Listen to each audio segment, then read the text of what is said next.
Keep moving on.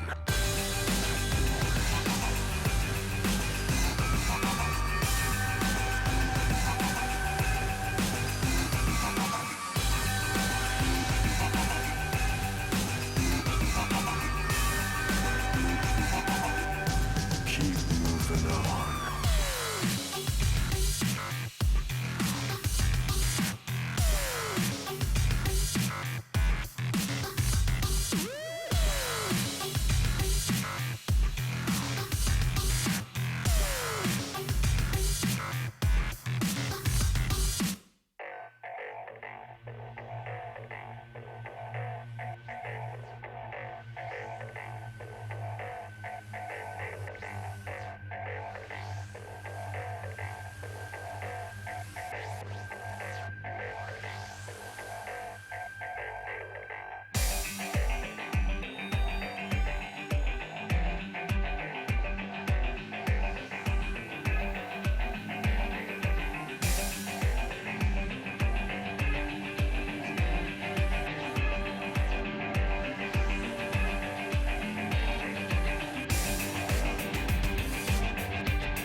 And they say I have a grim sense of humor.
Hey everybody, Draco's here to talk to you about how our group draft unfolded. On the 26th of May, representatives from each and every one of our LCS teams got together to start the summer group draft. G2 and the Unicorns of Love earned the most championship points in spring, so they got to lead each group and run through the first round of picks.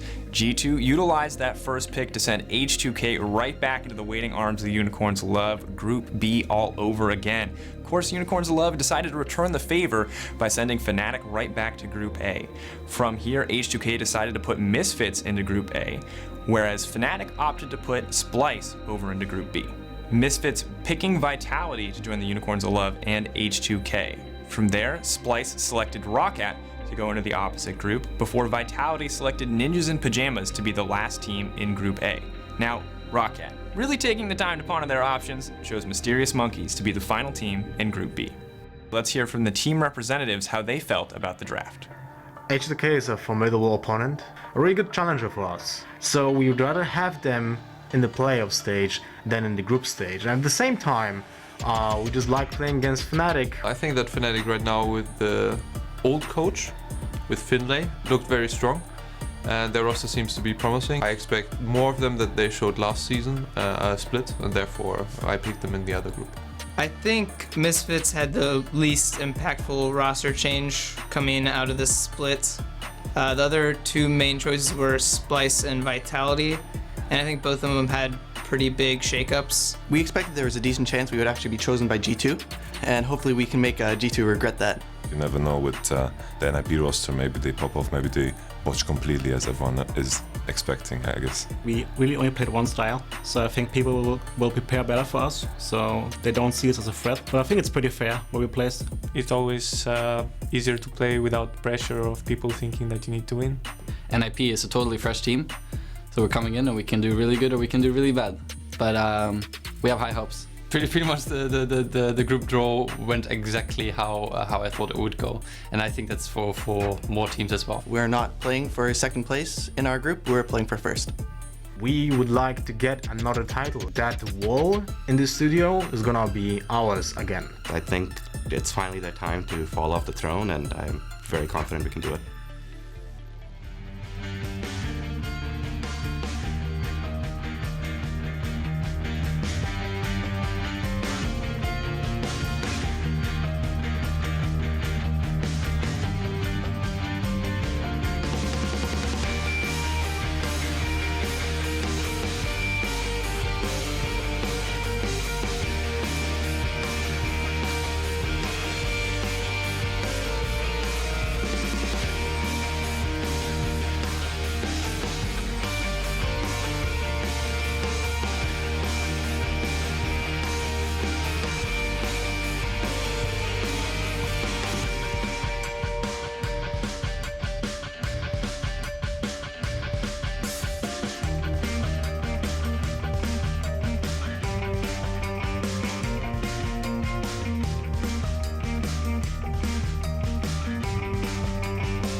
Ragnar. Exile in the middle looking for Hansama here. Does he have it? He does! The double kill! The shockwave! It pulls him in!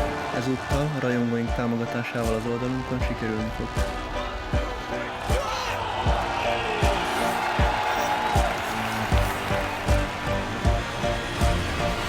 In Misfits bin ich mir sicher, kann ich dies tun. Now he's going in for Ignite.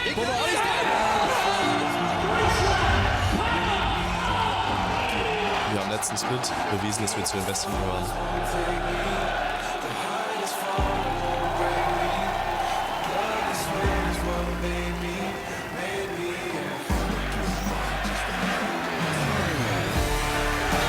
Det var ett tag sedan vi var kungarna av Europa.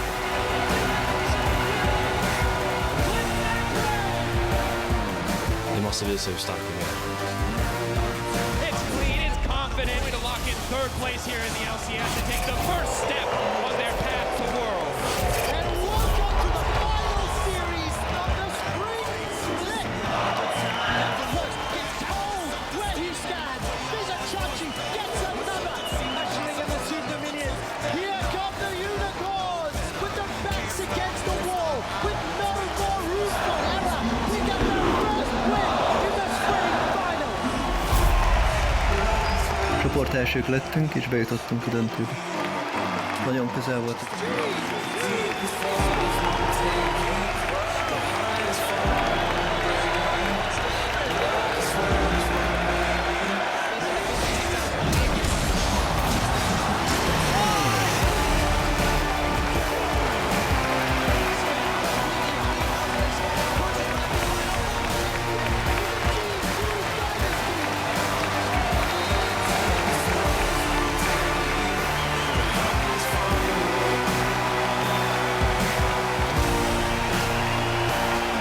Diesen Split werden wir gewinnen.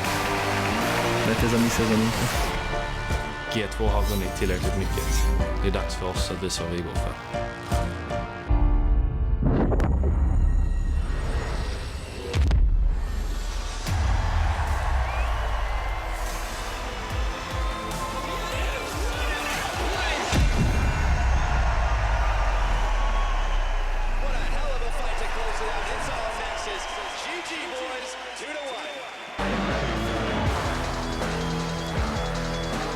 Good afternoon and welcome to the start of the EULCS Summer Split. Today, 4 of the top teams from Spring, they start their fight for glory on the stage in Berlin and beyond. Because this is it, we are in the Summer Split. That means we are looking towards the World Championship, and which of our teams will be able to make it there? That is the big question. Will it be Splyce?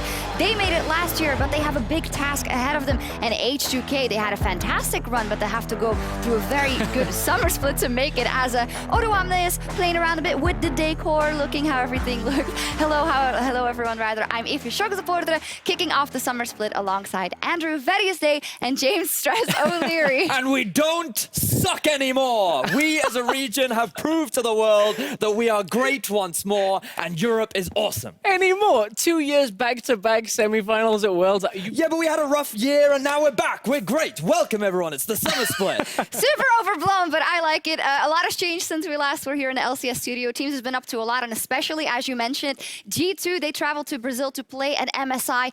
A rough start, and they had a mission there. They wanted to show everyone that they were the real deal, and they showed it in the end. I think this is a G2 that the entirety of Europe can be proud of. Taking a competitive series against 3-time world champions SKT, even winning a game, is the kind of performance that we haven't seen out of G2 in such a long time. No, and looking at some of the individuals that really stepped up at that tournament. Perks, he brought it to Faker. He showed the world that he can match with some of the best, and Trick, while he struggled in the group stages, he was able to perform out of his mind when it came to the bracket stages. So G2, they really stepped up when it counted. And also just the mental aspect of turning that kind of fan favoritism in their favor maybe for the first time. And it also made all the other teams think. We saw a couple of teams going for a Korean boot camp, a couple of teams making some crucial individual changes to the lineups because the heat is on. This is it. They all want to make it to Worlds. Well, with the performances of G2, everyone now realizes we have to play against one of the best teams in the world.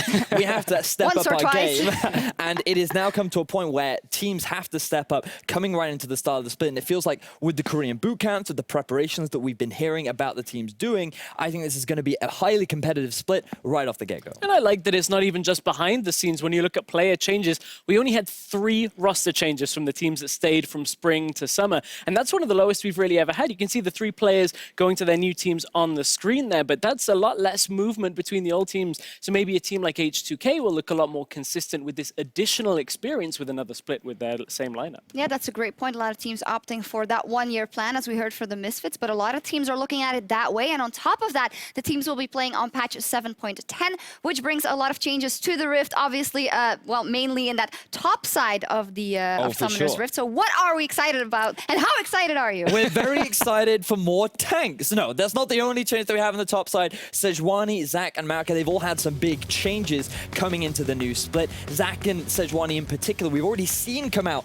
over in the LCK, but it just adds more to the diversity of top lane right now. With new itemization coming out, with preferential picks being really the flavor of the month, it adds so much variation that I think this will be one of the most versatile top lane metas that we've seen for a very long time. Other changes as well, not just champions, items, the Rift itself in top lane. If you haven't had a chance to play against the new Rift Herald, no longer does she give you a 20-minute buff that is about side lane 1v1ing. This time, Rift Herald, she is a sieging machine.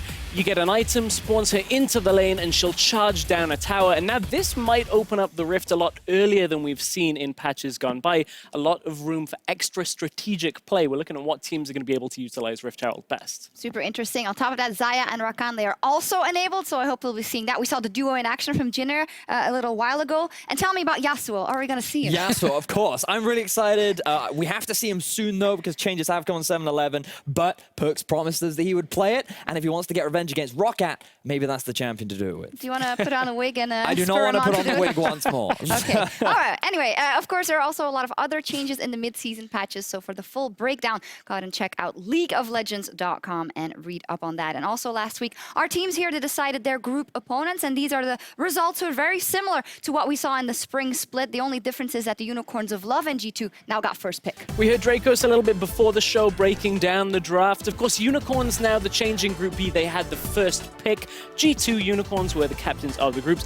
G2 saying, hey, we want to avoid H2K for the majority of the regular split. Unicorns saying, okay, have Fnatic. These two teams, everybody's expecting good things out of. And we filtered down in a snake draft for the rest of the group draw. And it's interesting how the priority has shifted, right? Because in the spring, we saw a lot more prioritization on getting EULCS out and also getting out Misfits, given the initial rosters that we saw. But based on the performance of Fnatic, especially finishing 3rd place during the regular, or overall throughout the spring split, we demonstrate that, you know what? We don't want him in our groups, G2. You guys can have him over in Group A. Yep, we'll see how that plays out because we also have 2 new teams. First up, the German organization Mysterious Monkeys, and then the very storied Ninjas in Pajamas are back as well. So they're slotting in where Giants and Origin were, respectively. How do we think this will influence kind of the competitiveness of each group and the league overall? I think that this is actually very good in terms of the competitiveness because I think that these 2 teams are a step up from what we had from Giants and Origin. And for those that don't know, Mysterious Monkeys, they did acquire the Misfits Academy roster. Still pretty much the same except for the jungler who they brought in with Llama Bear. Whereas NIP, they have a brand new roster and the core player that we're looking at is up in the top lane. There is a really exciting player in the top lane for NIP.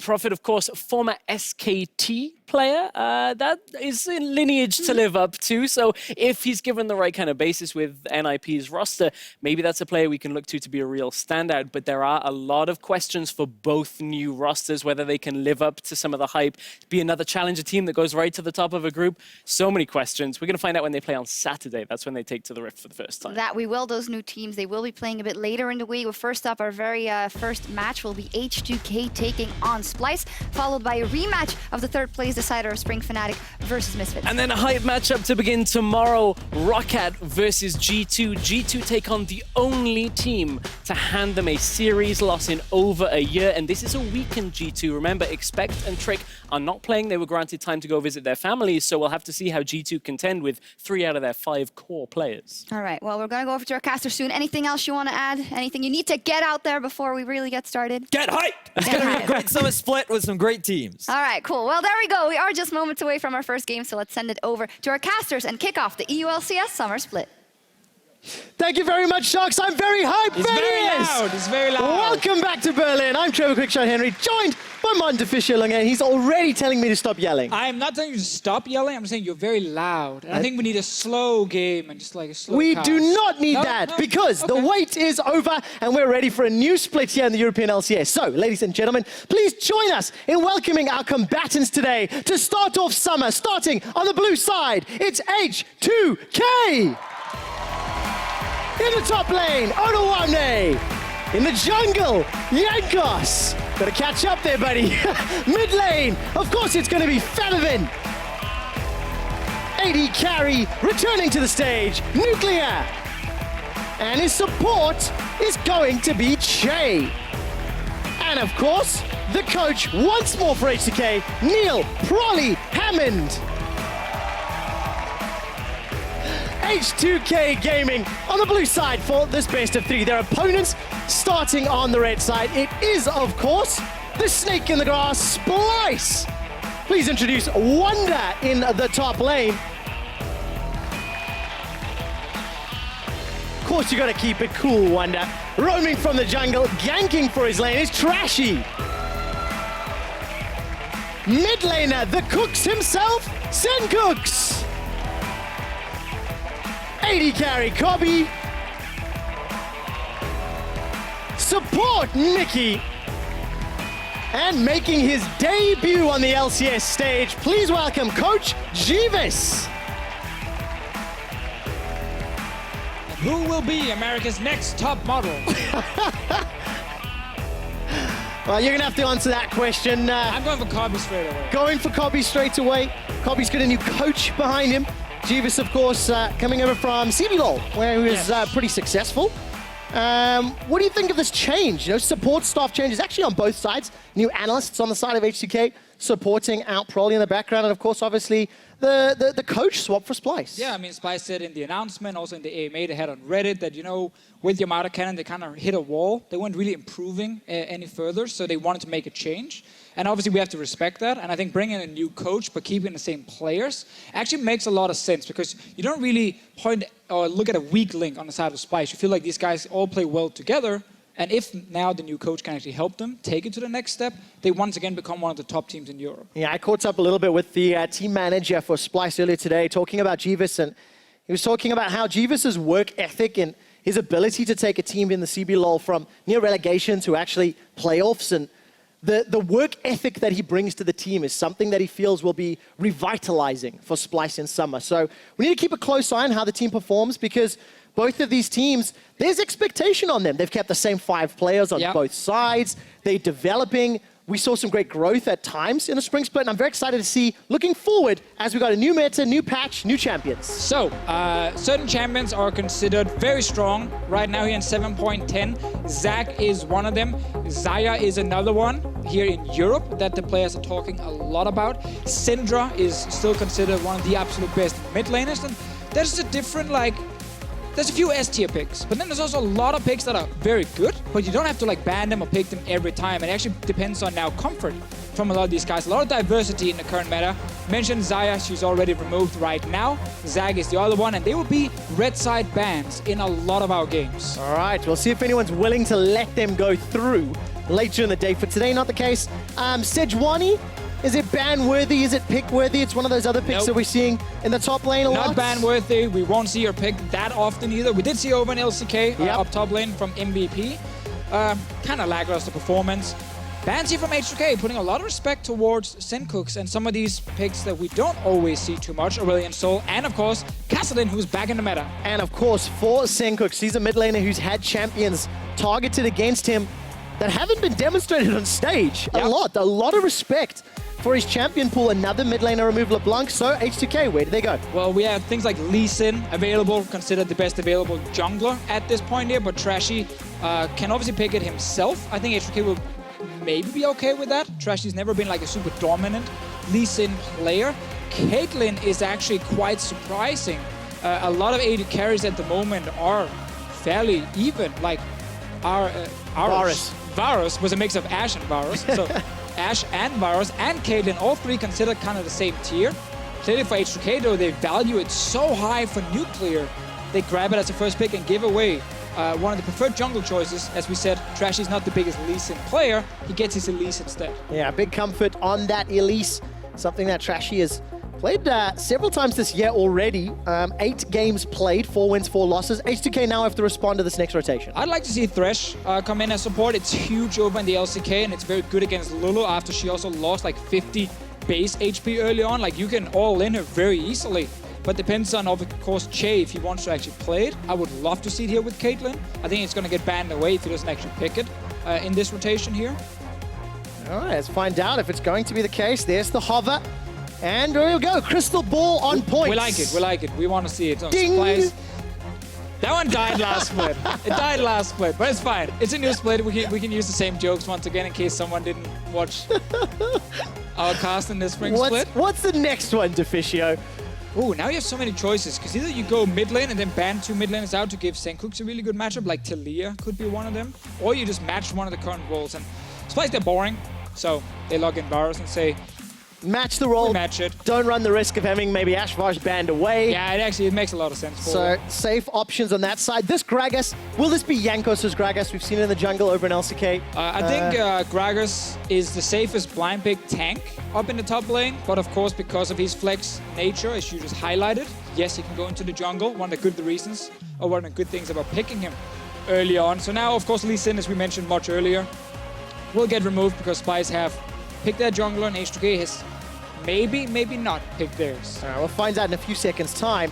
H2K got a phase 2 ban, and it is going to be the Talia once again, hitting Senkooks' champion pool. Now, just to remind everybody, this is patch 7.10, not 7.11 that just dropped on live. And this Talia ban is why I mentioned her before. I think it makes a lot of sense for Splyce to take the Varus so they don't lose, as you highlighted, Varus and Ashe, and you kind of lose all the top tier 80 carries at the same time. But I think Talia ban here is really good from H2K. Because H2K is a team that does not like to play against really fast comps with a lot of roaming. H2K always wants to keep it fairly steady, where they feel in control. And things like Talia and Aurelion Sol can really mess up your day. Yeah, there we go. Both of them on the ban pool. H2K, 1 ban left. Will the Cooks have another champion removed? I'm looking at the top laners available, and there's a lot. I was about to highlight Lucian, by the way, as the remaining mid lane choice we could see in this game here, because Elise is already picked, adding magic damage. But H2K also saw the same thing and banned away the Lucian, so mid lane getting squeezed big time. Like, we're looking at things suddenly like Ahri as fairly high priority. Orianna is another one. I actually like the Orianna pick here. Makes it a little bit harder for Ahri to lane in the early game if that is the pick coming in from H2K. Karma mid is also open if you want to play it. And you have already Caitlyn, so buffing up the team with Karma mid can work. And give Odoamne maybe a Rumble top. That could be exciting. We'll find out if H2K want to do that. What I do like about Splyce, though, counter pick for Wonder in the top lane, with a wealth of carries available, with AD items being so great, and Wonder being probably the best performing Splyce member towards the end of spring. I really want to see what he's going to bring to the table in the debut of Summer.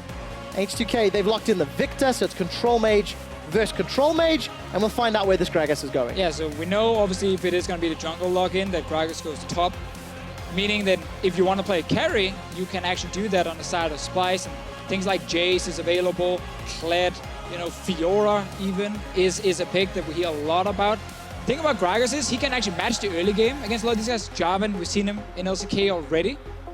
And I think I want to see a carry from Wonder, because he's the man that play around. And yes, Gragas is doing the laning phase. There we go. We get it early. Demacia calls and Wonder answers. So J4 top, first time in Summer Split here, EULCS. What do you think of the team comp from Splyce? I think Splyce team comp makes a lot of sense with their synergy and actually really good lanes they build as well, combined with an early game jungler that can gank.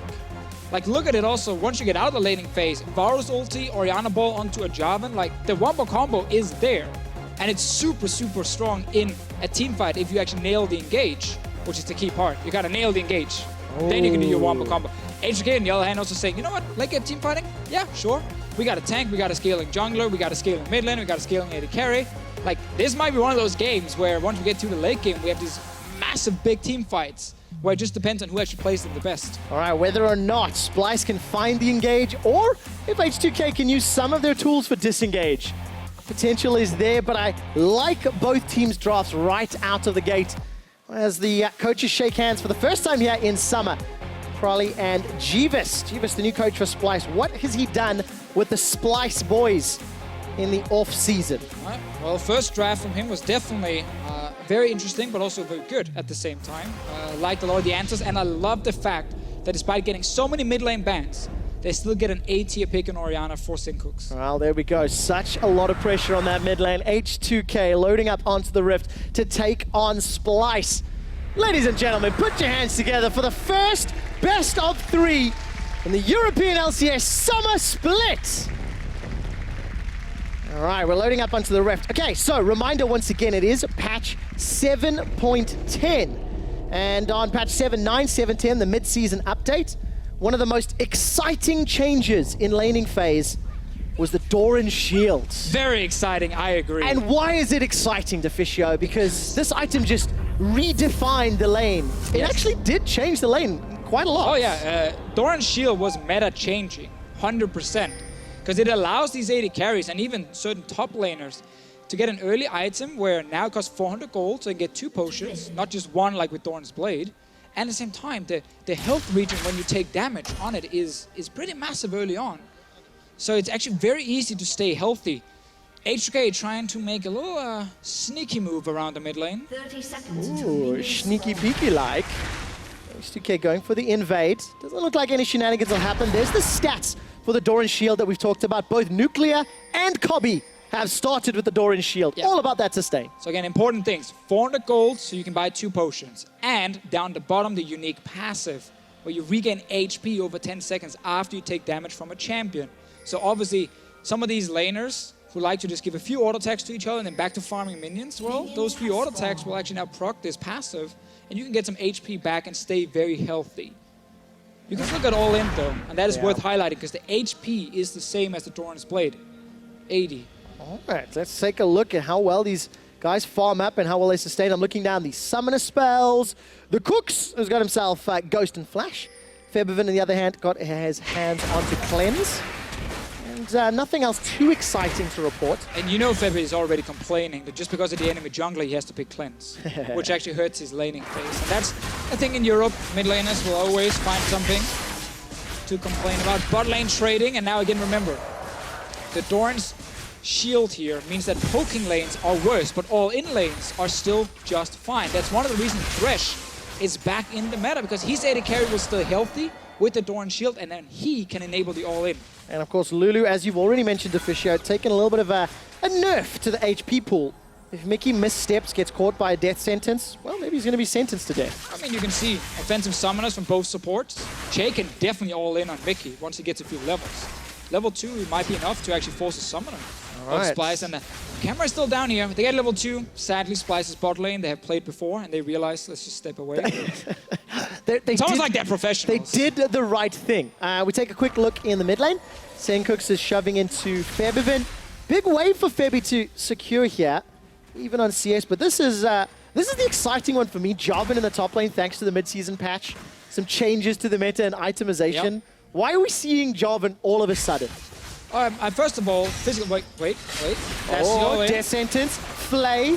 Mickey gets the shield up. Look at the return damage from Cobby. Che takes the Thunderlords to the face, and he's forced to back away. Oh, it's a sad thing when you trade on the enemy support. You kind of leave the enemy AD carry on his own, and he can hit you back. But Jarvan top lane, like, physical damage carries or bruisers, they love this patch because there's so many good items for them now. Like things like Death's Dance was buffed as an example. Black Cleaver's always been good for them. Triforce is in a good spot. Played with King. Like, I can keep going with like tons of different items that are good for a lot of different champions. Titanic Hydra, Ravenous Hydra. Like, there are so many good ones. Even Guardian Angel now is an item that gives attack damage, which means a lot of these physical damage bruisers, they're going to show up in this meta. Jarvan is one of them. We've already seen a bit before because his skirmish is fantastic. But we need to enable the skirmish. Trashy will lose his big one. Yeah, loses the Krug. Jankos dashes in. Gonna be fighting over the little mini Krugs though. Jankos and Trashy off to the side. If Wonder and Odo wanted to join the party, they could, but it doesn't seem to be the case right now. No, important note about Jarvan is you don't pick him to stomp your lane super easily against things like the Gragas. Like, you accept to farm. But then once you hit level 6, you get your ulti. You look around the map and you say, okay, are there any champions here, Trevor? Any champions that doesn't have like a, a dash or jump? I see. Do you think maybe Featherman? Maybe Featherman could be one. So suddenly Jarvan ulti, if he can actually leave his lane and roam down and join one of these 2v2 fights, 3v3 fights, his burst damage and his ulti to just keep someone in place, that is such a good way to force fights in the mid game. And that's where I really think Jarvan shines right now. Well, fights in the mid game with an Elise, with a Varus, with a Lulu. Splyce have got some tools in their kit. I want to see how that pans out. Odo's already TP'd back to lane, as has Wonder. Double long swords versus triple Doran's rings. That hasn't changed for your AP top laner. It's funny, because right now, coming into the summer split, like, a lot has changed and a lot has stayed the same. Because we still see a lot of the Great same statement, Deficio. It's true. Again, we've talked about this, Trevor. It's about making statements no one can disagree with. Because we have a new meta, but we still have a lot of the same picks, and a lot of the old builds as well, like triple Dorans, which is still not very exciting. Ooh. What's happening? Shay's going to curve the bullet there. Connects onto Kobe, but as Nuclear's turned into a munchkin, he actually takes a lot of trade. Felt like a little bit of misconnection there. 90 caliber net, not using the lantern to safety. Oh, Jankos. Jankos is in trouble. No support from the mid lane. First blood picked up by Trashy. That was almost too easy for Trashy and Tencooks right now, finding Jankos deep inside the jungle. Bot lane wasn't pushing in favor of H2K. I don't think he actually knew where Trashy were in the map. This is just going to be a push the wave and go back to base. Ulti from Febby. Actually, no, wow. It's the flash from Senkux. That death rate does so much damage. Yeah, and also Senkux didn't manage to get any sort of sidestep down on the laser. Took a lot of damage for it, and also no flash now. That's actually very surprising, because Febby was more or less just like, I'm going to push out this lane and go back to base. And he just got a flash for it as well. So Jankos doesn't spot Elise with this ward. We'll see her straight away right after as he steps back. And of course, Senkux just placed the ward as Jankos walks past. He sees Elise right there, and just kind of realizes he's actually in too deep. Is this disappointed dad Deficio levels of invades? It's week 1. Week 1? We're positive. Okay, right. He got one of the wolf camps, He right? did. He did kill one of them, right? There we go. He killed one of them. He got the big wolf. Denied that one from Splyce. So with first blood under Trashy's belt, plus 1,000 gold. Chase around mid. Sneaking around. No flash from Senkooks, but he's not even here. So. Nope. Where is the Cooks going? He's still backed away. He's going mid lane. Finish the recall. The meta hasn't changed that much. Mickey and Shay just holding hands on the roam. We're not swapping supports to mid lane, and mid lane is down to support the AD carries just yet. No, not yet at all. In the future. Jankos though is a man we want to follow this split. Funny enough, like almost every single split. I think last split, in the early game, we didn't see the same like first blood rate from a Jankos, but we did see a lot of early plays from him. He was very active as always. Early invades like this one, I don't feel like we saw that many mistakes like the one we just saw here before. Obviously, it was just a one-off for now. Yeah. And of course, first game back, first game on stage. All the teams feeling a little bit anxious. It was quite fun in the makeup room before the game started today as H2K and Splyce came in, and a lot of nervous, excited energy. Getting ready to play new patch. Actually, I think he only killed a small wolf splits. before. Oh, you see. See? Still, okay. I mean... Still worth. He got the wolf, dude. Yeah, got He's a small denied it from Trashy, and there's a little bit of an invade. This time, Jankos has got support. Yes. Got Cheyenne from the background. Mickey finds Nuclear. 90 caliber net goes back, and Kobe misses the skill shot that misses the most. Chain of Corruption.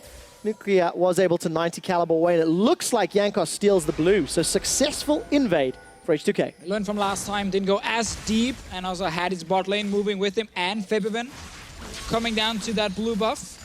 Good steal awake. Important, because you want to make sure Victor gets the push advantage mid. And I'm going to go back to that Jankos point, because Jankos has been more proactive on the map. He got punished for it.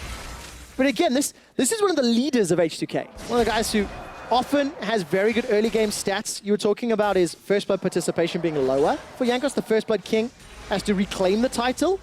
But his kills plus assists at 15 minutes, very, very high. Kill participation, struggling a little bit in that regard.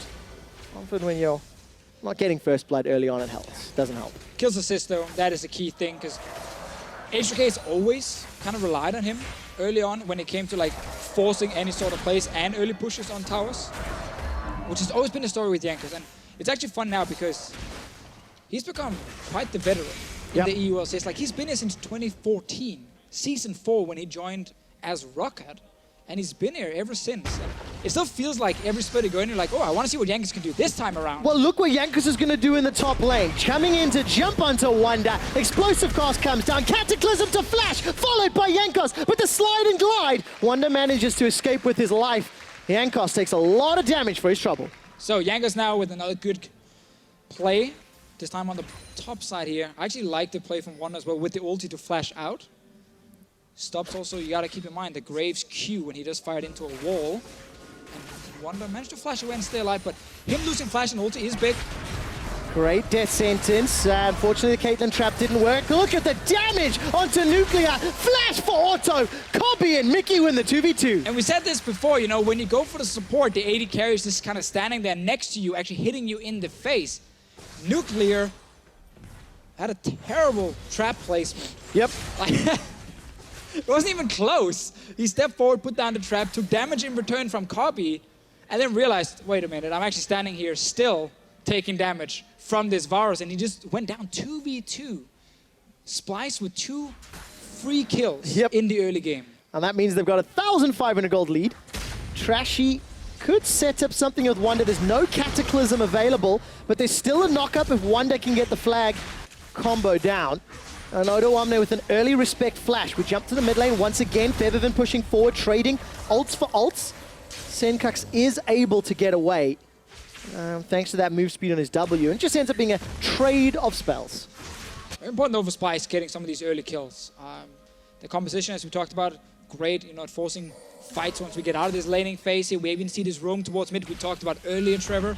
Yeah. Obviously, Victor will need to flash the Java and ulti, and then you can return gank it right after. Well, this Cataclysm still on cooldown. It's going to take another 10 or 15 seconds before we get to it. And it looks like it's actually going to be a return to the top, because remember, Odo, his flash was denied. Observers highlighting this ward. The vision is blocked. Obviously, you kill that ward, you reveal where you are. Trashy's not going to be lingering. He's backed away. As we catch a glimpse of the new Rift Herald. We've seen it in action in EUCS qualifiers over in LCK as well. Demacia Cup, we saw Demacia Cup, very exciting new objective to play around. And against an Orianna mid, that gigantic lady can help take her tower down very effectively. Yeah, I think that's the key part about Rift Herald, is the fact you can use it to get an early mid tower. Quick, too long, didn't read about Rift Herald. When you do get to activate it in the lane and it charges to a tower, typically you use it to get one objective. Yeah. You don't really get 2 or 3 towers very often. We will talk more about it if it actually gets taken down. Once again, as we talked about earlier, Wonder is around mid to try and force that flash from Feathervin, using that Jarvan mid game we keep highlighting. And we want to see. Let's take a look at the items. Kobe's going for the Blade of the Rune King, BF Sword for Nuclear, most likely going the Eye Edge as is standard, but mid lane, some changes to the Abyssal Scepter and Banshees. Naturally, as I start talking about it, Jankos decides to engage. Cocoon goes wide as Che is running for his life. Death Sentence didn't find a target. Trashy in the right place at the right time. Looking at summoner spells, flashes down for both supports. Yeah, Mickey and Kobe have been playing this laning phase extremely well. Even under pressure, they've responded correctly. Kobe's had a bit of a free laning phase and he's abused it. You know, getting early kills, CS advantage on this Varus as well. So this is really good for Splyce on the bottom side. And Trash is now with the team. They're in the river without a lot of vision. Yeah, but it's control what they're sitting. They don't actually know. Oh, Splyce might be in trouble. Where's the death sentence from Che? Not going to fire it. Or it was fired a moment ago. Splyce playing a little risky there, with all the vision H2K had set up, but obviously Splyce get away unscathed. Yeah, and obviously if you are Splyce, you also feel like you have to. Like, you want to keep forcing. Oh, nice dodge. Flash Cocoon sidestep, but look at the trap. Trashy's now going to back away. Death Sentence connects down onto Mickey. He's going down. Che with a kill for H2K. Oops, that one Kobe missed. and Trashy, they sidestep the barrel. Well, they didn't walk into it. Oh no, just with a little fan wave as he walks past, and bottom turret takes a lot of damage. So we just praised Splyce bot lane, you know, and then suddenly H2K's bot lane makes a big play right there. Che with a beautiful sidestep on that flash cocoon from Trashy, and instantly turns it around against Mickey. Obviously has no flash from before. So just a little bit of nerves as we start off the summer split, it feels. Some good plays, and then yes. a few missteps as well. And a few good steps. Che, of course, making sure he dodges those skill shots. First Tower Blade still available. Wonder going to put down the Demacian standard and get this top to about 25%. Yeah, sadly for Odoamne, the fact that he went down to the bottom lane with the TP means that now he lost a lot on the top side and didn't get anything from his TP. So this is a beautiful sidestep from Che, and then he instantly turns it around because Mickey and Trashy need to walk out, but Mickey has no flash and there's really nowhere to go, and Hitbox 2017. There we go. Here we go, Hitbox 2017. There we go, yeah. So Odoamne walks down, misses ulti, obviously lost now a lot on the top side. His tower actually took quite a beating. H2K though with an early lane swap, this is what you do if you want to try and push in the tier 1 tower and then take Rift Herald. But you can see Splyce already matching it, saying we're fine with the 2v2, we want to keep playing 2v2. Especially when they've won it. They're up on CS, they've got an item completed already. That's that Blade of the Ruined King. Senkux on his Orianna, first big item to match Febi's built-in Victor item. He's on it, baby. Remember guys, you can solo Rift Herald as a jungler. It's actually pretty damn easy. You can dodge the abilities like this one. When she charges into the wall as well, it's pretty easy. And you can actually step around because she's so slow. And then shoot her in the back. Yeah. Always shoot her in the eye, get that bonus damage. Splyce are not reacting because they were going, later to try and defend the top side. So they've kind of given up the river. And we get our first Rift Herald. All right, but which lane does it get used in? That's the best question here. Unlock Orianna or push down Wonder? In most situations, I want to see it mid lane. Because mid lane tower is the most important tower to take down. Ooh. And also often the hardest. Febi though taking so much damage, and this actually stops H2K from walking straight in that lane and put it down. And Deficio, Febiven without flash. That is exactly what Splyce wants. Oh, Wonder, he's smelling it. Open the window, all right? The window of opportunity is there. So Febiven is a pie in the window? He is indeed, and Wonder needs to come in, put a wall around that pie, and eat it to get fed. You have a weird way of eating pies, but I'll take it. In this case here, I think it makes a lot of sense. Wonder is already smelling the pie. He's near mid lane. All right, let's see what Jankos can do. He's picked up the Red Herald. Jankos who's smelling in there. That's the wrong one. There's a timer, of course, on how quickly you can use it. So Febiven and H2K need to respond. Splyce, however, they're pushing down. He thought it was going to be Febiven sitting mid lane, and then it's Jankos with the Graves here, so he didn't go for it. Now Febi's returning to mid lane after Wonder's walked back down to bottom lane. All right, so a decent play from H2K. Maybe getting a step ahead. This time Splyce going to react. Chain of Corruption is going to lock down Che. Teleport completes, and Wonder is caught up by that Yordle Snap Trap. Tower First Blood picked up by Splyce. They were given First Blood. They were given Second Blood. They've got Tower, 3,000 gold lead. This is a great start for Splyce. Yeah, and again, the fact that Senkux used that ulti on Febiven stopped H2K from rushing into mid, put down the Rift Herald and try and take that tower. It is still sitting there with Jankos. You can see down the bottom, a little purple eye. And we're still waiting for him to put it mid, because that is where you really want to place it. Yeah, a long time to channel that one as well. H2K really have to set themselves up effectively. About a third of the time available has been burned through. And I got to give some praise here to Senkux. After what was, 5 or 6 mid lane bans, yep. He locks in that Orianna in phase 2. And he's had a great game, even on CS with Victor. And despite being under some pressure and losing flash early, it's Senkux that feels like he's in control of that lane.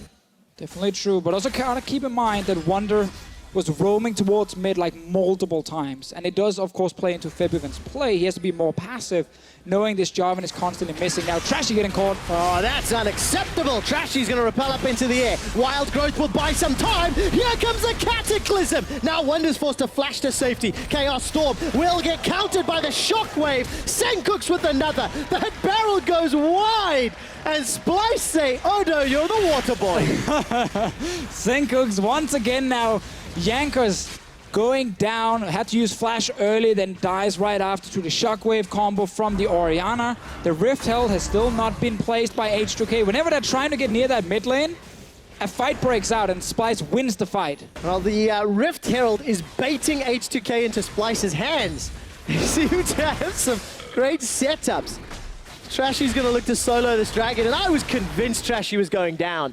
But he had all of the support from Mickey and Senkux. Wild Growth, come on, protect. All right. And kept him to get out alive. So still about a minute's time for Jankos here. At this point, you put it just anywhere. Again, the reason I keep talking about mid lane is just to break open that mid lane tier 1 so it goes into other lanes. Trashy getting caught at first, trying to get some vision near it, but entire Splyce is around because we kept talking about Wonder roaming on Jarvan, looking for fights in the mid game, and that's what he's been doing. And then we just see a great ulti from Senkux once H2K stepped a little bit too far forward. And Odoamne, his barrels just keep getting sidestepped. As we jump out of the replay, just The first one just missed. This one, yes. Brief update. Brief update. We do have a pause, obviously. Senkux, it is a mouse-related issue that we're investigating right now. Wait, so he's been playing like that without a mouse? That's what I was going to say. That is impressive. That is hella impressive. Give that man a real mouse and let's see what he can do. For the cooks on that Orianna. I want to go back about 5 minutes and we'll talk about some mid lane items. Morellonomicon and Sorcerer's Shoes on the side of Senkux. Lucy Boots and obviously the upgraded staff for Febby. Where do they go next? Because we highlighted the changes to Abyssal Scepter and Banshee's Veil. Remind everybody it's 7.10, not 7.11. So not the changes yet, but you know, a change in priority, a change in build path, changing the way those items work has impacted build paths for mid laners. Yeah, I think in a game like this where if you are the Orianna, the main magic damage on the other side is a Victor, and I don't think you need to be too scared of Victor as an Orianna, so I don't think you have to go Banshees at this point. It is nice though against like Gragas and Thresh. Champions have like this one ability to try and lock you down for an engage. I think Banshee then makes sense, but at the same time, if you're getting already, you know, pretty farmed on an Orianna with Morello completed, like part of me just wants to see you go like Luden's Echo or Deathcap already. Just like stack as much AP as possible. Because while Banshee is a great item, it does give you less AP than those other big, large rod items. Yeah, big ticket items, of course. More sort of offensive versus more utility, defensive in some ways. We do have a jump back into live, as that has been resolved. He finally did it! Lane Herald. Let's go, baby! Full charge? Where is Splyce? No teleport for Wonder. Flap those little wings and bang! The tower is down. And that is all you needed from this Rift Herald, and now you can basically die and disappear, and we can see you again next game. Because teams really just care about getting at least one tower for it. And it did feel less exciting than I was anticipating. That's my first Rift Herald that I've had the pleasure of shoutcasting to Fisher. Well, you also did see H2K. H2K placed it and just left it. Like, you're gonna kill that tower, it's fine, we don't need to be around. Peace out. What did they get instead, right? A lot of farm in the bottom lane. And important to note, when they took the Rift Herald, they didn't actually trade it for anything, so they didn't sacrifice anything. All right, Wonder's gonna secure the flash from Odo with a very good cocoon. Cataclysm, rather. Trashy didn't fire the cocoon, I was looking for it. But again, every time Wonder uses that Cataclysm, somebody in H2K has to lose a flash. And it's very true. We still want to see him get near the mid lane again to force Febby's flash another time. Febby had one of those games where he feels a lot of pressure on him from Trashy, from Wonder. Even Mickey has been around mid lane to say hello. And we've seen actually, while it's been a few kills, it's been a lot of setups for potential fights. And a lot of like close calls where, ooh, did manage to land the CC, didn't actually kill him. We also get the Luden's Echo on Senkux X we talked about just before.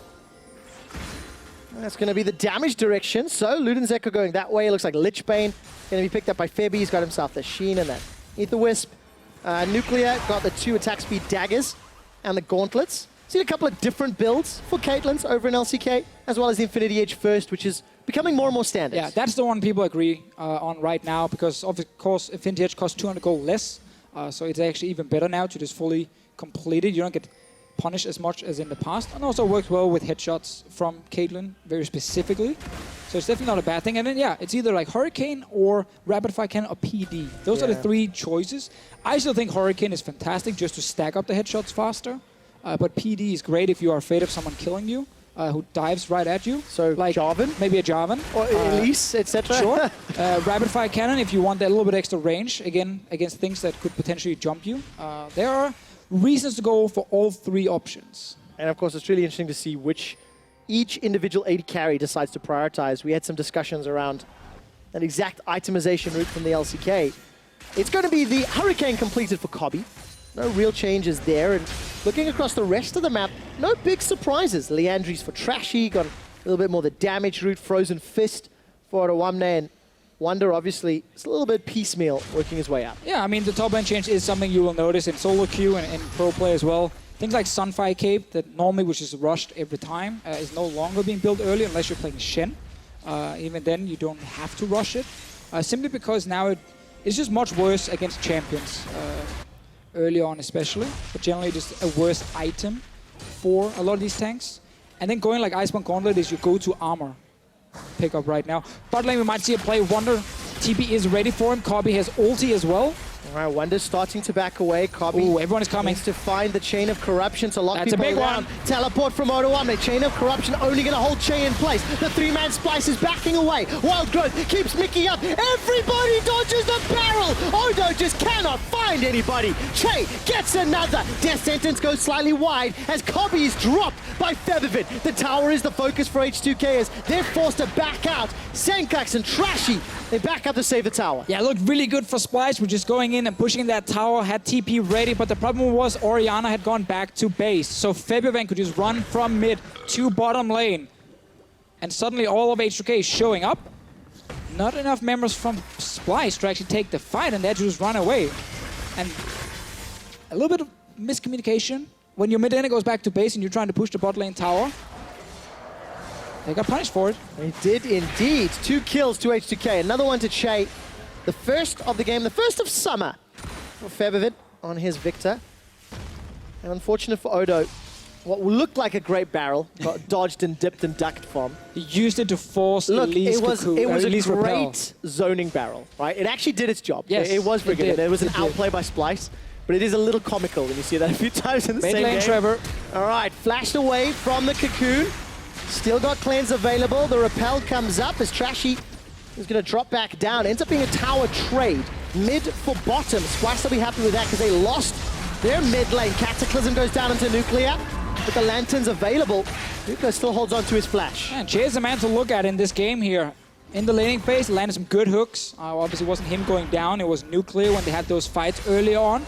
Been able to actually get some good engages after, and then, of course, Lantern versus the Jarvan ulti will be key for H2K. So this is the play now. If you look at the minimap, you can see Orianna running from base, and that's why this play from Splyce is just too risky to make. Because you actually allow H2K then to roam from mid and set up this 5-on-5 fight here. Febi just walking behind the lane, one-shotting the enemy AD carry, and stepping out. And H2K was at no point under pressure in this fight.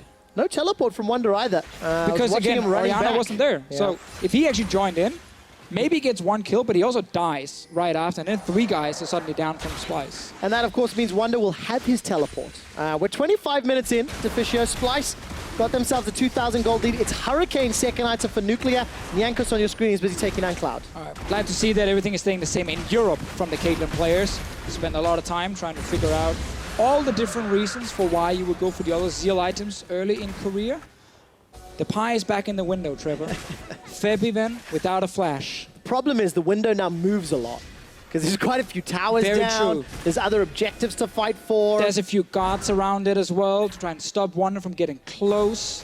But with TP ready and the fact that Splyce can now push in at least one of the lanes on the top side, mid or top lane, should open up for deep ward that Wonder can use.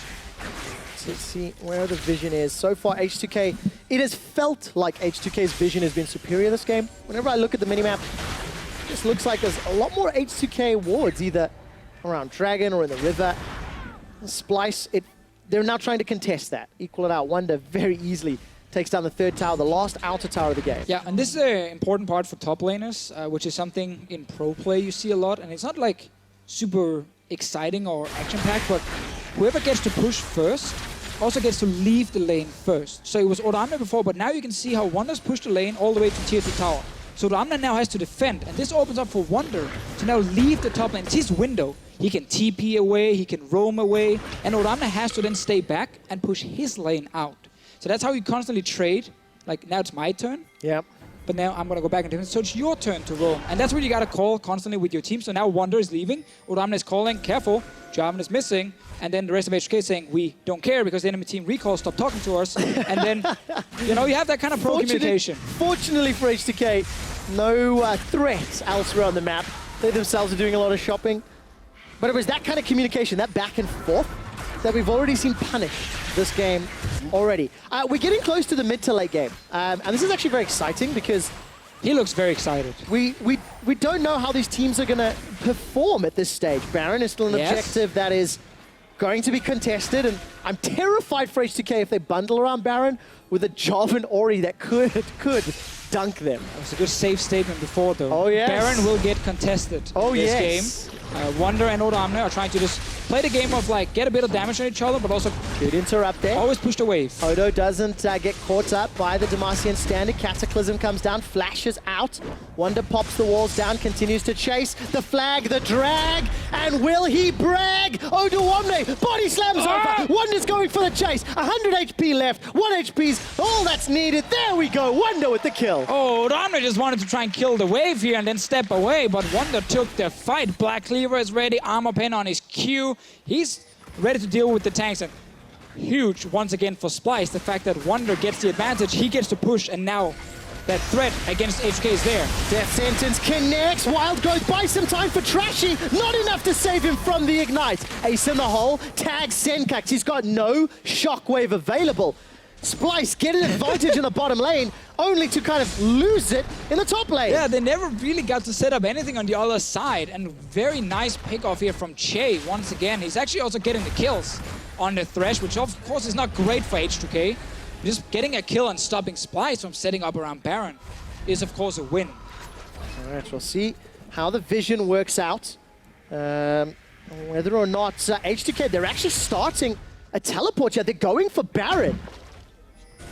Well, they are rushing it right now. Senkax spots it. The rest of the team coming from base. Wonder, TP's ready. Cooks has got Shockwave available this time round. Baron's going low, the ball's not in the pit. Teleport finishes, H2K secure it. Wonder, Cataclysm's down. Not enough to pick up any kills. Piercing arrow from Cobby, flies across H2K, and H2K, they sneak Baron.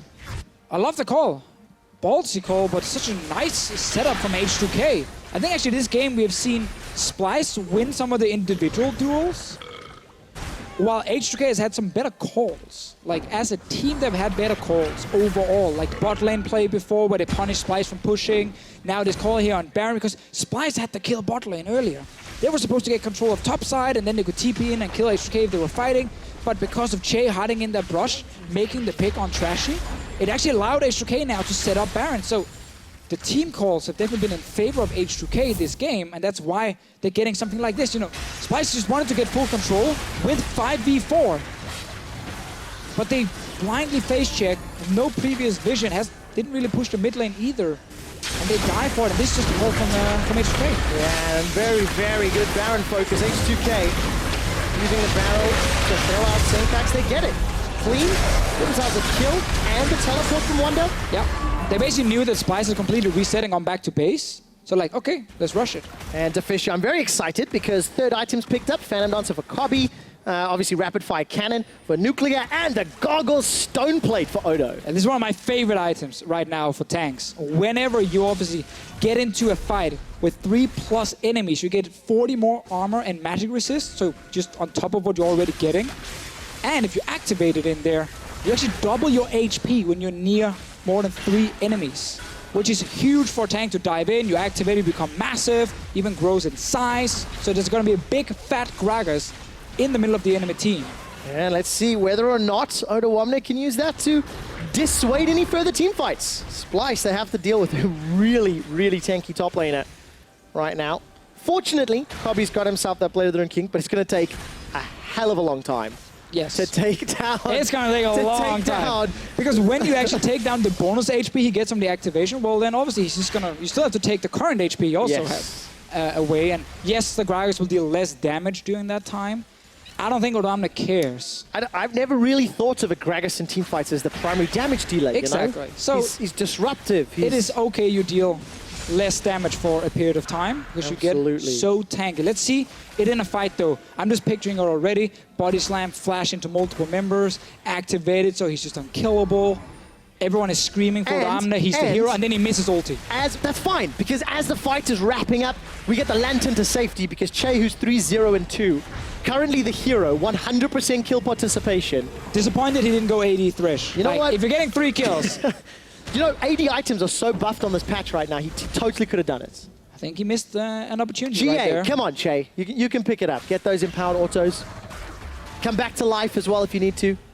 But he's never gonna die. You're going too far. Touche. He's the unkillable demon god. Oh, was that Faker? No. Hey, dude, that's you. I'm not touching. I'm just saying, Faker Che, what's the difference? Well, H2K, they've already knocked over another dragon. They've taken down the bottom tower. This is what H2K wants to do. They've always wanted to play as a team, controlled, tempo-based, with them in the lead. And this is exactly what Prolly has tried to instill on every version of H2K for the last 2 years. That's why part of Prolly backstage is super proud with some of the team calls they've made. And the other part of Prolly is kind of unhappy they gave away some early kills. Like Jankos, of course, dying in that base, in the enemy jungle. The fact they didn't get to use the Rift Hill early on when they could because February was obviously forced out of lane. A few different things, but overall I think H2K have shown some of that very nice shot calling that we are so used to. Yeah, they're quintessential style, right? Playing the map, playing the objectives. Which I actually think actually works with Splyce as well. At least they're trying to do exactly the same. If we're doing a little bit of history, Splyce made their name last split for their late game, right? Their ability to come back from behind. Now they had a lead this game. It was donated to them, a lot of it. I'd say they also took a bit of it. Of course they did. Of course they did. Took advantage of it, of course. But that Baron call after Trashy was caught, that's what's hurt them. Look at the minimap. H2K, they're going top. Splyce, however, shoving up middle very quickly. And it's still just dead even in gold. So as we said in Champ Select, like this is going to be one of those games where scaling on both sides, there's a lot of things to like. And you're going to get these big explosive fights here. But I think Splyce will be in a bit of a disadvantage. Elise, obviously, is not as good of a late game pick as Graves on the side of Jankos. Also, you have to highlight the big tank Gragas in a team fight. It's much easier to have massive impact as a tank in a team fight than a Jarvan, where if people flash around out of your ulti or flash your combo specifically, you might not get someone down. But one is going for it. Yeah, he's using that shield from the W to buy as much time as he can. Very, very lucky to get out with his life. Trashy takes the ace in the hole. No flashes expended on the side of Splyce. However, Jankos did use his up top. And I want to mention Che here going Locket over Redemption. When you play against things like Jarvan or Orianna, it's very burst focused. So instead of going for Redemption, that of course has a cast time, he just wants the instant shield from Locket when he sees the engage from Wonder. Because that's really the thing, like all Jarvan's damage is like, it takes 1 to 2 seconds and he's done. It's very explosive, but he's done after that. And he gets a few like auto attacks on you, but you don't really care too much about that specifically. If we compare it to the burst of EQ ulti from him, same with Shockwave. So Chase is basically saying, I want to just stop damage instantly and not have to wait a few seconds, because then someone might already be dead. Yeah, he doesn't have time to wait for that redemption. Now, I remember in Picks and Bans, around 40 minutes ago, Deficio, you mentioned that these team comps, when they get to late game, we're going to have some explosive team comps, and that's because of the reasons you've just listed. All of the AoE from Splyce, a lot of the disruption and burst that's on the side of H2K. Victor Graves will definitely chunk someone down. And with Elder up and Baron in 30 seconds, which team do you see having the advantage in the impending team fights? I just think Jankos on Graves will be impactful compared to the Elise. Like for Trashy at this point, it's so much about just landing the one cocoon and then you've done your thing. Kobe tried to nail the Jankos with that. Trading ultimates, Chain of Corruption for collateral damage. Sometimes it's the most dodged skill shot as much as it's the most missed. Very true. Chain of Corruption. You know? Very, very true. It did actually mean that Splyce got access to the river after pushing this mid lane, because Fabian is pushing top. But it also means that Splyce kind of have to look at the top wave and be like, ooh, do we send someone up there to defend? Yeah. Wonder is sitting bot lane with TP, so no one is actually topside at the moment. Fabi and Che fighting for Riven. All they're doing is fighting for Visionary. Going in with Che. Flash Flay, repel from Trashy, buys a few seconds, but look at the barrel! Odo makes it count!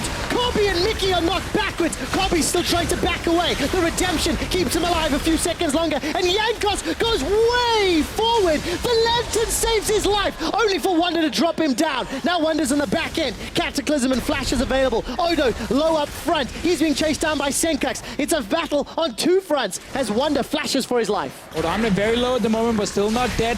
TP available as well. Senkax has a lot of damage at this point. He didn't go for that boring build with the Banshee. Just wanted full AP at this point. Odamna can go back though and actually get full HP, use the home guards with the TP if they're looking for another fight. Wonder gets stopped. Wonder's in so much trouble. I misspoke earlier. It was a flag and drag over the wall. Now he uses the flash, flag and drag into a long-range headshot. Nuclear takes him down. Yeah, greedy recall in that brush here without having any way to actually see if there is a ward on him. H2K just turned around and killed him, and this is why we talk so much about H2K's late game comp with Odamne as the big tank who can have impact so easily. And of course, the scaling Graves, which actually didn't do that much in this fight specifically. I just love this play from Odo. I mean, this is force flashes, go straight in with the beautiful body slam, ulti as well from him, and Wonder at this point just completed TP, and the fight technically is already won by H2K and Jankos, as you can see here, diving into the back line. And just also right at the start, it was Che, flash flay, gets 2-man, starts that whole thing off. Wonder's running for his life. Good team fight from H2K, and a thing to follow during this split is late game team fighting from these guys. Can they coordinate the engages? Will the carries step up like Nuclear, a guy we kept talking about last week, being like, okay, soon he's gonna step up and he's gonna carry some of these late game fights.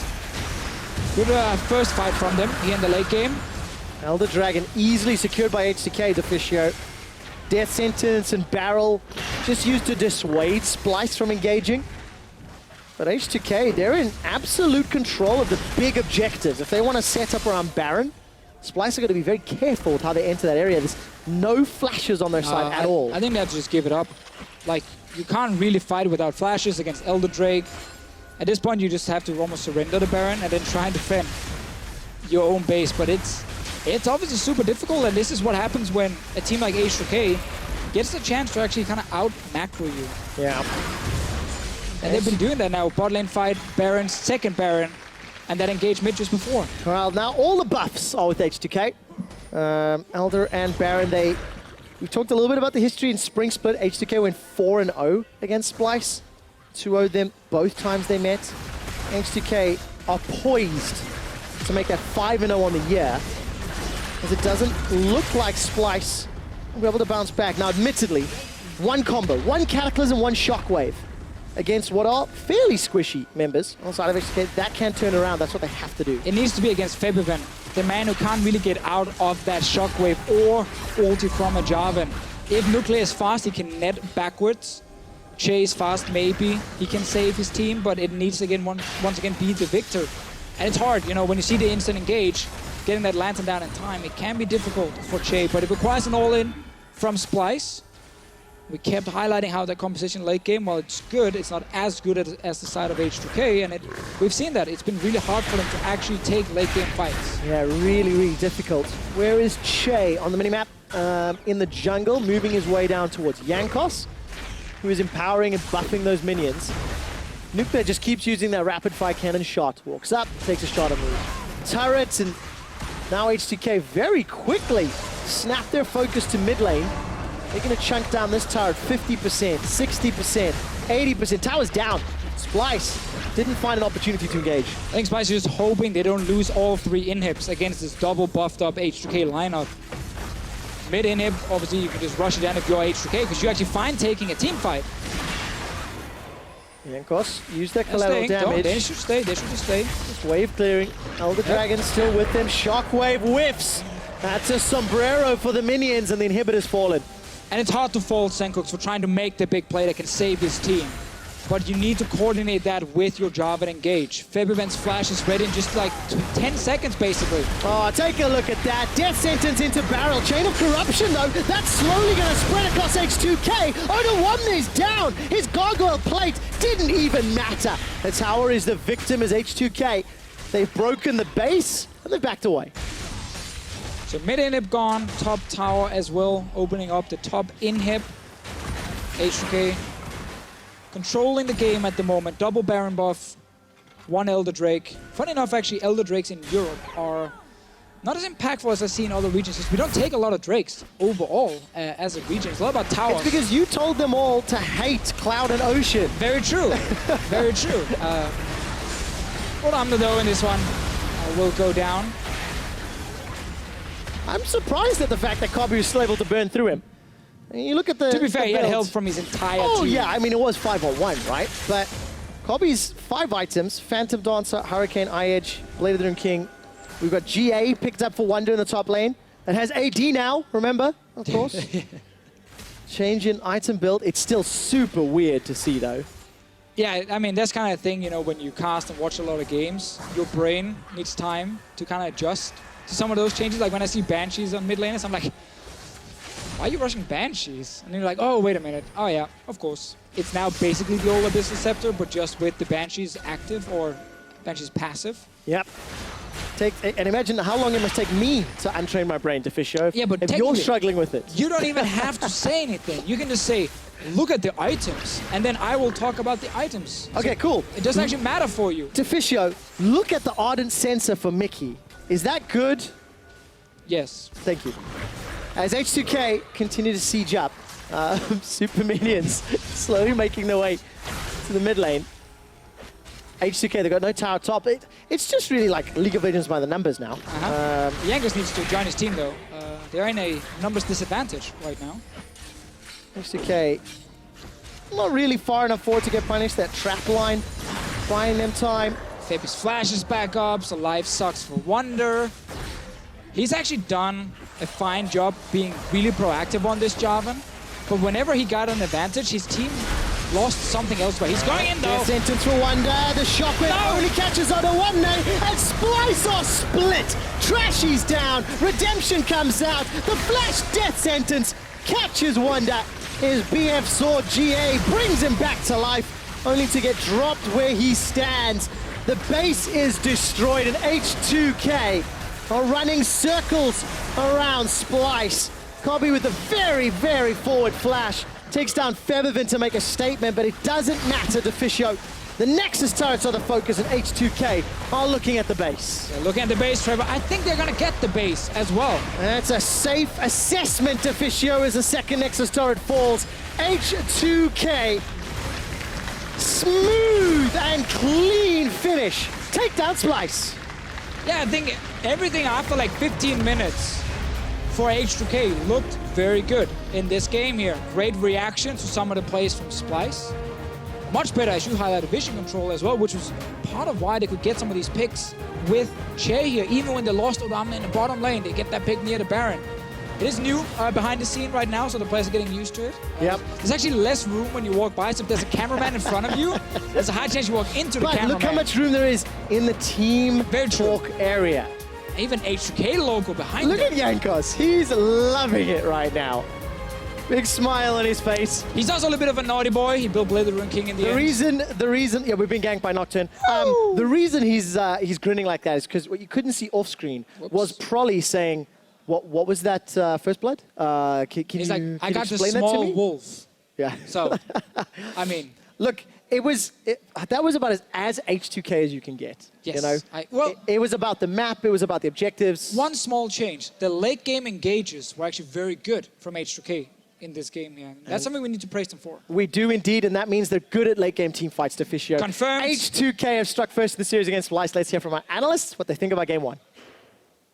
Thank you very much, Trevor. And indeed, a very H2K game as we moved a bit further into the game. But early on, it was Splyce that struck us as being very much on the same page when it comes to those early skirmishes and early movements. I very much enjoyed watching Splyce in this early game. They seemed so coordinated, their communication seemed on point, and individually, they're outperforming H2K. Let's start off by looking at some of this fantastic playstyle that we did see from Kobe and Mickey down in the bottom lane, because these guys, they were performing out of their mind. The fact that, just keep your eyes on what Mickey does here, right? The fact that he roots onto Nuclear prevents him from being able to take the Lantern, allowing them to get themselves a 2 versus 2 kill and start the advantages in the early game going in the favor of Splyce. Yeah, that polymorph can be the difference maker in those bot lane fights. And again, there were a few more moments that we started to see Splyce looking coordinated, playing defensively against the Rift Herald, catching a couple of fights. One of them we wanted to look at was a player that struggled a little bit in the spring was Senkux, but in the early game really found his footing here. And yeah, okay, H2K maybe walking back into the Orianna ball isn't exactly the best thing for them to do. They're trying to get in position to get the Rift Herald buff down, but H2K playing into Splyce's hands once again in the early game at least made this game a lot closer for H2K than perhaps the end of the game would tell you. Yeah, that it did, and also the comp of Splyce, obviously, it was much more effective early on where you could still kind of 100 to 0 those targets if you catch them out. But as the game progressed, we did see H2K coming up with answers. They took the first Rift Herald here in the very first game. However, they did not manage to... I mean, that's the question, right? They used it right as it was going to expire, the Relic, at least, to push down mid, which I think they would have gotten anyway.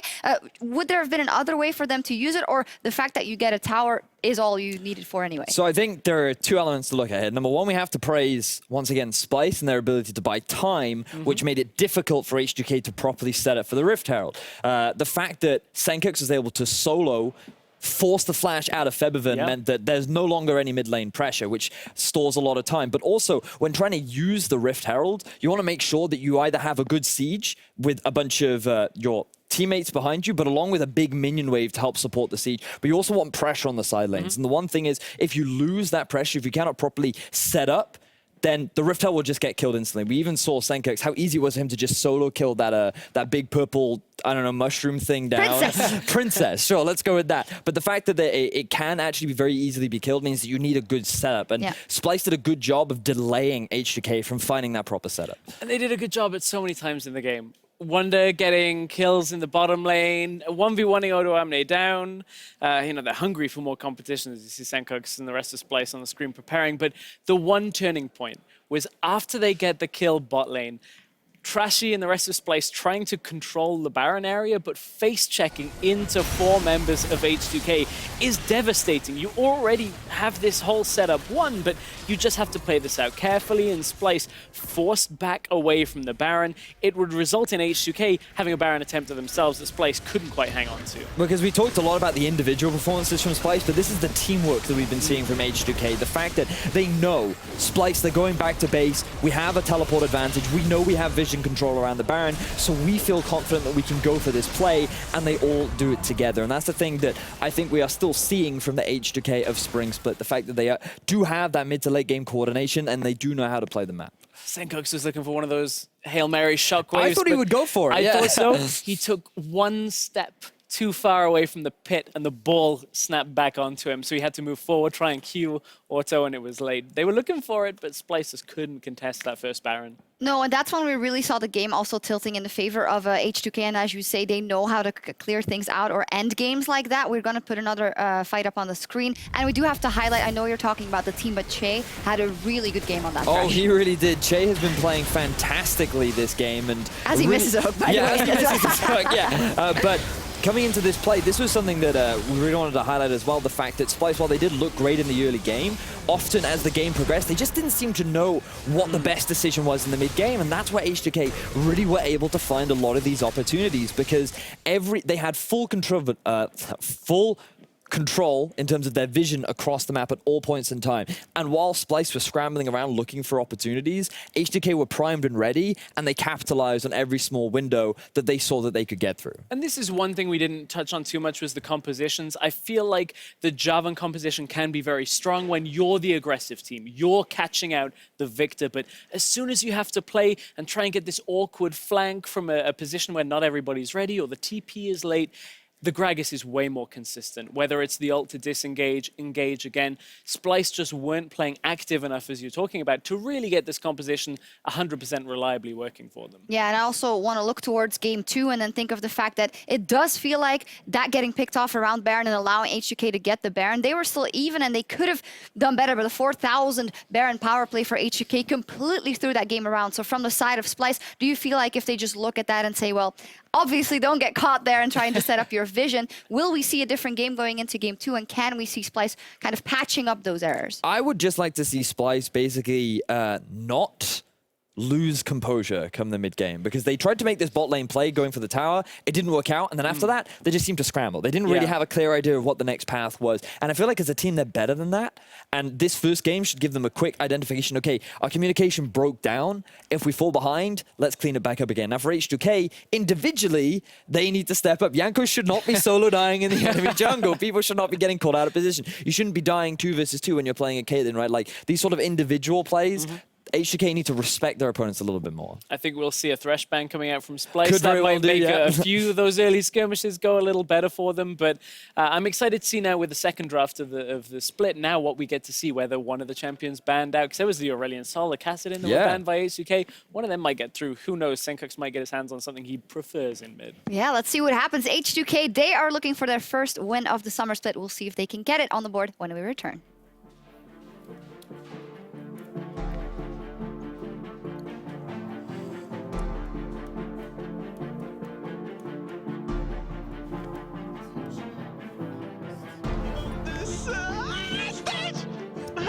Oh, Yanko Jankos is in trouble. No support from the mid lane. First blood picked up by Trashy. Wonder's forced to flash to safety. Chaos Storm will get countered by the shockwave. Sencooks with another. Wild Growth keeps Mickey up. Everybody dodges the barrel. Odo just cannot find anybody. Che gets another. You guys can stay for turret. Good job. From Trashy buys a few seconds, but look at the barrel. Odo makes it count. Kobe and Mickey are knocked backwards. Kobe's still trying to back away. The redemption keeps him alive a few seconds longer, and Jankos goes way forward. H2K.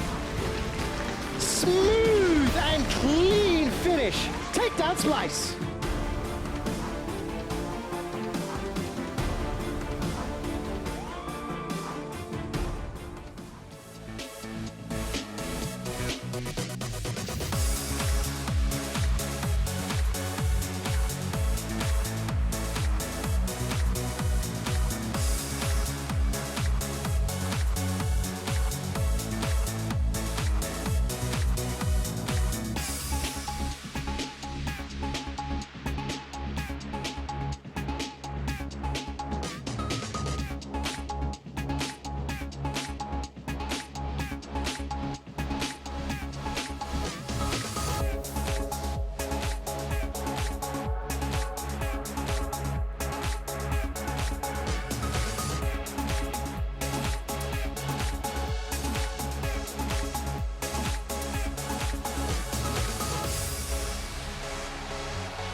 And welcome back to Berlin, where Splyce, they're on a mission to tie up the series against H2K. Splyce have side selection. They picked blue side. So, Deficio looking at picks and bans. Both team comps were pretty happy with how it looked. Yeah. Relatively happy with how they played out to pretty happy. What do you think will change, if anything? Well, H2K banned Aurelion Sol and Kassadin on blue side last time. They didn't get that luxury. Might not have the same luxury if they feel like they need to ban away both Zac and Xayah. Now, I actually think both champions could be left open and you can try and counterpick against them. Easier against Zac than Xayah, because then you kind of force to pick Rakan and you don't want to really pick him on his own. Anyway, that's some further pick and ban stuff that we can get into later on. We might still see this Aurelion Sol getting removed, but not the Kassadin. Okay, so Aurelion Sol, Zach, maybe, we'll see. What about H2K side? They That was Splyce H2K side. Sorry, Splyce side. Now they don't have to do the sort of red side bans. They can more target ban. Is there anything you really want to target ban from H2K? I mean, so Syndra already being removed now was the same in the last game from them. It is Febiven's main pick, so I think that makes a lot of sense. I think H2K will just go for those Zach, Xayah we mentioned, and potentially Kennen. Still remove him as a top lane choice. Kennen is still considered one of the absolute best split pushers. Very hard to deal with because he doesn't have like a lot of counters. Jace being maybe the only one people want to pick against Kennen specifically. A small pivot here, actually. Zyra ban by Splyce after the Syndra. And of course, H2K, Xayah, LeBlanc. I mean, what they go next. It has become quite meta in the LCK to first pick Thresh. It's actually something we've seen quite often. If you start removing supports, it is suddenly a viable first pick.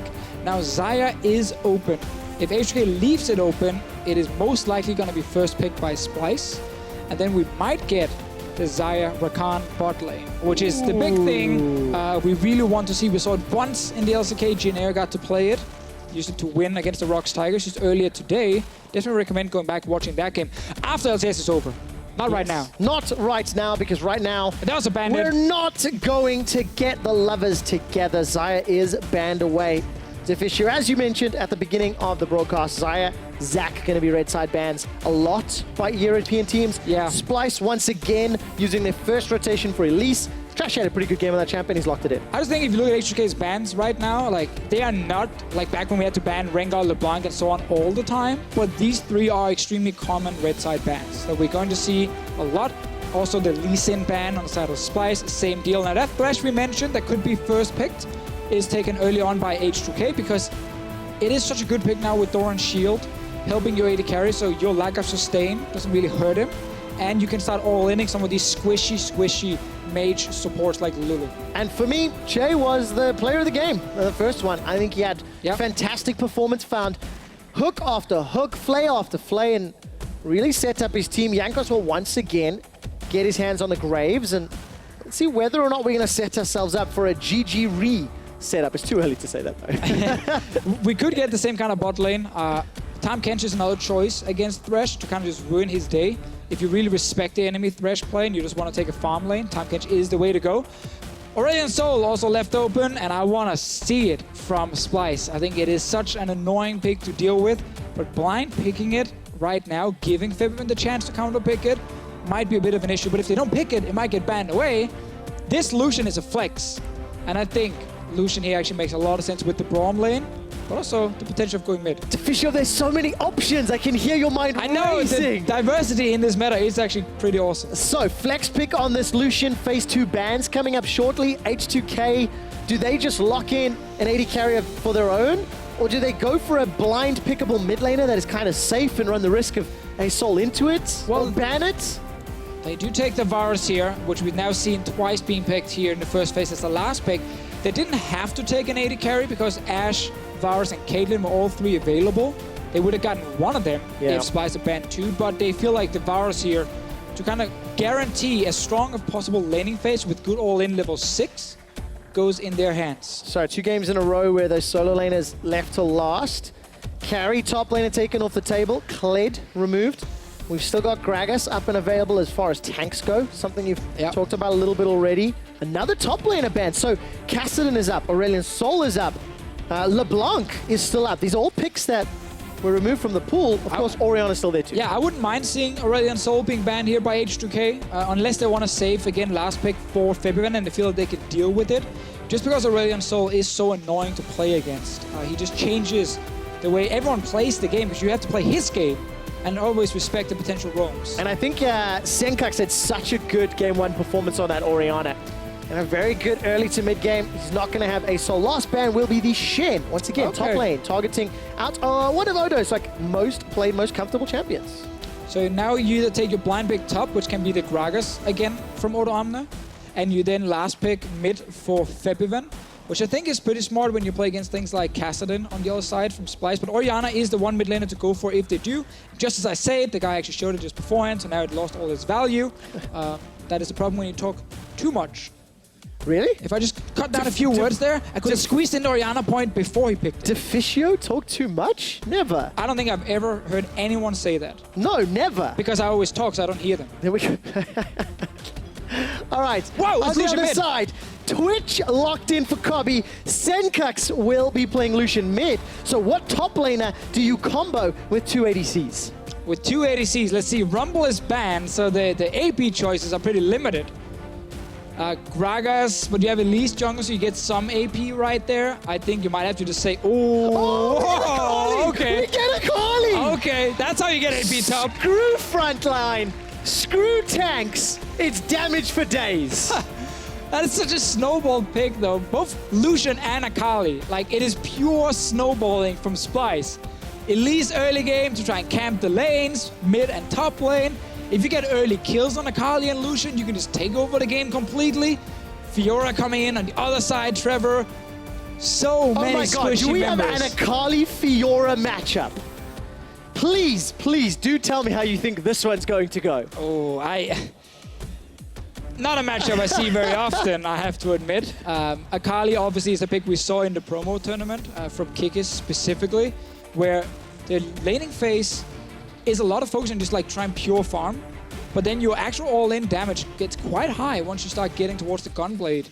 And Fiora obviously wants to at least get to 1 full item as well before she really wants to play 2 aggro. So you might have 2 top laners not looking to necessarily all-in each other very, very early, like first few levels. Well, but that's where the junglers will join Trevor, because Trashy is gonna just sit between mid and top lane, and he has 2 lanes where if he gets a kill to his teammate, that can just swing the entire mid game in the favor of Splyce.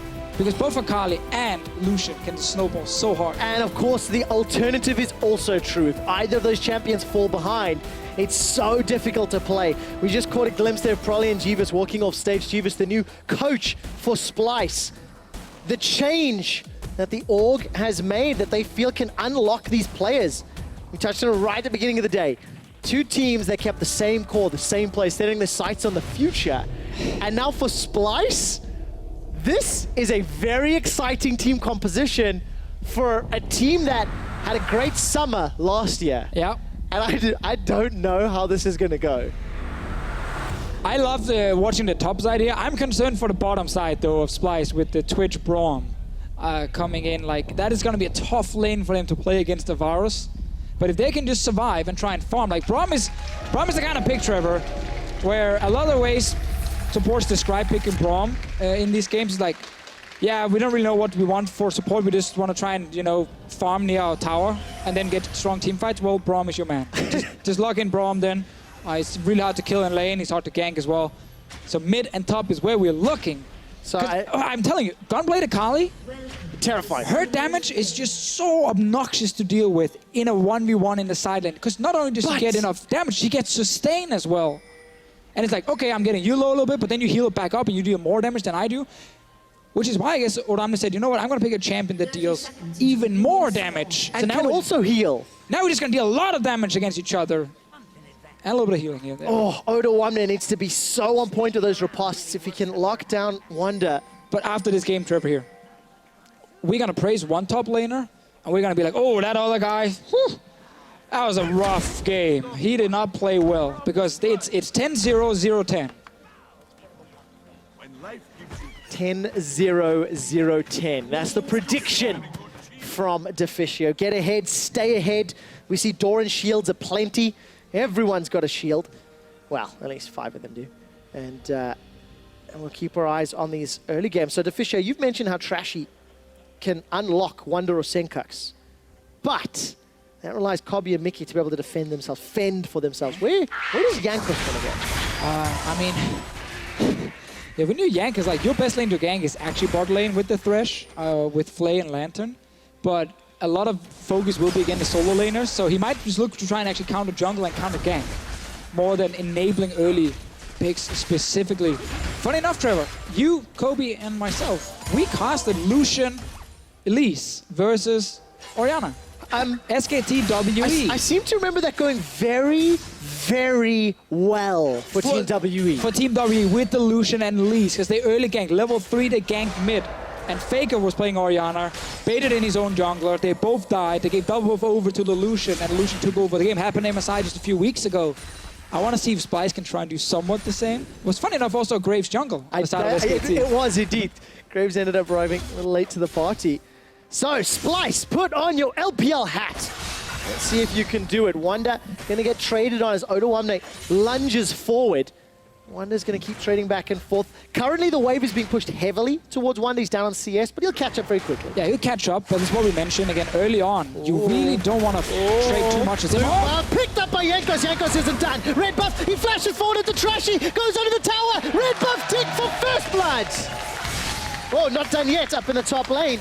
That was just back and forth. That was basically too easy for Jankos. Invading it now, chase mid. Oh, this is no Team WE. Senkak sidesteps the hook, flashes forward, but Febiven with Jankos gets a second kill. All right, so a lot just happened right there. First of all, great roam from Che. Let's just get that out of the way. Nice roam. Second game now where he's going off on his thresh early on. Jankos just invading in on that blue buff here, not spotted by Trashy. Finds him, steals the blue buff, instantly kills him, and it's so huge for H2K because Trashy was the man who needed to try and get the Akali going and get the Lucian going. Early killing him and taking his blue buff, and then invading again. We said this for Jankos, like, his job is invade and counter jungle. Oh, sorry, counter gank. Well, he already invaded and killed the enemy jungler, so I guess A+ on that one. Hey, this is what happens when Prolly gets backstage and slaps Jankos around a little bit. Teaches him not to make those mistakes. All right, take a look down bottom. That's a bot lane gang. Man on a mission. He's coming in. Cobby's able to stealth up, but he gets revealed by Jankos. Flash away, 100 HP. Smoke screen goes down. Jankos takes 2, 3 tower shots, down to 100 HP. Summoner heal brings him up. Cocoon locks down Che. Mickey and Trashy back away with their lives. Mickey forced a flash, and Jankos 3-0. He's got the hat-trick. Classic Jankos game, where he just goes off in the early game, gets first blood. You know, we made fun of him for not being the first blood king last split, making sure he's reclaiming that title early on in the summer split. You couldn't ask for a better start if you are Jankos right now. Like, you get the blue, you kill the enemy jungler, you stop the enemy jungler from ganking your solo laners, and you then go mid and kill the Lucian as well, and both his summoners got used. Exceptional Okay, play. Che was here too. Yeah, but this is team play. This is good individual performances and H2K as a team. It's actually insane that Che managed to leave the bot lane without it being called, so that Senkuk went so aggressive anyway. Good flash from Copy at first, but when you get ganked from behind here, it's really not much you can do as a Twitch. And we said already this bot lane would struggle in 2v2, or have a hard time at least. Yep. Now it gets even worse. Well, every single lane has picked up an advantage here for H2K. And they've got themselves a 1,500 gold lead by 5 minutes. 5 minutes. Jankos hasn't even spent his money yet, by the way. Still sitting on 2,200 gold. So, gold lead is in his favor. Odo, that was a little bit... tried to poke down Wonder. Actually uses the riposte as well. So Wonder winning a little bit of the mind games in this one. We have to remember level 6. Wonder gets the dashes, so he can obviously chase extremely effectively. Where Odoamne oftentimes wants to take the fight head on with his own ulti. Well, the two guys that want to fight. Fisher Wonder was one of the carries in spring for Splyce. Very happy with that. He's played Akali on the stage before. Last year, if you remember that. Didn't go particularly well.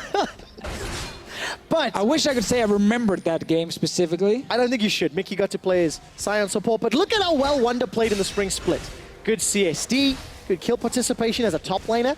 Definitely leading from the front, and that's why Trashy's coming up to this lane to help him out. Jungle proximity, second highest. Also, almost like it was meant to be. Oh, mid lane, Senkux again. This is very greedy. He dives in with almost no HP. Even if the ulti's gone from Febiven, you had enough damage left for Orianna to take it down. But yes, Wonder, as you mentioned, like the win condition for Splyce in spring, it became play around topside, get Wonder fed, and then he will try and take over the game, preferably, you know, with Trashy hand in hand, and then you can actually enable Copy and Senkux in team fights later. With Akali, it's kind of the same game plan, but you do have again this Lucian mid, which is another champion you kind of have to focus around. So Splyce, after that really poor start, will suffer a bit. Let's see how Splyce decide to bounce back. What does play into their favor is a little bit of Twitch roams once we get close to this mid-game, if they don't fall further behind. Yeah, and if Twitch can actually push out his lane. Oh, not gonna happen. Two-man flay from Che. Kobe gonna go down in a second. Hail of Arrows comes out. Mickey's buying so much time with that. He's actually alive. It's Yankos that goes down instead. Mickey, you monster, saving his AD carry's life. Oh my god, that was so close, but the Braum standing in the way. 1-for-1. So important for Splyce. Looks like another easy kill for H2K. I thought that it was Deficio. I heard you lying to the viewers. That's why you're here, to back me up, Deficio. Great play from Mickey. I don't want to be part of your lies. You're on your own, Trevor. Fair enough, fair enough. Well, Splyce, they thwart the first gank that Yankos has tried to set up all game long. Yeah, very true. It's actually fun, though, because we talked about how Yankos, the only lane he kind of really wanted to gank would be bot lane with Thresh. And because of that early start, he's actually been allowed to go down there twice now. Mickey saying hello in the mid lane. They've been dodging it, but it means Yankos again could go down for that second gank because his laners don't actually need him. If you look at the solo laners.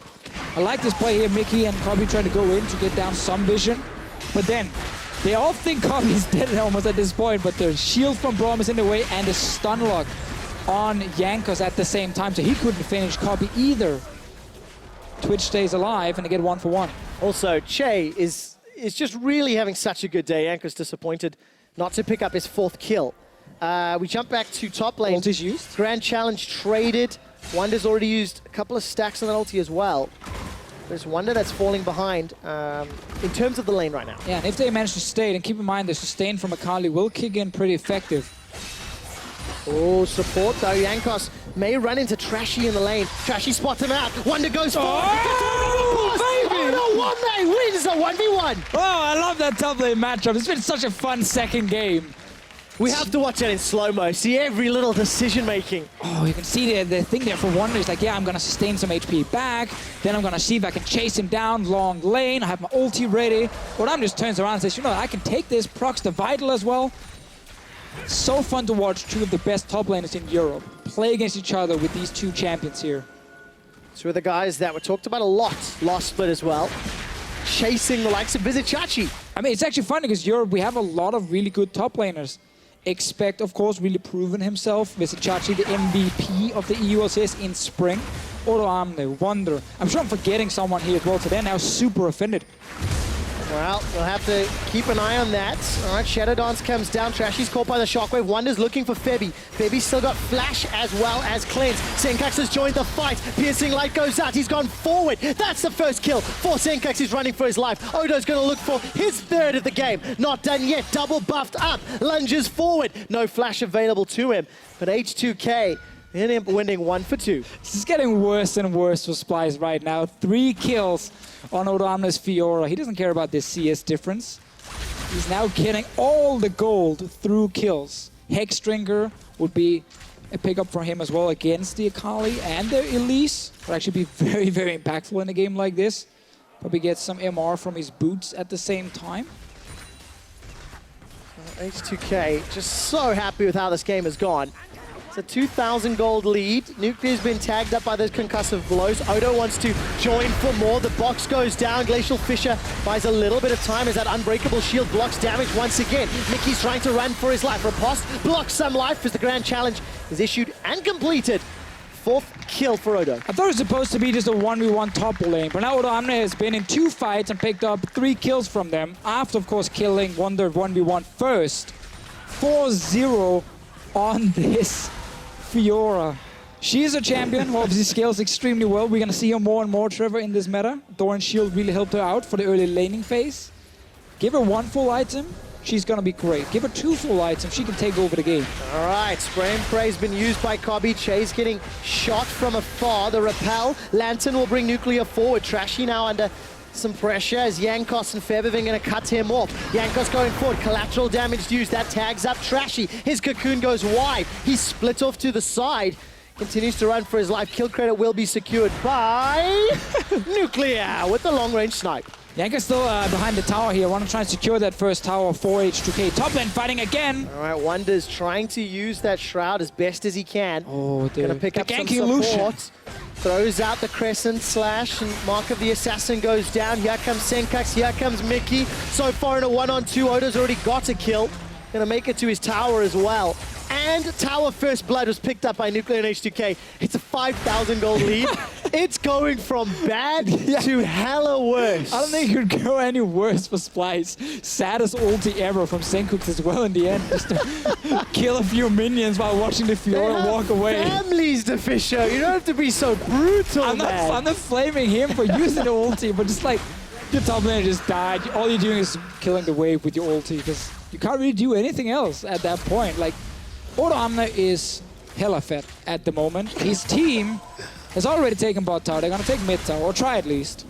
They're not gonna get it, Trevor. Not just yet. Hey, small win for Splyce. They defend the mid tower. Step away from the death sentence. H2K not done yet. Minion wave slowly being used up. The shockwave comes down, and Cobby says surprises. Mickey jumps into the dissonance. Chain of corruption from Nuclear sets up the double kill for Febivin. Odo Amner is coming in for the flank, and Deficio, you're now made a liar as H2K take down the turret. They did take it down. Yes, you are correct. They got it in the end. They're not done yet. 12 kills in 13 minutes. An inner turret will be the third tower, and I feel like Rift Herald will be a juicy target for H2K to help them speed up this lead even further. At this point, do you really want the old Rift Herald more for your Fiora?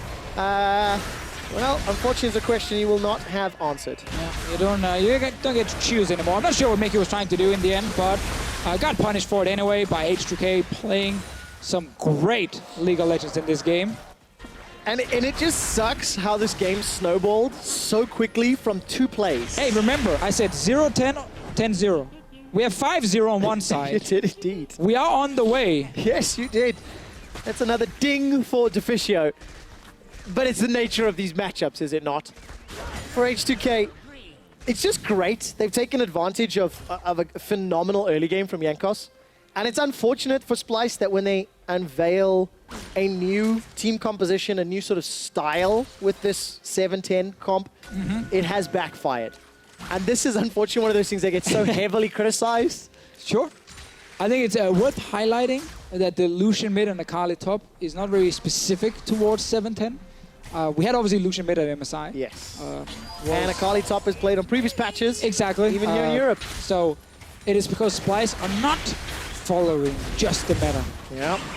But a few things. As all that thought, we'll come back to the meta discussion. Jankos gonna take the Lantern to safety in a moment by Che. It's just as you said, Trevor, like when you have snowball comp on one side and the jungler dies level 2, suddenly everything starts falling apart because Jankos was just everywhere in the early game.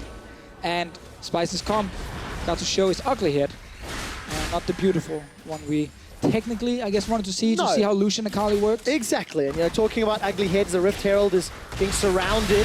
Jankos is gonna be jumped on, actually takes a lot of damage. Senkax finds Featherfit, the box goes down. Unfortunately for Splyce, it's Trashy that follows. That's a double for Featherfit. Senkax dashes in, flashes out, dashes back. Chain of corruption locks down Senkax and Cobby. That's another for Jankos and Odo to clean the fights. 4 kills now for H2K. They've already taken 4 towers as well. We are moving towards 10-0 Fiora. Oh my word.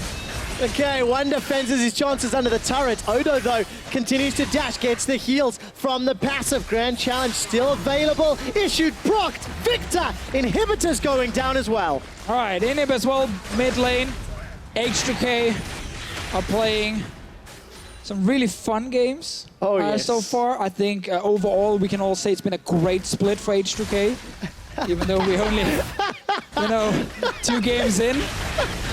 Well, you're not wrong. Exactly. You're not wrong. I mean, it's just another fight where you're like, what, 7K gold ahead at this point? Every member on H2K right now is outplaying Splyce. Somebody needs to turn that into a black and white image. So far, it's been a great split for H2K, In quotes, dash right to Fisher. That's I'll say. But I am actually quite hopeful and quite excited for this split because we keep going back to the same comps, same teams, same players. Which is a good thing. Not living up to their potential in spring. They made top 6. Clearly deserve to be in top 6. Yep. Stuck with the same investment, same team, same players. And now we need to see where they go. How far can they rise? You've got some support staff changes. You've got some pick and ban changes for Splyce that we only saw in maybe less serious games. Sure. This time trying it out, trying their hand, and there's potential here for both of these squads. Yeah, Odamne is 2 levels up on Wonder. He's looking for another play, but Trashy's around, so Wonder's trying to bait the 1v1 fight. I really want to add on to your point, but I'm kind of feeling a fight is happening, so I'm going to wait. I'm not sure if that's a fight. Odoamne is just trying to stop Nice Wonder. block, oh my god. Shuts down Trashy instead. Trashy, what goes up must come down and gets squashed. So please continue with the point. Right, so this is kind of going to be the split. Never mind, there's a fight.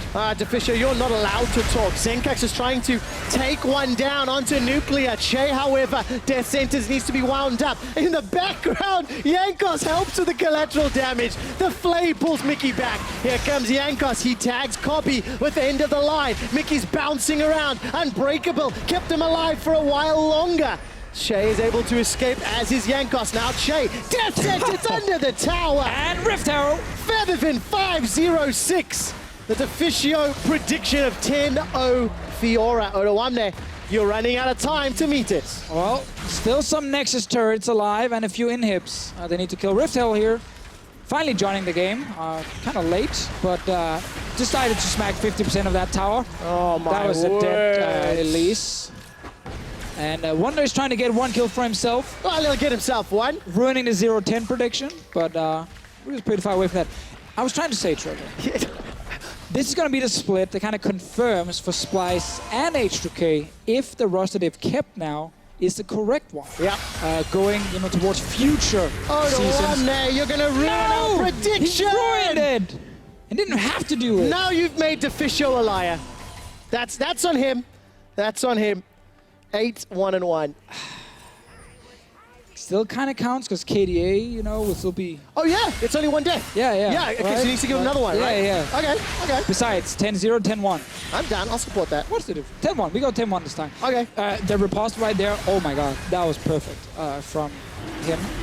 Top notch. Top notch from Odamne. Odamne, a man who was unhappy that he didn't get top lane after split, last split, the all-pro team. Yeah. I mean, Odo had a good split.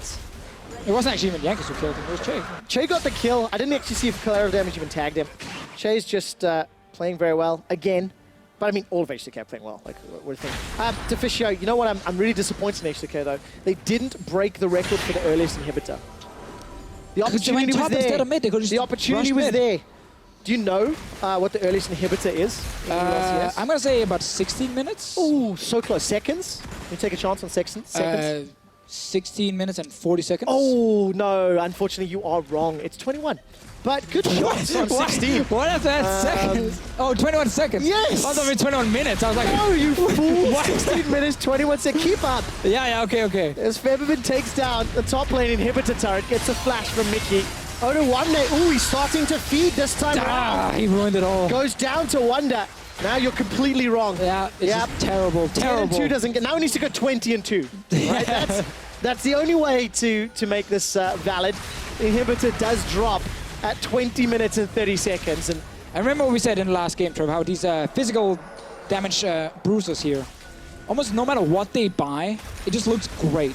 Like this dance here buffed on this patch, 30% reduction now, or well, reduction upfront reduction that then becomes like the damage over time after, a bit more AD on it as well.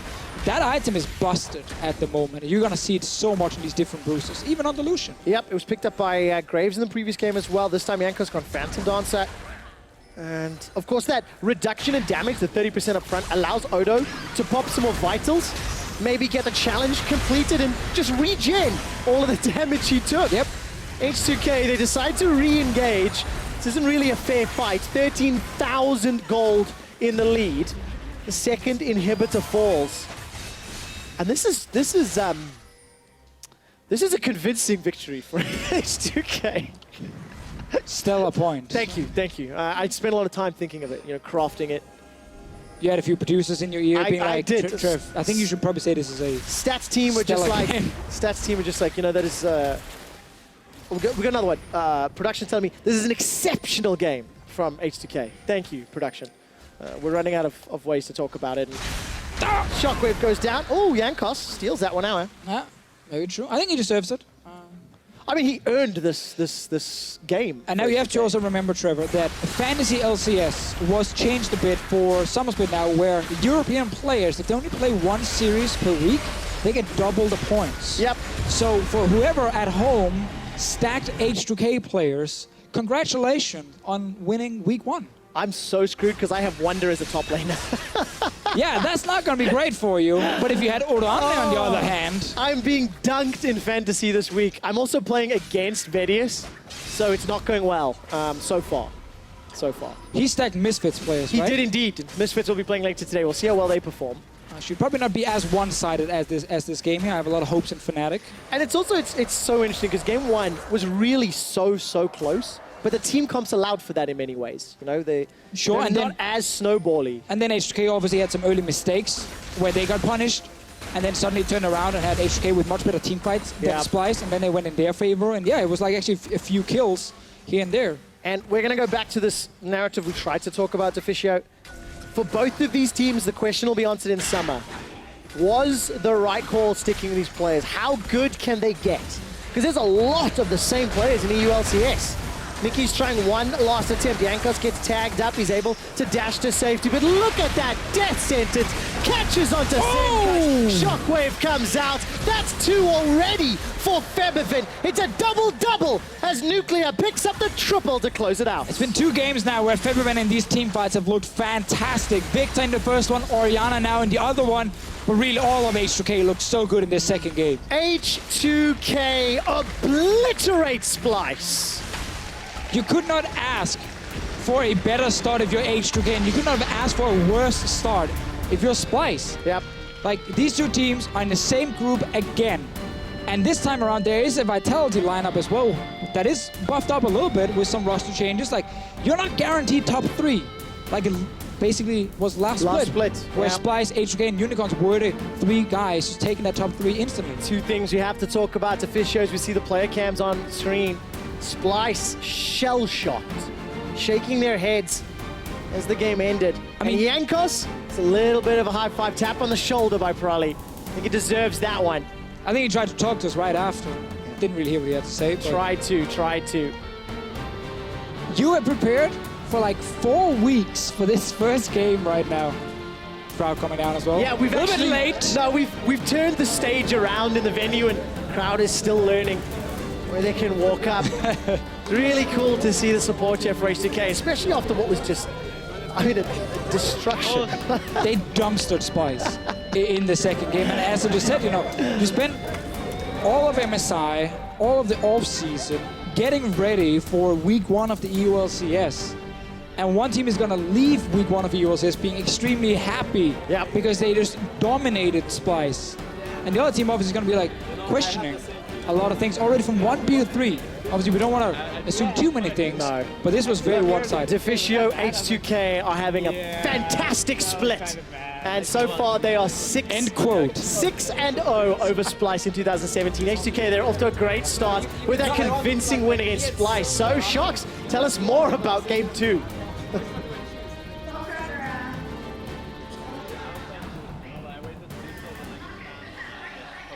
To say it. Let's talk about H2K and the fact that in game 1 we said, oh hey, their team play was good. Once they had the steering wheel, they could drive it home. And you guys said, well, I would. And I still hear Trevor being amused about this match because it was very convincing. We wanted to see some more cleanliness out of the individual moves from H2K, and damn, did they show us that here. Yeah, this is pretty much the opposite of game 1, where Yankos, he is able to not only pick up the first kill of the game, but then go and transition that even further. So aggressively moving into the jungle, trying to punish punish Trashy for his early game and does it fantastically. First kill goes through, he moves to the mid lane where Senkux is trying to utilize some of the strengths of this Lucian to push forward, but remember his jungler is dead. Shay with a beautiful roam up from the bottom lane, they're able to capitalize on Senkux who was moved too far up in lane, tries to go for the outplay himself. Jankos with the easy job of the last hit on the lane, and then it's down to the bottom lane as if there's anywhere else Jankos thinks he's gonna go. Third kill before even recalling. Everything gets in favor of H2K. Yeah, it was like Yanko said, oh, you guys didn't feel like I was playing well enough? Well, this is what happens when an invade goes as planned. He didn't get the small wolf, so perhaps not quite according to plan, but he does end up getting a good couple of kills all across the map to set up H2K for a fantastic early game. And what we saw was H2K know exactly how to use a lead in order to close out these games. So it's nice to see that they know how to play from behind and rally themselves back up in the mid game, and if they get themselves an early advantage, they know how to crush their opponent. That they do. And let's speak about the top lane, because we said at the beginning of the day, the thing about this update and the patch is that there is so much possible diversity. However, an Akali pick is not something that I had foreseen, at least, versus the Fiora. So break down the matchup to me and break down how it influences the game. So I want to start off by saying that we actually saw some Akali from Kikis during the Challenger Series, often regularly picked into tanks. The risk that you have is picking it blind is she is an assassin. There are rooms for counters. Now, the thing about it is that a Fiora is not the natural counter. It becomes a big skill matchup, because one of the things for Fiora is when she riposts, you have to pick the key ability that you want to try and avoid. And for Akali, that is often her Q. That is where a lot of her burst damage comes from, and that is where the thing that you really need to mitigate. So let's jump straight into the 1v1 that we often saw between these two players, because what I want you to keep track of is how often Odoamne is riposting either the first half or the second half of the Q coming out from Wunder, because that is the main damage dealing component of Wunder's trades. And you can see there once again, a lot of the burst ends up going in favor of Odo, and he's always making sure to hit these vitals as often as possible. And when we get to this final part of the 1 versus 1, at this point Wunder is using his passive to heal up, and he feels confident, but that was the final tick of his ultimate. And Odo knew that if he was able to successfully riposte that ulti, that would have resulted in the 1v1 win, therefore successfully getting the outplay on his opponent. And the huddle, because that was basically it. It was over. H2K won 2-0 so far, and a 4-0 they already had over Splyce in the spring split. So if you take a look back, what are we taking away from the series from H2K? That H2K are very solid when it comes to their team play, and still obviously have the ability to do it individually. I mean, game 1, it looked a little bit slow, maybe nerves on the first game. A lot of teams say that it takes them a little bit of a warm-up back into the swing of things coming off a break. So interesting to see that their strategy is on point, because when H2K have had strategy that is good, that is when they've always been fighting towards the top half of the group. They've always looked solid when their coaching is on point. And what I like is it seems that H2K seem to have a very firm grasp on the meta right now. They seem to know what's very good. The fact that Che is immediately going for these thresh picks, like for so long we saw the Karma and the Lulu, and every so often we'd see a Zyra out here, but with the introduction of the Doran's shield, that has changed a lot of how the bottom lane matchups go. And not only are they picking up these new picks, but they're playing fantastically on them, because I think that Che had a fantastic series overall. And that makes him the player of the series. Yeah. Which is a great accomplishment in the first game of the split, because we had pinned Nuclear and Che as this defensive duo that was playing Ezreal and Karma. And that was kind of where we were saying, okay, they look great, but H2K, it's a reactive playstyle that later into the game, well, with the Thresh, they have the ability to exploit weaknesses and mistakes from their opponents. And we saw that time and time again in this series. His Thresh was on point. That it was. We are setting up for an interview with one of the H2K players, and I do want to take that last minute then to talk about Splyce. What does it tell you guys that the new coach is coming in? They've made some changes, and obviously there's trust there, but it says, hey, we lost game 1, you can pick your Akali, we're going to pick the Twitch, and we're going to try something vastly different. What does that tell you about kind of the approach they're taking, or can we not take too much away from that? The thing for me is I feel that we didn't actually get to see very much of these individual creative picks, simply because of how awful the early game ended up going for Splyce. So I don't think they should let this deter them. I don't think this should put their spirits down, because Jankos did have a great early game, and I think that prevented a lot of the success of Splyce. So I think that I'd like to continue seeing creativity. I think that they are a team that can thrive in that sort of environment. And we saw last split, when players like Trash in particular get those comfort picks, that's when they have the best performances. And I think for Splyce fans, you've got to keep in mind any anytime you make a coaching change or a staffing change, it can take a while to filter in onto the Rift. And you saw in Game 1, Splyce composed. Game 2, they saw a Fiora that was already getting fed. They were like, let's take as many fights, try and get anything they can, and it just didn't work for them. But long term, I think this should be a benefit for Splyce. Right, we will see how that evolves. But for more on H2K's victory, let's go over to Dracos, who is ready with their jungler. Ooh, this is going to be a good one, isn't it? Thank you, Josh. Yankos, it's been a while since we've last talked, so I thought we'll start with the simple stuff, you know, get you back in the swing of things. How are you? How have you been? I'm good, I'm good. I'm still disappointed after playoffs, let's say, but I'm fine, thank you. How are you, my friend? I'm good. I'm curious, did you miss me and the time we spent apart? Yeah, yeah, I did. I'll take that as a yes. All right, you got the warm-up questions done. Let's get to the real meat of it. Game 1. Little sloppy, bud. What was going on? What was going on with the H2K comms? Felt like you guys could not get a clean early game there. I believe that first game is the first game on stage, and always when you come back from a longer period of time, you play kind of sloppy. I believe our first game was very sloppy, where I died for no reason, giving up the first blood to Elise, even though we had like full control of enemy jungle. Then Gragas missed some ultimates. Then we couldn't find our peak. Then we died to V2 bot. Blah blah blah blah blah. The list goes on. But the second game was better. And still in the mid game, in the first game, coming back, we managed to play better. We caught them. We got the Nashor, and we snowballed. So I'm fine with that. Okay, so fine with the end result. What was the big difference between Game 1 and Game 2? Was it just experience on stage? Was there something that was said after the game to kind of help you guys refocus? Or really was it just the single game difference in experience on stage? I believe that last split at the at the first game of Spring Split, we played kind of sloppy against Splyce 2. And then second game, we stomped them.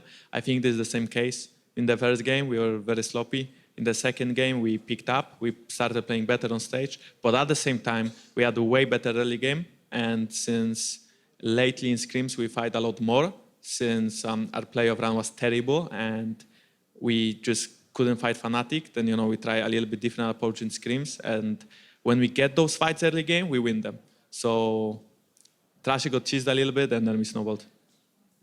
All right, I like it. Starting off with a little bit of cheese. Now, looking ahead in the split, you guys talked about dropping out against Fnatic. How does that affect your goals coming into this split, and what is H2K hoping to achieve?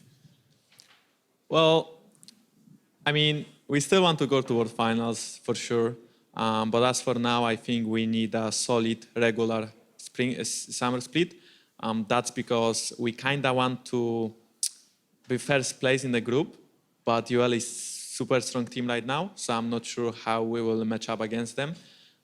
Except for it, yeah, World Finals and playoffs, obviously. But as for now, let's focus game by game. On Saturday, we play against a team called Mysterious Monkeys.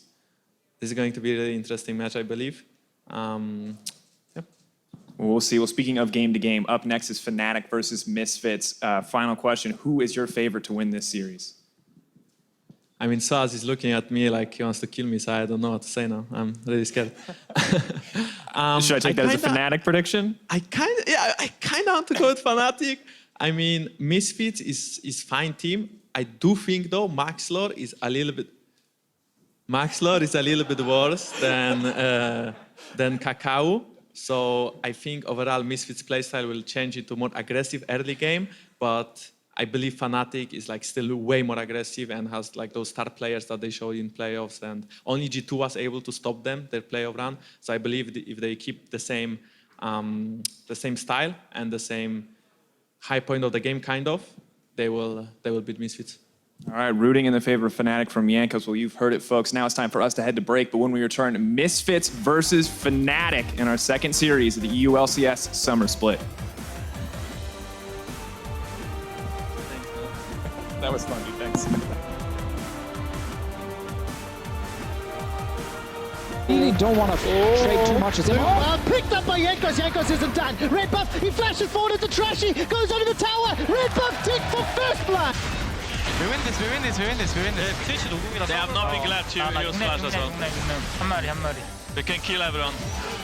Chain of corruption locks down Senkax and Kobi. That's another for Yankos and Odo to clean the fight.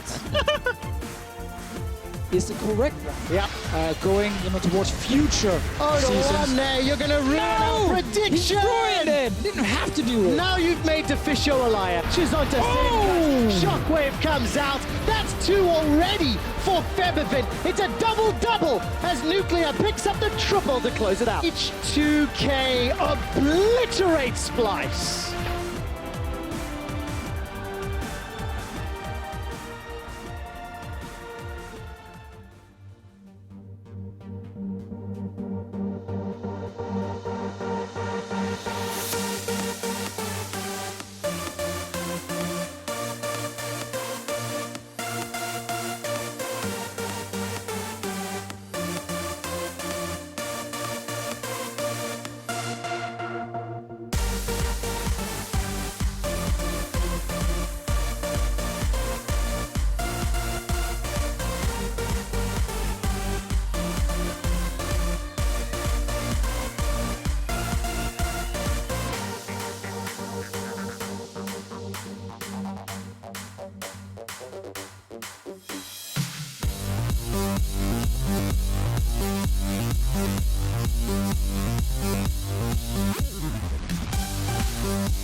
Welcome back to day 1 of the EULCS Summer Split, where we are counting down towards a rematch of last split's third place decider between Misfits Gaming and Fnatic. I do want to start by talking about those pictures, though. Broxa with the muscles, Maxlor with the doom hands. I'm not sure. Yeah, what is this? Where is this from? Let's watch out. He just was contemplating the destruction of Fnatic. Oh, Mr. They're Burns. wanting to get. Mr. Burns, yeah, you're right. Excellent. Excellent. Yeah, exactly. And then Broxa with the muscle, but we didn't actually see any, so yeah. Anyway. To be fair, that was the shirt and not... Yeah. He actually has muscles. Okay, well, glad we know that.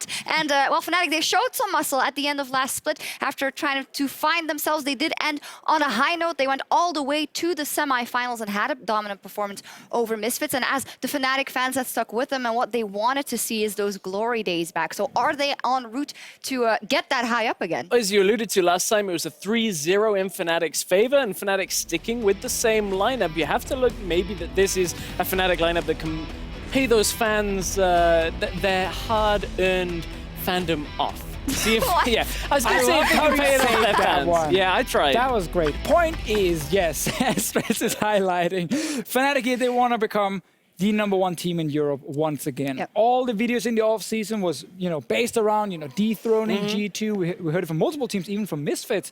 But for Fnatic, this organization, it's used to winning the EULCS. It's been a while now, 3 splits in a row in favor of G2. And this lineup, I'm not sure they can dethrone G2, but I think they can get very close. And something we can talk about with a little bit more clarity is the Fnatic style that started coming out a bit more. The ability for them to play almost whatever they wanted. Obviously, their coach change that happened after Nico left. You saw them start bringing out the AD carries that worked for Reckless. We started seeing the Kale in the mid lane. I wonder whether Fnatic will have maintained that coming into this split, because they made another coaching change. Unfortunately, isn't in effect for today, as Dylan Falco has visa issues that is preventing him from being on stage. That is, so we see Finlay there. Fnatic, we'll see if they have a new style, what they've learned also. 4 of the 5 players went to bootcamp in Korea. On the other side, they're up against Misfits. Well, they are coming off a great first split, all things considered, even though there was disappointment probably after that semi-final. Top 4 in their inaugural split with a roster filled with a lot of rookies as well, and they've said this is a 1-year plan. So what can we expect with the change coming in now? Maxlor in for Kakao. You heard Jankos say that he thinks that Maxlor is perhaps a step down. I think it fixes some of the issues we started seeing from Misfits the later the split got, which was that they didn't seem to have a leader. They didn't have that big voice, the shot caller. I think that's something that Maxlor, we've been priding him on consistently, and his consistency since joining the LCS. So I think it has the potential to be an upgrade for Misfits throughout the split. Yeah, I think mechanically, as Jankos is saying, it is a step down. But I think Kakao, while he had some really good games, also had some really bad games. Adding in Maxlor should probably create a more consistent Misfits as a complete team. And I also think because they have Afari and they have Hansama, who's now no longer rookies, there should be enough carries on this lineup that they don't rely on the jungler to be the main carry. So I actually think, as Stress said, the change here is really good for Misfits, and I think it's going to pay off in a few weeks, maybe not already in week 1. Because it takes time to, work with a new shot caller. That it does. Teams are about ready. Quick predictions, very quick. I'm saying Fnatic, and I'm going with 2-0 Fnatic. 2-0. I think 2-1 Fnatic on this one. I think both teams still have a lot to answer in this series. It's going to be a fun one, though. I thought the first series might have gone 2-1, but H2K proved me wrong on that. Well, we'll see how it plays out. It is a clean slate for these 2 teams as they kick off the summer split and continue their climb for the European title.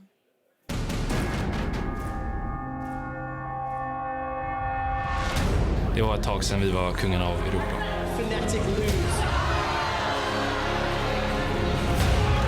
Mot slutet så började saker och ting falla på plats.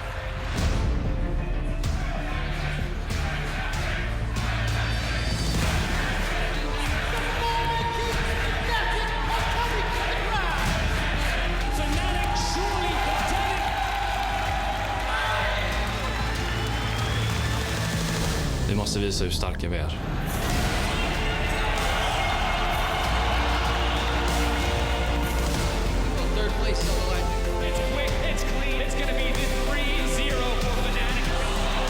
G2 har vunnit tillräckligt mycket. Det är dags för oss att visa vad vi går för. Always exciting to see Fnatic getting hype for the new season. Good evening, everyone. I'm Daniel Dracos, joined at the caster desk by Andrew Vedius-Day.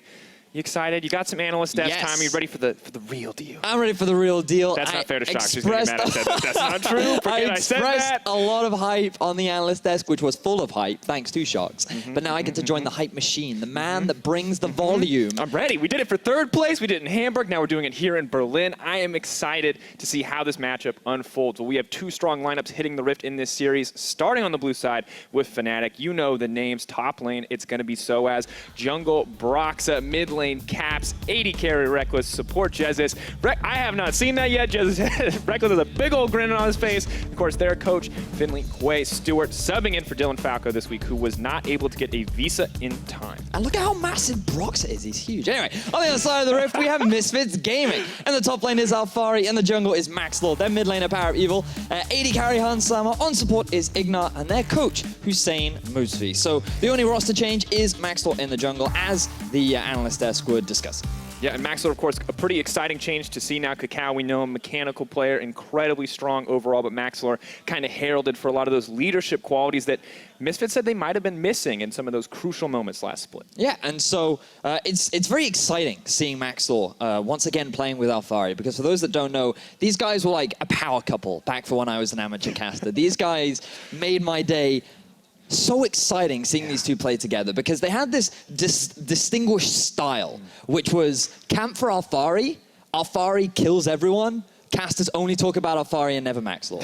And it became a running trend that Maxlord loved to hate me for. And this game, I'm hoping that he can actually do more things in the game. He can have a little bit more value. But the fact is, these two players do originate from the UK. They've been playing together on a number of different teams for a very long time. And I'd like to think that that synergy can still remain between them. They understand how one another plays. And there was a lot of hype surrounding Alfari coming into his first split. He didn't make a massive name for himself, even though he was a consistent, solid top laner. Perhaps now with the iconic duo, they can make a bit more of a name for themselves. I like it. Jay-Z, Beyonce for some people. Max Yeah. Lore, Alfari for Vedius. All right, I'm excited. But of course, going up against them, you've got Soas, this guy rock steady in the top lane, a legend, a veteran player, but he's backed up by a rookie in Broxa. Now, Broxa, great first split, we can't deny it, but did have some weaknesses here and there. What I loved about Broxa is the way in which he just dominated the early game. His Lee Sin, his Elise, they were just destroying so much of the opposition during the spring season. And this guy, he just kind of came out of nowhere and really demonstrated his power here on the stage in the EULCS. Those early Lee Sin plays setting him off right, but now we're into the early stages of the pick ban phase. Game 1, Fnatic versus Misfits. Jace taken off the board. We're not going to see Zach either. Nobody wants to deal with him today. Not a chance so far. Very likely to see Xayah banned away too. I know that both these AD carries have been preparing for it quite a lot, given that they didn't end up going to MSI. They've had a lot of time to play on the new patch, and they have been experimenting with some of these new picks, some of these new champions. And I wonder if we'll see the Respect Cannon ban taken away from Reckless. And if Fnatic are still going to go for it, right? That's the question we have to ask, because we saw Fnatic with that style dominate the vast majority of Europe. But the question is that still what they're focusing on? Is that still what they're working on? Do they have something new up their sleeves? Because if anybody is going to break the meta, it's not Unicorns of Love anymore. It is Fnatic that we are expecting front and center to be picking up some interesting options. Yep, and so far, they have taken some of the new picks off the board. Fnatic, actually the team to ban away the Xayah. Will look for an early first rotation of very likely to be the cannon. Remember that you can flex it both top and down the bottom over in the LCK. It has been a high value ban simply because of the flexibility and the power that he does bring in the top half of the map. But more priority coming in on the jungle position. We've seen a lot of popularity for Elise recently. The jungle meta doesn't seem to be changing whatsoever when Zach is not available. Lee Sin, Zach banned away. Elise is going to get picked up here, and maybe a Graves to follow on the side of Misfits, but it's not really a playmaking champion for Maxlord. They could go for a fairly safe bottom half of the map, like go for either a Lulu or a Karma, still very strong in the current meta, or they could go for the champion that we were just discussing, the ability to flex it. Remember that Alfari, when he did bring it out in the top lane, he was able to get that backdoor sneaky surprise play with the cannon, able to net a victory back during spring. And it offers so much power in the top half of the map. We also have seen Hans Summer bring it down the bottom lane. Yeah, but he's not interested in giving you the opportunity to talk about flex picks, because Devaris now coming in as well. We said it before, we'll say it again. So far in Europe, the only person who can play AD Kennen is Reckless. If anyone picks it up, can't be too confident, but that's not the case for Misfits. They've got the Kennen on the top side of the map, Varus in the bottom lane, and now Fnatic really got to figure out what they want to get here. So now, was wondering whether or not they might go for the Thresh as well. We already saw a high priority for it from H2K. The all-in power that it does provide is very potent. I'm so curious as to whether or not Fnatic are going to early rotate their AD carry here, because conventionally you would go for, hey, maybe they go for something like a Caitlyn, maybe they go for something like an Ashe. We want to play it safe. We're not about, doing anything crazy, but it's Fnatic, right? How adventurous they want to... There we go. I saw that cannon. I was like, don't do this to me, Reckless. I trust you. You're going to pick something weird. And there it is. Tristana coming in. Not a priority for any other team in the world, but a priority for Fnatic here, going up against that Varus. So good sieging coming out from Tristana. Also great all-in power, especially around the level 6 mark. So it very much speaks to the Fnatic style of picking up these unique champions. And for Misfits, they can just continue to play it safe. So far, they've got what is effectively a very meta composition. I would expect them to go for something like a big tank now, somewhere in the jungle. Put Maxthor on something like... In the past, he was well known for picking champions like Rek'Sai and Rengar, who can act as these beefy frontlines. But remember how prevalent tanks are in the current meta. Maybe he could be the first one to bring out our Sejuani. I always try to forget Tank Rengar, and then you describe him as a beefy frontliner, and I'm brutally reminded of how awful that experience was in solo queue. But Gragas also one available. We've heard it's being flexed into the jungle a little bit here and there, but really taking their time in the second ban phase. Options to round out these composition, options to ban away mid lane. Fizz taken away. Not looking to give that to Soaz or Caps. So now Fnatic very likely to ban away the supports along with junglers, given that Fnatic already have the Release and Thresh. Brawl was picked earlier on in the day. I think that Tahm Kench could be a very big takeaway as well from Fnatic. We saw how powerful it can be at MSI, and I think that it just does so well into the pick style that Thresh can offer, along with the Elise as well. too. You just have so much CC, so many opportunities to lock people up. We saw Che really roaming, making plays for the team. Maybe Tahm Kench can, you know, minimize some of that impact, but for now, Tahm Kench could be banned away. Fnatic clearly on the same train of thought as us, not interested in dealing with the pick denial, not looking to give Misfits a shot to keep their champions alive. Lucian banned out as well. We have to assume for Caps in the mid lane. Yeah. We saw what it can do. We saw Xie just about dumpster faker with it, so we have to assume that a lot of people are going to be able to kill people with the Lucian. So now I feel that you just go for a safe support. Braum does naturally well into the Thresh. The ability to disengage his hard engage is very effective, but also it synergizes nicely with the Varus because he can follow up on those kind of engagements from the Varus ultimate too. He provides a lot of great peel, and he just basically acts as a massive brick wall that Fnatic have to find some way around, given that a lot of their engage and a lot of their tools are primarily single target. Well, Reckless versus a brick wall. Excited to see how that one pans out, but Galio now locked in for the top lane for Soaz. May pair nicely if Reckless wants to dive deep into the enemy back line. Will definitely match up pretty nicely against the Syndra, but big question marks as to how the early lane will go against a pick like the Kennen. Ooh, now this would be really interesting from Fnatic if they do lock in the Taliyah. Now, the thing about Taliyah is over in the LCK, she is a super popular pick. She is so much based around playing for the team. She's about roaming around the map, trying to set up plays on bottom side, top side. She works well when she's kiting and just basically supporting the rest of the players in the team. But this is Fnatic. Exactly, right?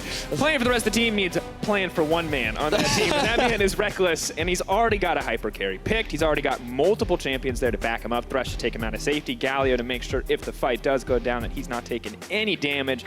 And now Taliyah, who can just roam down to the bottom lane and say, well, you've got a wall, Braum. I can make one too. So it's going to be exciting to see what Fnatic can do with the Taliyah, because typically you wouldn't expect that Taliyah to be the solo carry in World Caps. A lot of expectations were put on his shoulders coming into Spring Split because a lot of people believed him to be this prodigy young mid laner that could upset a lot of the current talent that we have. He didn't quite have the start that he wanted, but he definitely progressed throughout the split, bringing out really cool picks like the Kale is one that I distinctly remember, and getting a few solo kills down onto Perks as well. So we'll have Which is more important now that Perks has proven himself on the international stage. It's like bonus accolade there.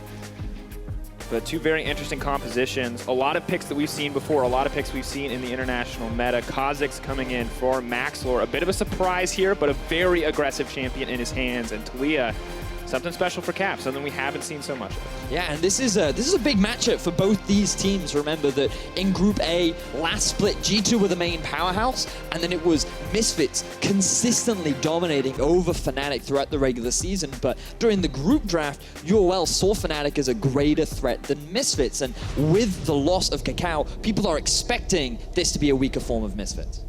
We'll have to see how has the offseason paid off for both these lineup. One roster swap on the side of Misfits, but Fnatic still going strong. 5 members after an insane second half of the split to rise up from the bottom of that group.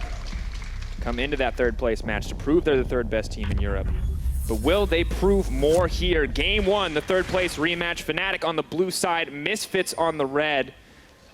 Vedius, what are we watching here? What do we have to keep our eyes on? Well, we really have to keep our eyes on Caps because going into that mid lane matchup against Syndra, one thing that she is well known for throughout the world is for being a laning powerhouse. She's all about pushing, she's all about harassing. And while on this Talia, you arguably should have stronger push, especially when you get a couple more levels into your queue, you still have to be so mindful of the all-in power that Power of Evil possesses. He decided not to run Cleanse. This could be a big risk, especially if Max will look to try and make some early plays. But once Caps hits that level 6 mark, that's where we want to see him roaming around the map. That's where we want to see him grouping up with Broxah, him being the primary wingman, and then moving down to the bottom half of the map and trying to get Reckless going on this Trez. And I like how much respect Power of Evil has given over to Broxah on that Elise, taking the cleanse for himself. Even if Talia's not taking it on the opposite side, yeah, you're going to give up a little bit when it comes to trading back and forth in lane against that barrier, but now you don't have to be quite so scared of that early game Elise power. Here we go, though. Looks like a calm setup for now. No crazy Zyra setups in the level 1 on bot side. A bit of a throwback. Some sports we haven't seen in a long time. Thresh up against a melee matchup. Won't be all about the push here early on. Maybe a bit of a shift here in the bottom lane meta, even if a lot of the faces have stayed the same. And of course, Doran's shield. Quick shot and Officio touched on it earlier, but makes it pretty easy to stay happy and healthy in that bottom lane. And some of you may be wondering why the Galio in particular has not gone for the early Doran shield, because especially against someone like Kennen, who's all about getting that auto-harass down and just trying to poke you out of lane, you would expect it to be something that helps you get through that early laning phase. But Galio really values the mana regeneration along with the additional AP to help you shove, help you try and push that cannon underneath the tower to, in that way, make your laning phase that little bit easier. And interesting here, Soaz giving up a little bit of experience to take down some of those Raptors to help Caps actually pick those up and get an early level 2 over Power of Evil. Makes a lot of sense to give Power that respect in the mid lane after he had a pretty excellent split last year. But now Caps is confident to keep moving forward, definitely taking the better end of that trade.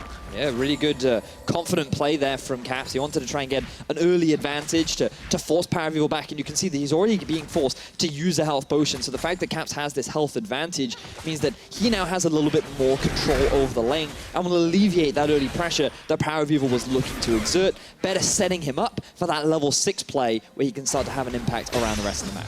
Look from Jez is coming in. Ignar taking a lot of damage. Wall goes up to keep him safe. But so far, Fnatic doing very well in their individual lanes. The only lane to be sacrificed this time around is Soaz, who is struggling against the pressure put down by Alfari on this cannon. That's an example of where, while the mid laner got an early level 2, Soaz will be a little bit behind in terms of experience, along with Alfari being able to look. You can see already hitting that level 3 mark, just looking to put down the pressure onto the Galio. This is what you'd expect early on. Once Soaz gets a little bit more armor under his belt, though, then he's going to be feeling a lot more confident going into that 1v1 matchup. For now, things remain pretty Kennen favored, but it's pretty calm across the map. Waiting for the Elise potentially to make some plays with that early game power, while Maxler may want to counter gank, but for now is content to just keep farming up. And, you know, a pretty passive early game, only 3 minutes in. Do we expect the same thing we've seen from Fnatic in the past, where when the trigger gets pulled, when these teams gets aggressive, that it's going to be all about the bottom side? Well, that's where I think the better place to play around would be, especially when you have a Tristana who's very reliant on the scaling.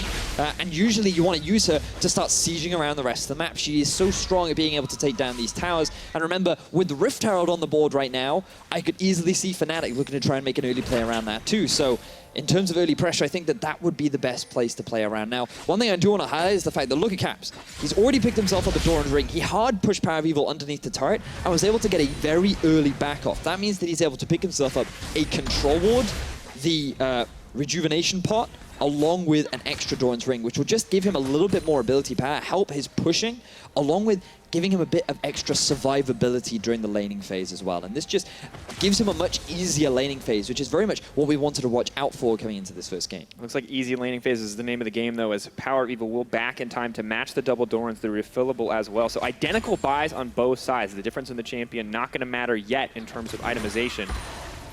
Cap's doing his best to hold on, and Broxah Waiting in the wings, maybe hoping he can catch Alfari out, hoping he's gonna get a little too aggressive. In goes the Justice Punch, not gonna land the taunt. Alfari just gonna flash to safety. Big sign of respect. Yeah, exactly as you said. Showing towards Soaz, look, if you're going in for this kind of engagement, you must have an ally nearby. I'm not gonna risk getting taunted in the first place. I'm just gonna get out of there. The thing is for Misfits, though, they're not using this information to do anything on the rest of the map. Look at the positioning of Maxlor. He's just continuing to farm. Vedius, I'll be honest, after watching Fnatic last season, I was expecting constant action here in this early game, but it looks like both teams kind of taking it slow in their first game on stage. It's only level 4, mate. Calm down. All right, I'll be honest, I've had a lot of caffeine. Time is not moving the same for me as it is for you. I feel like I'm watching in slow motion right now. Slow motion, like Caps is literally walking into lane like, get there faster. Maxlor has to be careful here, though. Only level 4, Caps level 6. Movement speed steroid coming in from the adjacency to the wall. A little bit more. Stormraider Surge making it pretty easy to get in and out on those quick trades. Ooh, okay, another interesting itemization shift that we're seeing is actually on Reckless, going for Berserker's Greaves. Those, people may not recognize different kinds of boots, because typically all you ever see in the game are Ninja Tower. And usually it just helps in terms of the 1 versus 1. It mitigates so much of the basic attack damage and just gives you such valuable armor into the early game. But Rex is saying, look, I want to get this early attack speed, it'll help with my push, it'll help with my ability to siege. And he's just saying that, you know what, I don't even need the armor, I'm Reckless. Why am I going to ever be at threat of dying? I like how his analytical insight that you've theoretically voiced for him is that I'm reckless. I'm pretty good. Yeah. Well, Hansama doing his best to push up. Should have the advantage as Avaris, but explosive shot, as you mentioned, the passive on that, keeping this creep wave pushed. And Jesus just constantly threatening to throw out those Qs. Maybe looking for a bit of a pick here, maybe looking for a little bit more action. But now as we look across it, no real reason to fight right now. Cloud Drake on the bottom side. Rift Herald still minutes away from fighting. Just going to be the push back and forth, both teams waiting, looking for an opening or an opportunity to maybe find a gank here. But level 6s are starting to come in, and this could be the big shift. Yeah, look, you can already see some vision being invested from Fnatic into the bottom half of the river. Caps is just moving off into darkness, because what this makes Misfits do is have to play defensively, because they no longer have any idea where Caps is. They're like, could he be roaming bot? We do not have enough vision in the river. That's why Ignite had to drop this ward over the wall, just in case Caps was coming for this movement. That's resulting in a bit of loss in experience, a bit of loss on farm, and Misfits are just always on edge because they don't know where Caps is trying to move around.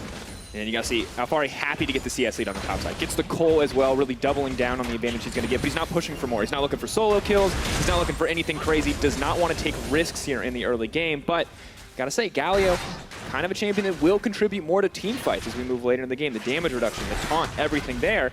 And maybe now it's time, Vedius. Maybe it's time for Alfari and Maxlor to bring it back here in this early game. So this is just a list of the different teams that these two individuals have plays on. Back in 2015, they played for a well-known UK team known as Team Infused. In 2015, they played on a challenger team that participated in the PGL tournament to Infinity Beyond. And in that tournament, they actually won.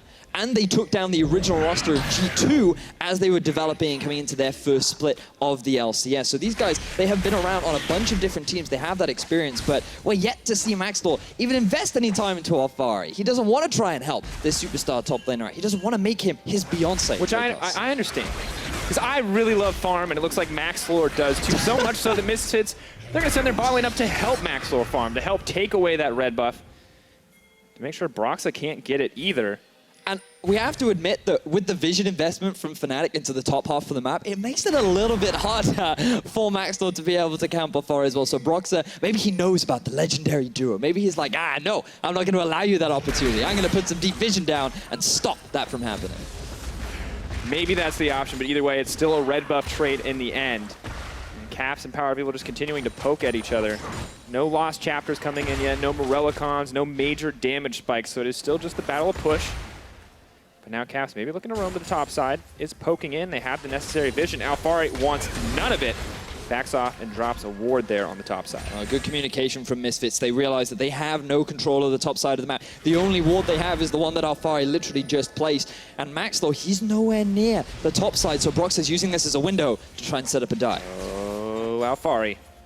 That cannon does a lot of damage. We know that. But if he gets too close to that wall, if he tanks that Elise Cocoon, there goes the Justice Punch. Out comes the taunt. The flash not quite up in time. That's going to be first blood. Quick and easy. Fnatic make it happen. Clean, calm, calculated play from Fnatic. The Justice Punch just, it made it too easy. This time Alfari didn't show the respect. This time he didn't try to flash away. It was up and available, but instead it will result in Fnatic getting themselves their first tower of the game. And you got to think it's so difficult, even if the Cocoon missed or the Taunt missed, to survive under that tower against an incredibly tanky Galio and Elise who can reset the tower aggro. So just well played in the end by Fnatic. And now Soaz evening it up on the top side of the map. The early game advantage that we thought would be for Kennen now starting to fall apart a bit. And look at Caps, he now realizes with the top under Fnatic's control, he wants to try and invest a little bit more into the bottom side of the map. Jezis, he was moving very forward up into the lane, putting the lantern behind him, allowing that opportunity to come in from behind. Let's have a look back at this replay. Before Alfari, he chose to flash out of the taunt. This time he did not, and when you chain that kind of CC, it becomes a very easy kill. So good setup from Fnatic, and their pressure continues as they've netted themselves now a little over 1,000 gold lead. And I like how he initially predicted it might just be all about the bottom lane. Well, actually there's members on the way, so I'm gonna hold that thought, because in they go. Oh, there's the entrance, but Soaz not gonna find it. Jezis does though. Quick hook to pick that one up. 4-man Fnatic down in the bottom lane. This was the play that we expected, and it becomes all the more easier after taking down the top turret. This is just standard League of Legends. One tower down, next short to follow, and Fnatic taking full control over the map. Dead even for the first 9 minutes. I still feel like we're 20 minutes into this game after the farming we saw there, but get a kill on top side, immediately roam bottom side, make another play, break another tower. This is the high-speed League of Legends we expect from Fnatic. They are still just a team that ups the tempo. And the thing is, you have to wonder, right? Because a lot of eyes are on Maxlor right now. Was this the correct decision to take Kakao off the roster and put Maxlor in? Because expectations were better communication. Maxlor is just overall better for the team. But so far, Misfits are not doing anything. The one thing that Kakao was really good at was just early pressure, getting a lot of deep vision down early on and enabling his laners to play however they want. But we're seeing Misfits always playing on the back foot, and this is just another illustration of that. It is so easy for Fnatic to force this all-in engagement when there is no Galio on the map, when they have nothing to worry about on the top side. He still has his CP to join so they can keep his tower alive, and it means that a second tower goes in favor of Fnatic, and now they're sitting on a 3,000 gold lead. And just what do you do as a Varus? Even if you fire out that ultimate, you lock down the Tristana as she's mid-leaf, there's still going to be a Galio coming in on top of your face. No way to stop that from happening. Fnatic now in absolute control. No need to take the Cloud Drake. They're just going to keep pressuring out these lanes. And as you said, I don't feel like we've seen anything from Maxlor yet.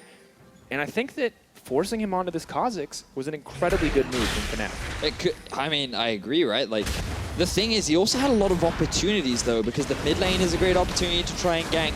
The bottom lane has Hansama's ulti in terms of being able to force all-in engagements. You have a fire in the top, sure, it's a little bit harder to be able to gank that Galio, but early on, they maybe could have gone for a dive. So he took a lot of harassment from Alfari during the early phases. So I feel like there were opportunities that Maxwell could have tried to take advantage of, but he was never really able to force anything.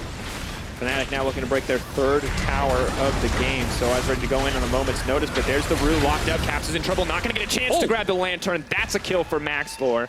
Misfits striking back, holding on for now. So this is the picking power that you have from Power of Evil's Syndra. Being able to use that QE combo on a mid laner that has a pretty short range with no cleanse as well means that you're just a prime target for Misfits to be able to capitalize. So good kill from the side of Misfits, but can they turn it into anything else? And one of the big weaknesses we always talked about last season was Misfits coming back when they got behind in the early game, adjusting to these kind of crazy games. But now they started the adjustment out. They've summoned the Rift Herald, they found that pick, and they're looking to even up the goal. And this is a great example of how to properly use Rift Herald, because you have effectively a full minion wave with a Siege Cannon minion in there too. That means that there's so much more damage coming out off the back of the Rift Herald as well, and it's not being the single target that the enemy team has to try and clear out. So he's able to get a bit of extra damage down. She is able to get a bit of extra damage down onto that tier 2 as well, but Misfits can be happy with the objective that they gain. And we can see this as we watch again, the chain CC potential from this composition. Not enough respect paid by the side of Caps, and just locked up perfectly to deny that Lantern as an escape option. Yep. So now we do have the completed Abyssal Scepter on top of Soaz. Now, for viewers at home, they may not realize that there have been a few changes to it. It now gives you health as opposed to flat AP. It no longer is a mid laner item, it is a pure tank item, but it still has the same passive. Nearby enemy champions do take 10% more magic damage, and there is a fair amount of magic damage on the side of Fnatic, so it's a good buy, and it will help against some of the big damage dealers in the form of Power of Evil, along with Alfari's passive ability damage. Yeah, the Swippy swap, and we see the Null Magic Mantle coming out for Power of Evil. That will turn into no longer the Abyssal Scepter, but probably the new Banshee's Veil. Still the same spell shield, you know, just not tank stats anymore. Yep. Don't want tank stats. We want damage, so it's got 70 ability power and the 10% CDR. The Veil makes your spells hit harder. Fun fact. Really? Yes, because now it gives you 70 ability power. Oh, got as it. opposed Yes. to I was what like, it did what are you before. talking about? Which part of it is the... All right, anyway, there's a fight and a wall, and Ignar on the wrong side of it. Not at all where you want to be. Instant takedown here on the side of Fnatic. Good wall coming in from Caps. You have a good wall, Ignar, but unfortunately Caps is better. Now with a single member down, this frees up this mid lane tower for Fnatic to go back and take what they started originally. And it feels like all these plays start with a single pick. One death just leads into these major objectives. Misfits not looking to take a disadvantage fight. Jesus just gets it over the wall, but Maxlor's going to flash to safety. Fnatic just going to keep the pressure up. Wave clear good, though, on the side of Hansama and Power of Evil. They're going to hold on. Meanwhile, Alfari, he's trying to keep pressure up in the top half of the map. There are a few wards that he could go for a TP flank with, but as Ignar was dead, Misfits did not feel confident enough to try and force engagement. So it does end up being a kill and a tower, once again going in favor of Fnatic with what has been a fairly slow game so far. A little bit surprising that Fnatic... Vedius, I'm going to say something that you said to me earlier. It's only 15 minutes. It is. You're getting trapped in the same thing I am. There's action. People are trading towers. People are making aggressive moves. You get excited. Calm, calculated play Baron's not from even Fnatic. on the table yet, and these teams are already breaking down everything. Yeah, but I'm still reminiscing about, you know, the fact that Fnatic were the team that did lane swap. They brought out the Aurelion Soul mid. Like, that's the team that I have in my head. And now, clearly the team has grown. These are fairly meta picks. You ever wanted to watch a slight Tristana shift to 1v1 of Tristana. Kha'Zix? Oh, no. No. I hope not, because you're not going to see it. Usually what happens is he hits Kha'Zix in the face and Kha'Zix runs. Really, I was going to say Kha'Zix just like if it's anything like solo, Kha'Zix just one-shots him. Or is super underfarmed and does absolutely nothing. Yeah, it's one of those two options. But this is a throwback to the wall. Oh, and it got interrupted as he tried to dash to his teammates. The hook follow-up made it easy for Fnatic to be able to get that collapse. And I feel like when we talk about Fnatic, one guy that we often skip over is Jesus. But this man has been consistently hitting hooks, and it was the same story in the third-place match. He landed so many crucial hooks to help Fnatic start to break the base, to help Fnatic find these picks. And you have to start to wonder, it's not the Zyra anymore, it's not these aggressive lane picks, but this Thresh, is this something that you have to take away? Thing is, I think that what many may not realize is Jez has actually played on as a substitute the original G2 roster before it actually joined the LCS during the offseason. And back then, he was actually playing a lot of support Thresh. Thresh was one of his go-to picks back in the day, and something that he's actually been very comfortable on for a long time, but it never really became meta. And now that it is coming back, he's kind of going back to a comfort pick, and he's demonstrating how much value he does have when he's able to get a champion like that. I mean, when you're a veteran player, when you have a lot of experience, and you're a support, we know you've played Thresh. Season 3, it was the end-all, be-all of supports, and no matter what is popular, it feels like it always finds a way back into the meta. So I think we can safely say no surprise to see Jesus being an experienced hand with that champion. Yeah. And so far, he has gone for the Eye of the Equinox, which now gives that passive shield once you do complete the quest, which I feel is extremely valuable, especially around the mid-game. It scales with levels, so the higher you get, the bigger your shield, and it just gives you that additional tanky frontline. So Jez's and Soaz sitting on the front are going to be making it difficult for Misfits as they're looking for a potential play. Jesus still waiting to complete the quest, though. Won't get the shield quite yet. Looks like he's at about 640 gold out of the next necessary 650 to upgrade it, so one creep away before he can get that extra bit of combat stats. Reckless keeping with the classic. If that turns into a Runaan's Hurricane and then a Frozen Mount, we'll know he's back. Yeah. There he is. Or he may build an Infinity Edge. Who knows? No. Wall comes out. I like that from Power of Evil. Doesn't even throw it in a ball. Just says no. No, sir. Stop. Stop it now. Also delays getting into the lane a little bit faster, but regardless, you can see that Fnatic continue to have main control over the map. Misfits do have a lot of deep vision behind, so maybe we see a TV flank coming in from Alfari. Fnatic got the first dragon. They're looking to get the second. Maxlor not in a good position to contest right now, however.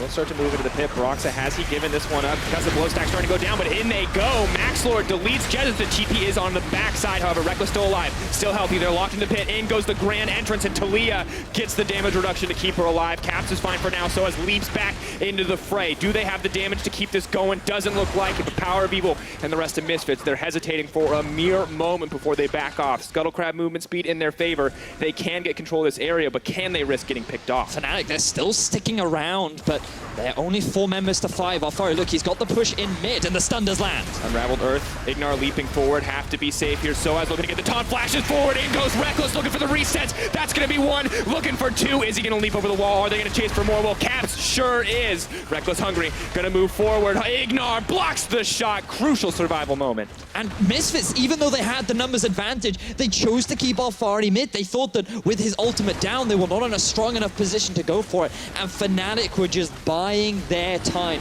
using Caps to just very slowly get this bit of chip damage down. Reckless doing what he can to throw out the bombs to add to that poke, and then the moment there was a slight overstep from Misfits, that is when Soaz pulled the trigger, and because of it, they get themselves a few kills, they get themselves a dragon, and they're continuing to control the map. So just keep your eyes, you're seeing how extended this trade is. Here comes the flash taunt. Misfits have spread out, and again, just look at the positioning of Alfari.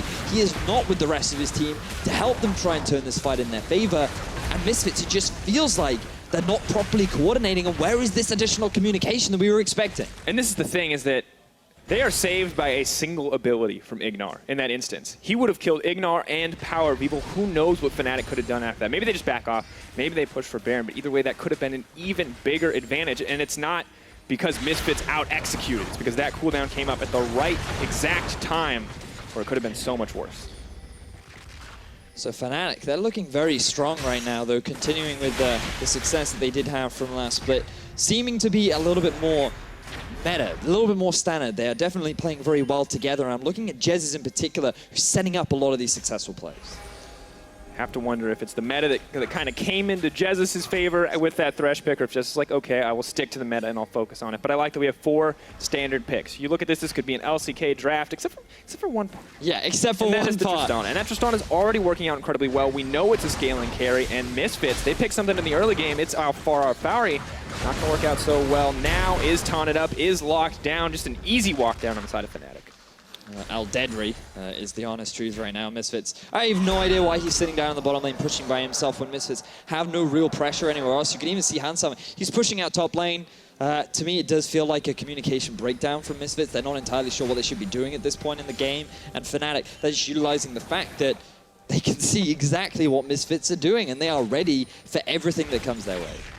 Things just look good across the board for the side of Fnatic. Brox is 0, 1, and 5. Participating in so many of the team's kills, only missing out on 1. Everyone doing excellent so far in terms of these individual engages. While it has been a real struggle on the side of Misfits, I feel like they gambled. They took that cannon away from Reckless. They put it in the hands of Alfari. Yes, you deny that power pick, but it's an S-tier pick for Reckless. It's not quite looking like an S-tier pick for Alfari. I mean, you'd expect early game for it to be pretty powerful, but we can just see here that he falls behind early. There's no real pressure that he can put onto the Galio anymore, especially given the fact that he is 0 and 2, and then Cap's just utilizing his semi-global ulti to very swiftly move around to the bottom side of the map. Now you see a Baron being started.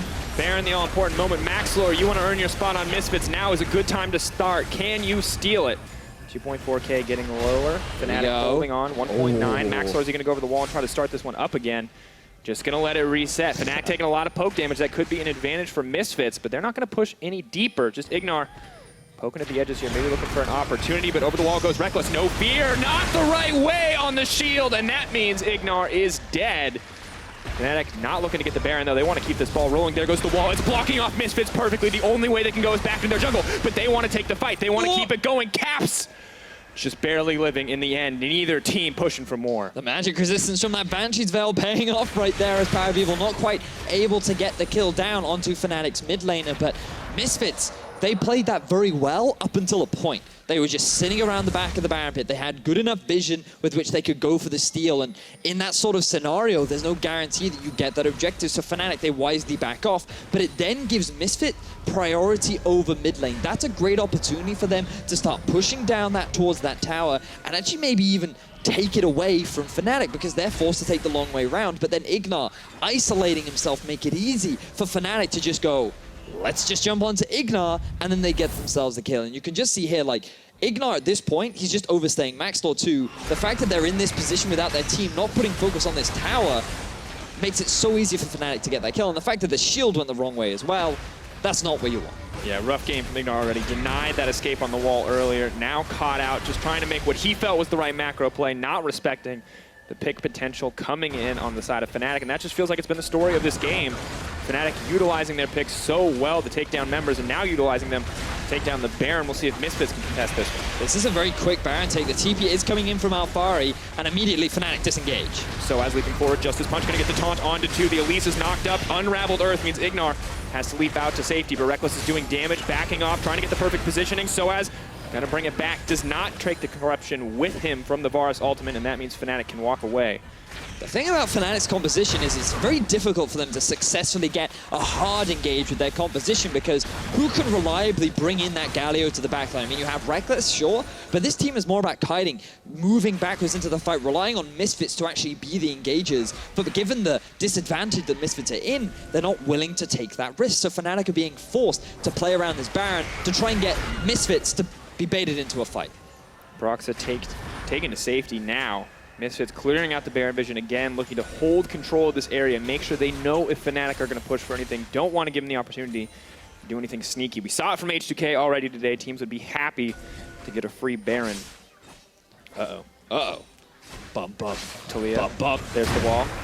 Alphari moving forward, trying to do what he can. Unraveled Earth is going to come out. Alphari, no freedom to flash, but is knocked back. Beautiful combo. Unraveled Earth. Buster shot backwards. All too easy. And this is the great thing about Talia as a fight kicks off in the jungle. For more, there's the entrance coming in, and Maxlore's all by himself. The stealth may not be enough, but he's still alive. Justice is all alone. Broxa backing off. Maxlore's gonna live, but Power does not want to see the same on the opposite side. Maxlore running for his life. He's isolated the opposition. 1v3 though for Power of Evil. He's running back into enemy territory. He's gonna have to do some fancy footwork. Some impressive moves if he wants to escape this one. Ward comes over the wall. Blue buff thrown in. He says, hey, back me up here a little bit. Durant comes out. Cleanse comes into safety. Power of Evil just keeps moving forward. Where's the Justice Punch at? Caps, you have to respect this. Wants to get a little bit more. Can he take Caps out? It does not look like it. The moves, the footwork, the dodges out, and Caps manages to survive. Fnatic get themselves even more kills. And ironically, Misfits are stuck between a rock and a hard place as they end up losing one more time to Fnatic. And we see Alphari sitting in the top side. This time, Misfits are in a slightly better position to get the collapse, but they cannot move fast enough. Reckless using his ultimate to deny that ulti CC coming out from Alphari. And this is where Fnatic, they try to come for a collapse. They think that if we get this flank from behind Misfits, we can go for a hard engage, especially with Soaz sitting in the middle of the fray. But then it works out on the top side, but Power of Evil on the bottom is trying to salvage whatever he can. And I had eyes on Maxlore, but if Caps just rolls up, pops that 80 carry, and the fight keeps going clearly in favor of Fnatic overall. Power of Evil makes some good moves to bring it back, but that's double Infernal Drake now stacking up on the side of Fnatic, and starting to look pretty difficult for Misfits to come back in this game. Yes, it's only a 4K gold difference, but you're looking down at steadily scaling Tristana. Things just look good. But it backtracks to what we were talking about earlier. Fnatic have no reliable way to force a fight. They need to catch a target out of position, and they need Misfits to be in a situation where the Galio can then come in and then be that initiator. But Misfits, they're not actually forcing any of these fights. They're not really doing anything on the map, and they just have to wait for Fnatic to go back to that Baron, and then that's the opportunity where they try and find themselves a pick. Maybe they steal away the Baron. They're relying on the fact that Fnatic have a big win condition that they have to play around, and Misfits, they can just keep sending Alphari off onto a side lane, and maybe he can be an alternative win condition for the side of Misfits. Potentially an option. Can Galio just continue to go toe-to-toe here? Does have a bit of armor, a bit of magic resist, building towards the Gargoyle's stone plate as well. Maybe a Frozen Mallet to come next for Alphari. Conveniently, a Frozen Mallet next to come for Reckless, but we've potentially got a fight on our hands. I love Reckless. See, here's the thing. You look at Reckless's match history, do it, because OPGG it, FNC Reckless. He has it out there. It's on pro builds. It's available for the public. Look at his build path. Blade of the Rune King, Runeans, QSS, Frozen Mallet. This man is consistent. He loves these items. Don't know why. Presume because they're great, but he builds them every game. HP, damage, and it's because he's cool. Applies that slow, helps you stick to your primary targets, also gives you a bit of extra peel, I suppose, but it's also just a Reckless item. If he's comfortable on it, then why not, right? Plus gives you a little extra HP. Power people not going to one-shot you consistently. Maybe it's still Syndra, but a little extra. Yeah, it's still Syndra. A little more difficult, you know? And that's important. Well, for now, the Baron Dance, clearly the focus of both of these teams, pushing waves just so they can move back in, to deny a bit of vision, to get a bit of vision, to get any edge they can over that pit. Remains the central focus for now. Just looking at the gold, the real big difference is between the two AD carries. HunSummer, unfortunately for him, has been the receiver of a lot of the damage from Fnatic. By playing on this Varus, he doesn't have the escape tools that someone like a Tristana necessarily would. And it's been difficult for him to get a lot of the farm because Alphari and Power of Evil have actually been soaking a lot of it up. So he's kind of been denied, and he's really been put in this awkward situation where it's difficult for him to contribute to his team. All going to miss from HunSummer as well. Things just not going in his favor. He doesn't have that tanky top laner. Yeah. Like Soaz on his side. Yes, he has the Braum. Yes, he can block a ton of damage. It is a very impactful champion, but it's not a Maokai or an old Maokai. New Maokai, not quite the same. It's not, you know, it's not that traditional tanky frontliner. And we do wonder, you know, going back to the draft, would that Gragas been a better pick, right? We did see the Rek'Sai come out this morning from LCK. Another alternative for the side of Misfits. Did they need that frontline tank? Did they need someone who could be that initiator for them aside from an Alphari flank? I mean, they're all possibilities and things that they perhaps could adapt coming into game 2, but for now, things are continuing to move slowly. Fnatic, they're going to try and rush down this Baron, but Misfits not have a vision. fan of slow. Fnatic going to keep the damage going up. No control ward to spot this out. Misfits are completely aware. Looks like Fnatic may just be content to start the 50-50 or just to bait Misfits in for the fight, but it's getting lower and lower. Jez is going to land the hook onto Ignar. That's exactly what they want to start a fight. Ignar going to get picked off. So as knockback stops the taunt from hitting multiple members. Good from Power of Evil coming in, but Jez has to run to safety. Grand entrance dodged out. Alphari waiting for an opportunity in. Oh! There's the Weaver's Wall. Surprise! You're in Fnatic's house, and they want to keep the ball rolling, but no! Denied back. Power of Evil not going to have it. No resets today. So many small, fantastic outplays coming out from either side. Caps with the flanking ward, the knockback from Power of Evil to prevent the follow-up engage, but Fnatic still have priority over the Baron, and they're gonna force Misfits into the fight. Soaz just goes back. Soaz is gonna TP in, but Maxlor is alive and well. Gonna keep this one going. Another hook. Just lands another hook. HunSummer's the one in trouble. No mana, but it does mean the Chains of Corruption come out. Do keep him alive for now. Alphari with no ultimate. Teams trading blows, but no one gonna settle on the Baron. Things start to calm down. Maxlor says, I don't need to smite for a few moments. We'll just take the Scuttle Crab. Oh, so again, Fnatic, they're playing around the Baron. They realize that this is the big win condition, and Misfits, they're being baited in. Two fantastic hooks coming out from Jez's. One onto Ignar and one later on onto HunSummer. But here, this is what kicks the fight off. Misfits, they don't feel confident enough to follow up on the engagement. And look at the zoning from Soaz. He cannot get that multi-man taunt off because he gets knocked back by Power of Evil, but then keep your eyes on Caps. Watch this flanking ultimate. Alphari is immediately forced to flash out, and you think at this point, the fight is won. But then a fantastic knockback stun from Power of Evil to completely deny the engagement, results in Misfits only losing a single member. Tanks the hook for HunSummer, cleanses out to keep the team safe. Fortunately, HunSummer still tanks the hook later. But it's just exactly the fight that they want to start for Misfits, and we were really wondering, Misfits, are you going to be the team this season that can come back when you do not find those early game leads? And they haven't come back yet, but they are holding on, and they are showing good signs of life here. This is fun. It's nice to see Fnatic being pushed to their limit. They're playing around this Baron very, very well, by the way. They still have double Infernal Drakes. Yeah, I mean, it's definitely still heavily in favor of Fnatic, and I just want to heavily highlight how well they are playing around this Baron. They're not super hard committing, they're not taking too many gambles, they're always respecting the possibility of Maxlor trying to steal it away, and once again, they move back towards the objective, and they're going to try and force Misfits into another fight. Going back, 5k health, Cap's just poking. Keeping Alphari in the squishy members low. Cap's going to do his best to sidestep, lose about half his health. Ignar once again caught out to start the fight. Their support just keeps getting hit over and over again, and Fnatic are more than happy to take that as a cue to get the fight rolling. But for now, Misfits have to back off, tails between their legs. Jez is just fishing. At this time, though, Jez's and Soaz are moving out away from the Baron pit, and they're trying to zone multiple members from Misfits away. I thought they may very well go back to the Baron, but instead they're interested in this tier 2. Mid lane push being the priority here. Reckless, all too easy for him to break it down at this point in the game. Plenty of attack speed, the satchel charge. Tristana built to break those towers. And Vedius, I feel like, yes, Misfits are going somewhat even in a lot of these fights. They seem to lose Ignar every time, but Fnatic just small advantages. Small advantages. Every fight they find one little edge to get, and it may never be the Baron, but the gold lead just continues to grow in their favor. And now they're going to get themselves a man and Drake to make taking down that Baron all the more easier. It's a difficult game for Fnatic to close out. A stun does land, but it's Galio, so it's like a pimple. It's like a stun not landing. You might as well have not cast the spell. Nope. A lot of the time. Just a haha on you, power, you lost mana. But now look at the priority that Fnatic have on the mid lane. There is no tier 2 as they've already taken it down. Jez is in a position to try and look for a hook, being zoned away. But Misfits, like, what are their options as they get engaged on once again? Wall comes in. Ignar, no! Okay, he's got flash this time. This is such a rough match for Ignar. I don't know if it's nerves, I don't know if it's unlucky, but it's definitely unlucky for Reckless. He gets set to go down, but no! The turn! What a beautiful play coming in from Fnatic. The counter engage is crisp. They use the 80 carry to bait. They make it happen. Reckless takes a deep breath there, but that's a Fnatic win. And finally, the jungler is dead. Fnatic, they're in such a better position to move towards the Baron because now that threat of a smite has disappeared. And with Misfits losing out so many summoner spells and a lot of ultimates, this should be a big objective game for Fnatic. Baron health ticking lower and lower. Misfits know they don't have any chance to contest this objective, so they're running in deep to the side of Fnatic. Get down a bit of vision, a bit of a consolation prize.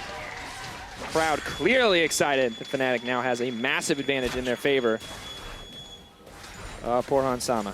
That's all that's left on the map is that tier 1 tower, and he's not going to stick around to take it. Doesn't want to take the risk. And we have to come back to Caps and this Talia because this game he has had some phenomenal walls, and this play is what enabled Fnatic to get themselves. I made that mistake everywhere but Reckless. Just keep your eyes on Caps, getting that 2-man knockup onto both Power of Evil and Max Law resulted in such a swift team fight victory.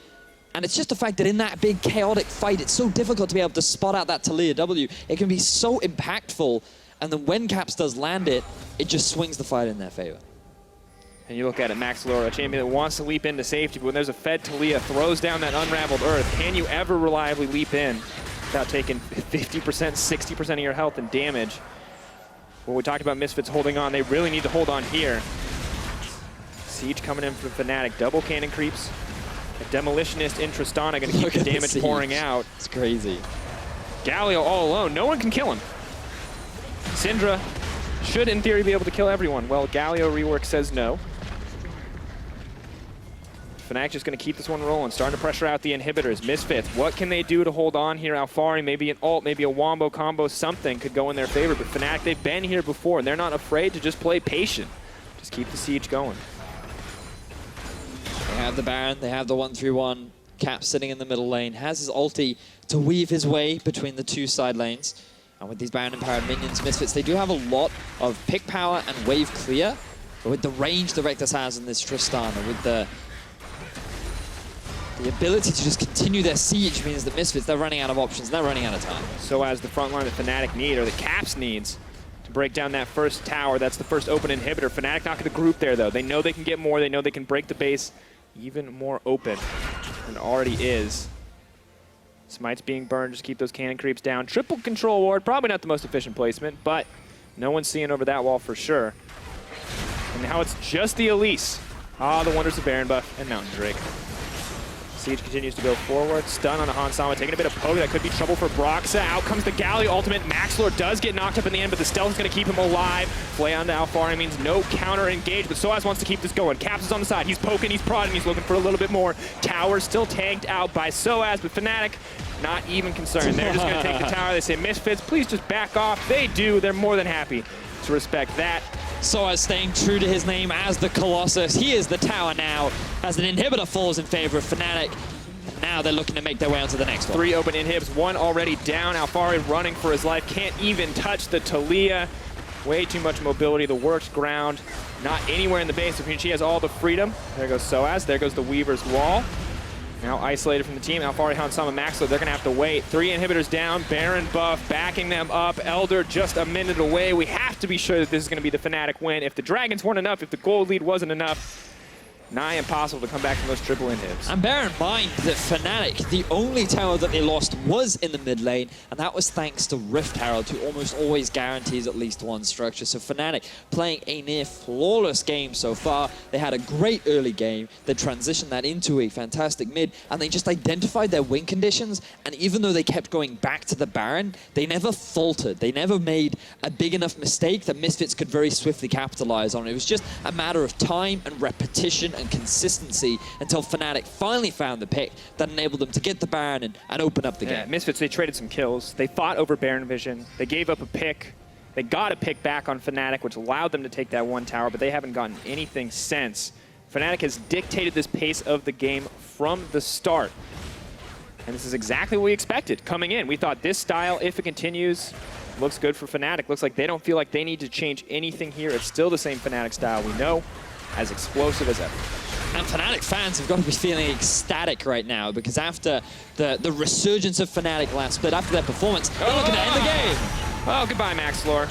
Bomb goes off, still gonna live. Not for Jesus, though. He wants to lead forward. He wants to get a bit more reckless, hungry for a kill. Misfits pull everything together to keep their team alive, but Power now has to flash to safety. Cap's gonna respect the Dark Spheres and back off. But that means the Elder Dragon will be live, available for Fnatic, and Maxlor is going to have to run as fast as he can to make it back in here, but no flash. Smite available. It may just be too little, too late. Fnatic, this is the final nail in the coffin. They're more than happy to hammer it home as they take down the Elder Dragon. Misfits, they have no inhibitors left. They just do not have what they need. 14k gold lead, 5-stack Elder Dragon buff. It's a lot of extra true damage on top of the extra items that you have over the enemy team. I think if you're Misfits right now, you're thinking, what can we do next game? As Fnatic grouping as a 5-man, looking to get themselves their first win in this best of 3. Could be easy to have. Misfits, if you want to fight, you got to fight now. Maxlor hoping to poke on the sides, maybe hoping to get a flank, but can he actually take anyone down? Reckless uncontested. Not going to quite break the tower. Alfari poking. For a little bit more. Dark Sphere is not going to connect. Maxwell taking a lot of damage, so as continuing just to threaten. At any moment, he can flash in with that taunt and just obliterate Misfits with the follow-up damage from his team. There goes Reckless. Maxwell leap into safety. Alfari looking for the 1v1. He says, I know that cannon well. Fnatic, they just want to keep it going. They just want to grab a win here. It's all too easy for him. Reckless leaping, hopping, skipping, jumping all over the place, and Caps goes godlike as Fnatic take game 1. Impressive game 1 of the split for Fnatic. They came back from their break looking good. Remember that this was the team that went to Korea for a boot camp, and even though Reckless did not join them, it seems that as a team they are still performing optimally. I like the idea that if you haven't seen Fnatic play up until this point, you're like, I see, Reckless just hasn't been updated on the meta. Like, no. Yeah. Rookie European viewer. This is what Reckless is like. He kills people with weird stuff. Yeah. And it's awesome, honestly. He kills a lot of things. It was good to see, but I want to see Misfits show us a little bit more in game 2. I want to see a little bit more parity here, because that did feel like a Fnatic-dominated match. I hyped up the Maxlor Alfari combo so much. I was like, this is the duo you want to be watching. And this they both have like hard carry champions. Yeah. And then nothing happens. And then nothing happens. Just a little bit more proactivity. I'd like to see just a little bit more from the UK duo. As would I. Well, Fnatic put the pressure on Misfits Gaming with a win in game 1. Shox and the guys are ready to break down the action. Thank you so much, Dracos. We are indeed. And before we start, the official just nudged me to remind everyone that he had a 2-0 prediction for Fnatic. I did not do that. You did this. I did not do that. He's not even right yet. He's not even right, and he wants us to remember. No, but I do understand why you remind me of that, because Fnatic just had a very, very impressive game. It seems like they just kind of picked up where they left off, and also in that match versus Misfits from Spring, that 3rd place decider with a very strong early game. I think when you look at Fnatic's early game, this we're only on day 1, but this has been one of the best early game performances we've seen.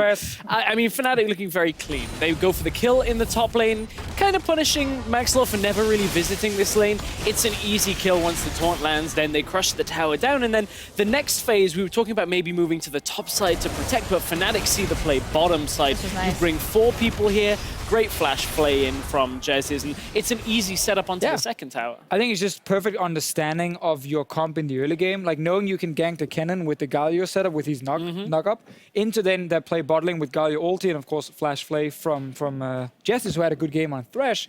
I think it's just like perfect understanding of what you actually should do to get ahead.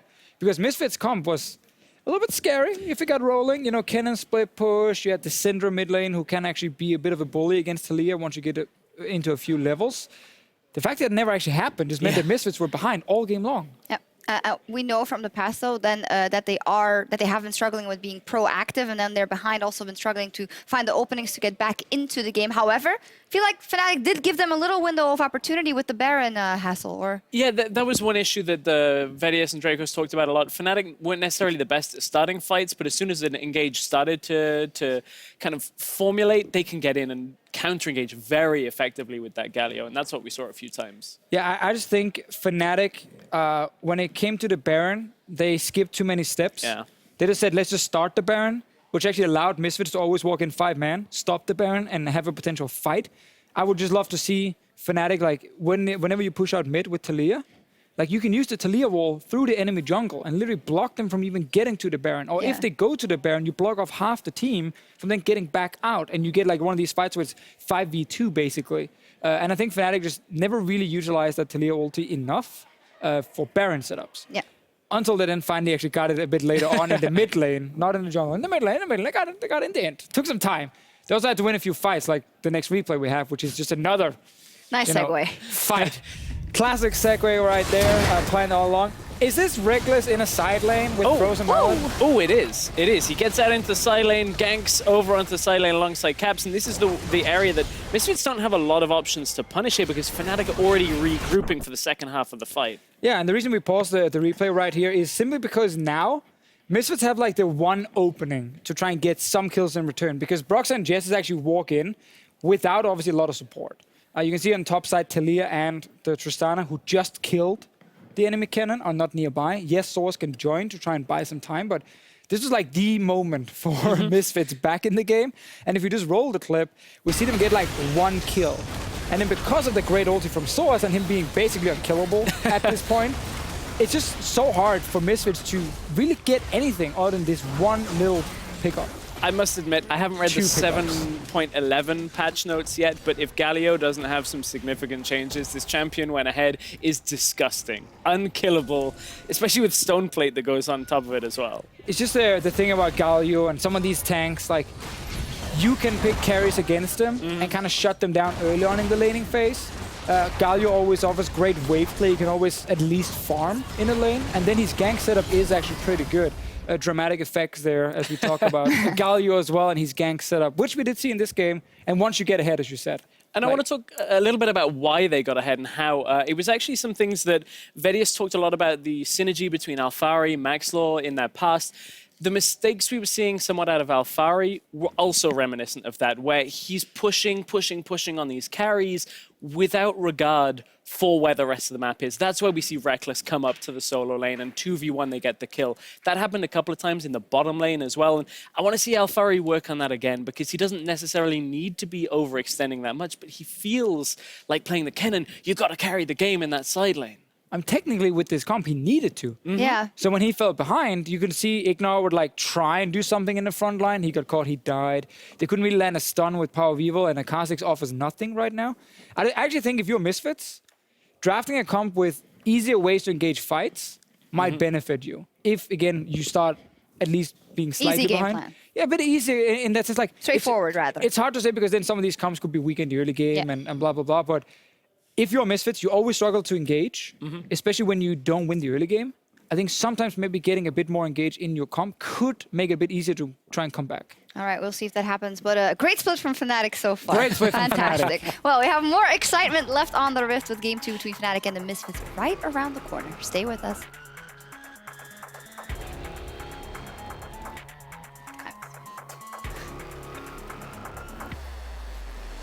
launch. Out comes the taunt. The flash not quite up in time. That's going to be first blood. Quick and easy. Fnatic make it happen. I can finish it.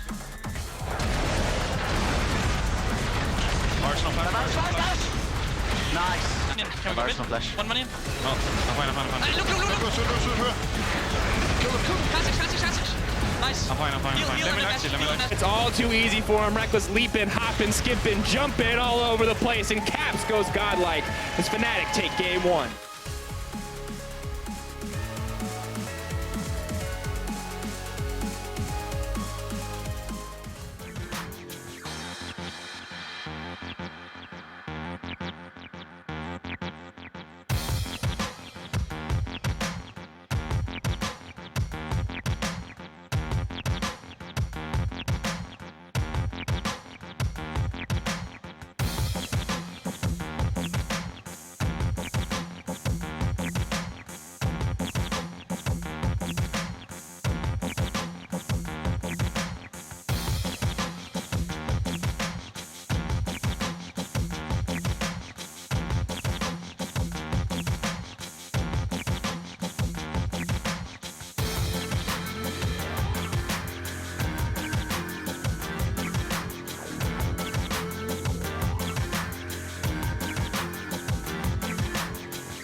Welcome back to day one here in the summer split. Fnatic got a good start to the series, but Misfits Gaming are not giving up without a fight.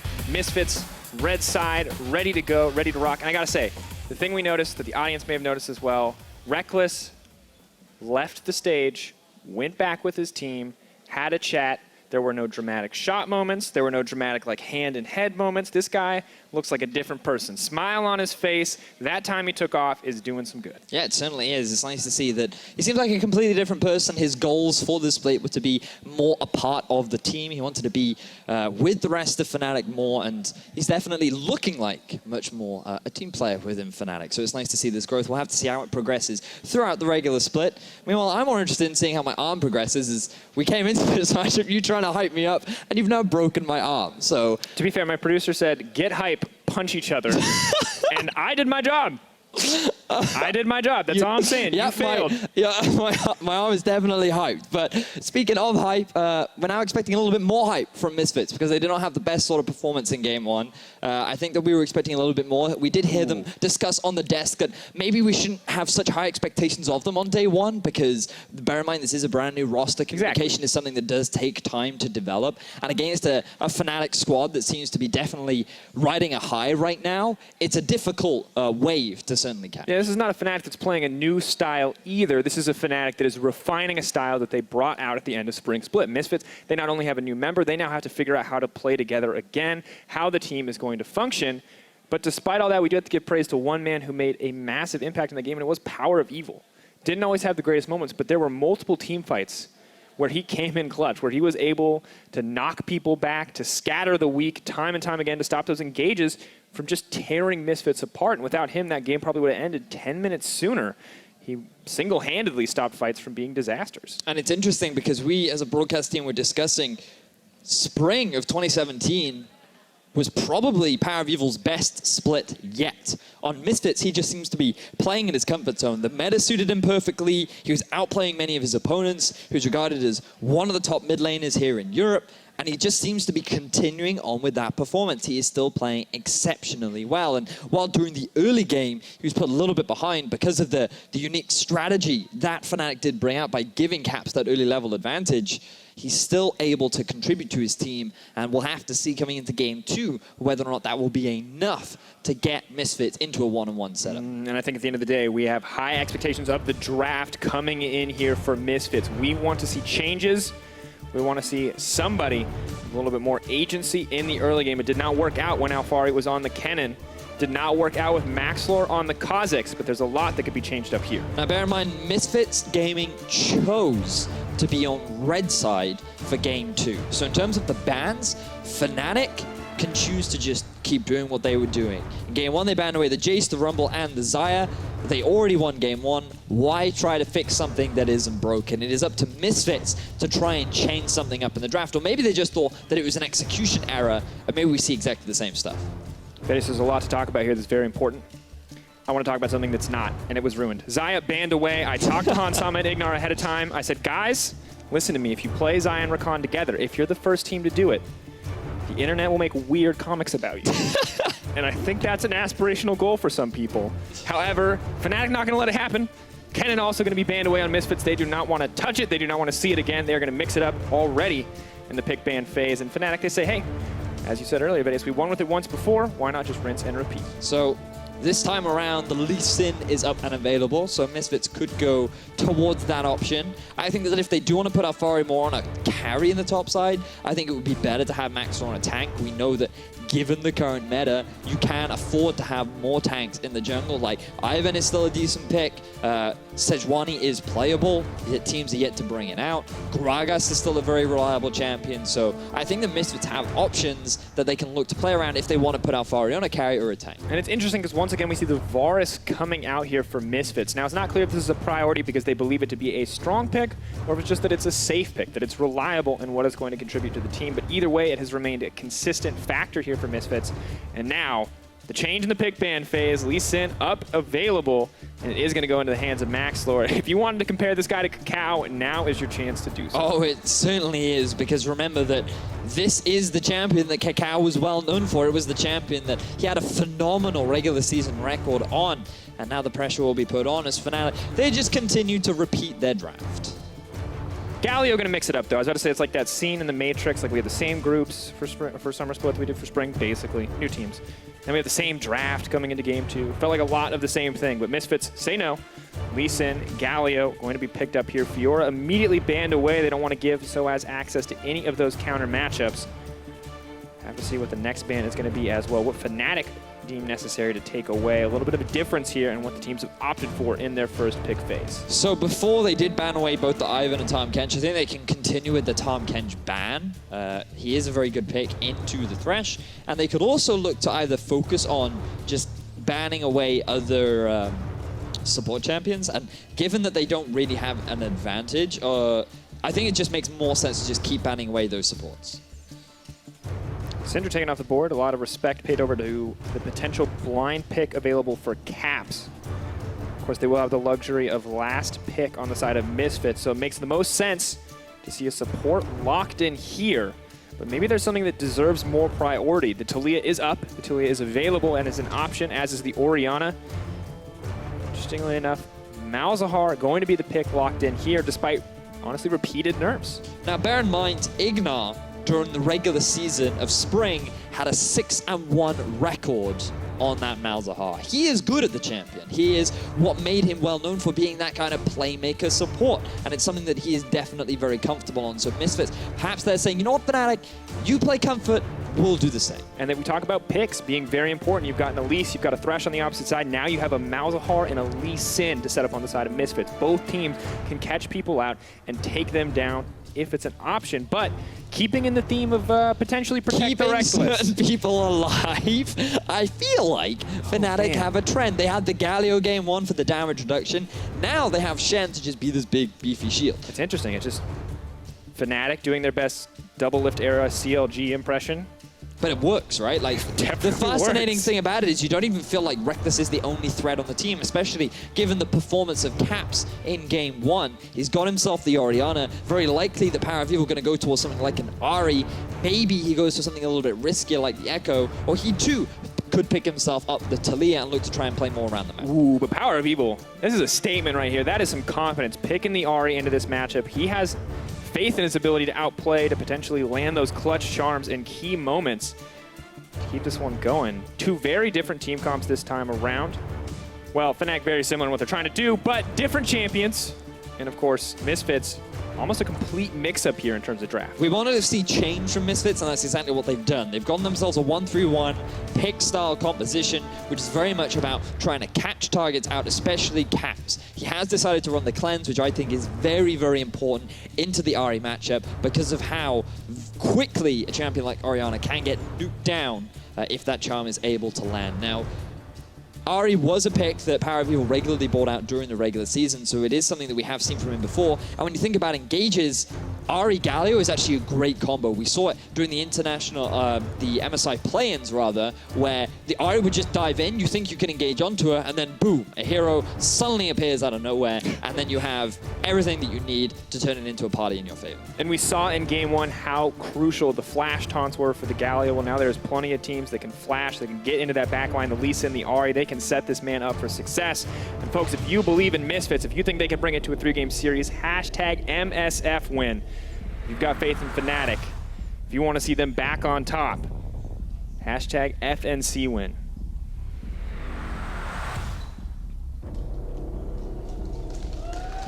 Crowd is ready. Maxlor smiling on his face. Lee Sin in his hands. Alfari with a potential tank in the top lane to set him up for success. Confidence coming into game 2, and they're going to need it because Fnatic clearly just getting better and better since we last saw them. That guy agrees with me. Yep, he does. Good on him. Now, meanwhile, in terms of the early level 1, Fnatic have this tendency to do some pretty cool stuff. We saw in game 1 the steal away of the Raptors to give Caps the early level 2. This time, I think Misfits should try and ward up for it so they don't fall for the same trap. Or alternatively, try and do the same play. Maybe force Broxah away from his Raptors, try and steal away some of that experience. You have a decent setup to enable you to try and do that. But right now it seems that things are pretty cool, pretty casual on the Rift very early on into the game. Vedius, you made the mistake of getting really excited at level 4 last game, and I think you might need to Did calm I? down. Is that what I did? Yeah, I think any discerning ear would know that it was definitely your mistake and not mine. So we'll keep it calm. Right. Is it the same as last game? We're waiting for level 6s. We're waiting for these ultimates to come online before we really start to see any kind of playmaking. From Fnatic. But for Misfits, they can be a lot more proactive around the map very early on. Even though Power of Evil doesn't have his ultimate, he can group up with Maxlor and move into the enemy jungle to try and find these picks, get up some deep vision. And Maxlor being on this early jungler in the form of Lee Sin, remember that is what Kakao made a name for himself for here in Europe. He was renowned for getting these early plays and setting up Misfits for success in the early portion of the game. So can Maxlor maintain that legacy, or will he fly on his face? And if there's any team we could rely on to snowball a lead, it was Misfits. These guys are mean once they can get it going in their favor. And Maxlor Have to use the Winds of War to start clearing out that Raptor camp. Similar story on the opposite side. No one's going to get any extra experience going into this mid lane. I love that you said that Misfits are mean. Because in my head, they're just like, when they have an early game lead, they're like, you're stupid. You look ugly in that dress. Do you just assume that anyone who's winning is just constantly BMing the opposite side? I feel like you're putting your solo queue problems.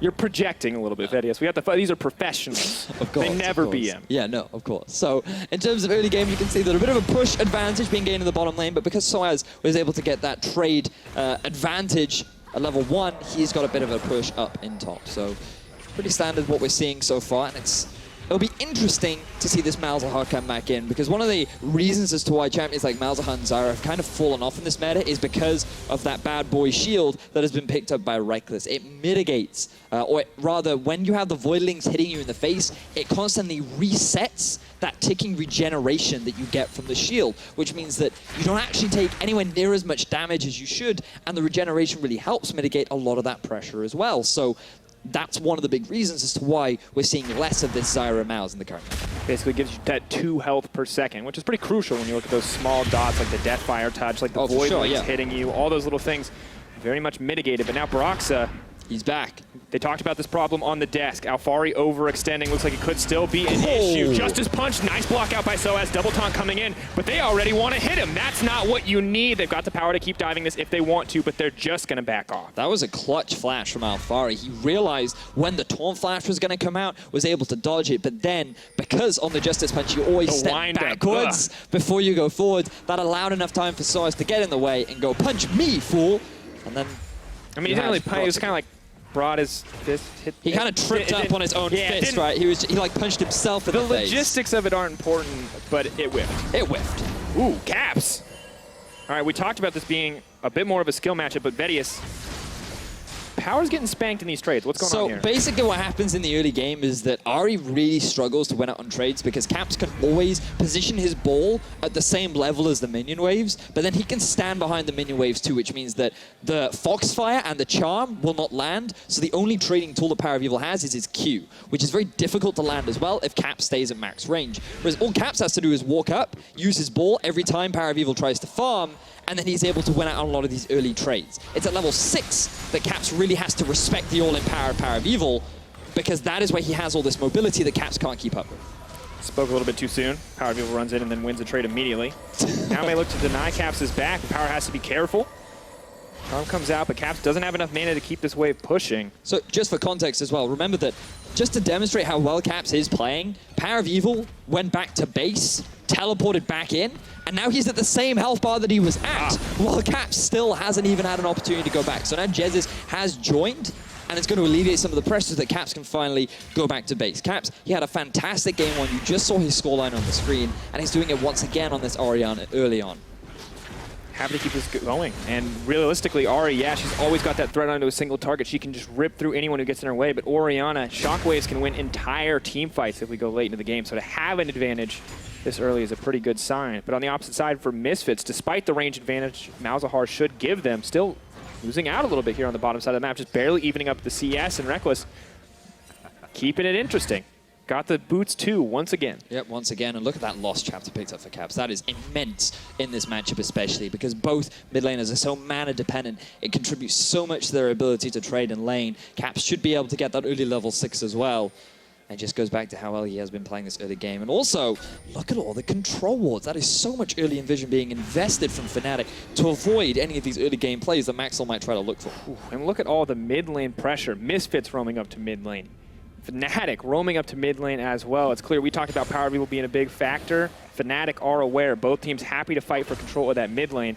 But now it may mean control of the bot. Flash forward, Flay in. Hansama's in trouble. Exhaust goes down. Where's the backup? CC ticking down on that side. Charge goes in. Leap forward from Reckless. Has to be careful, but there's the Shen ultimate. Perfect timing on the first blood. Max Floor's in no man's land. He's going to drop. Power of Evil flashing forward. He wants to get something back. Alfari is here as well. Taunt connects onto 2. Power still alive, but there is no mana in that bag.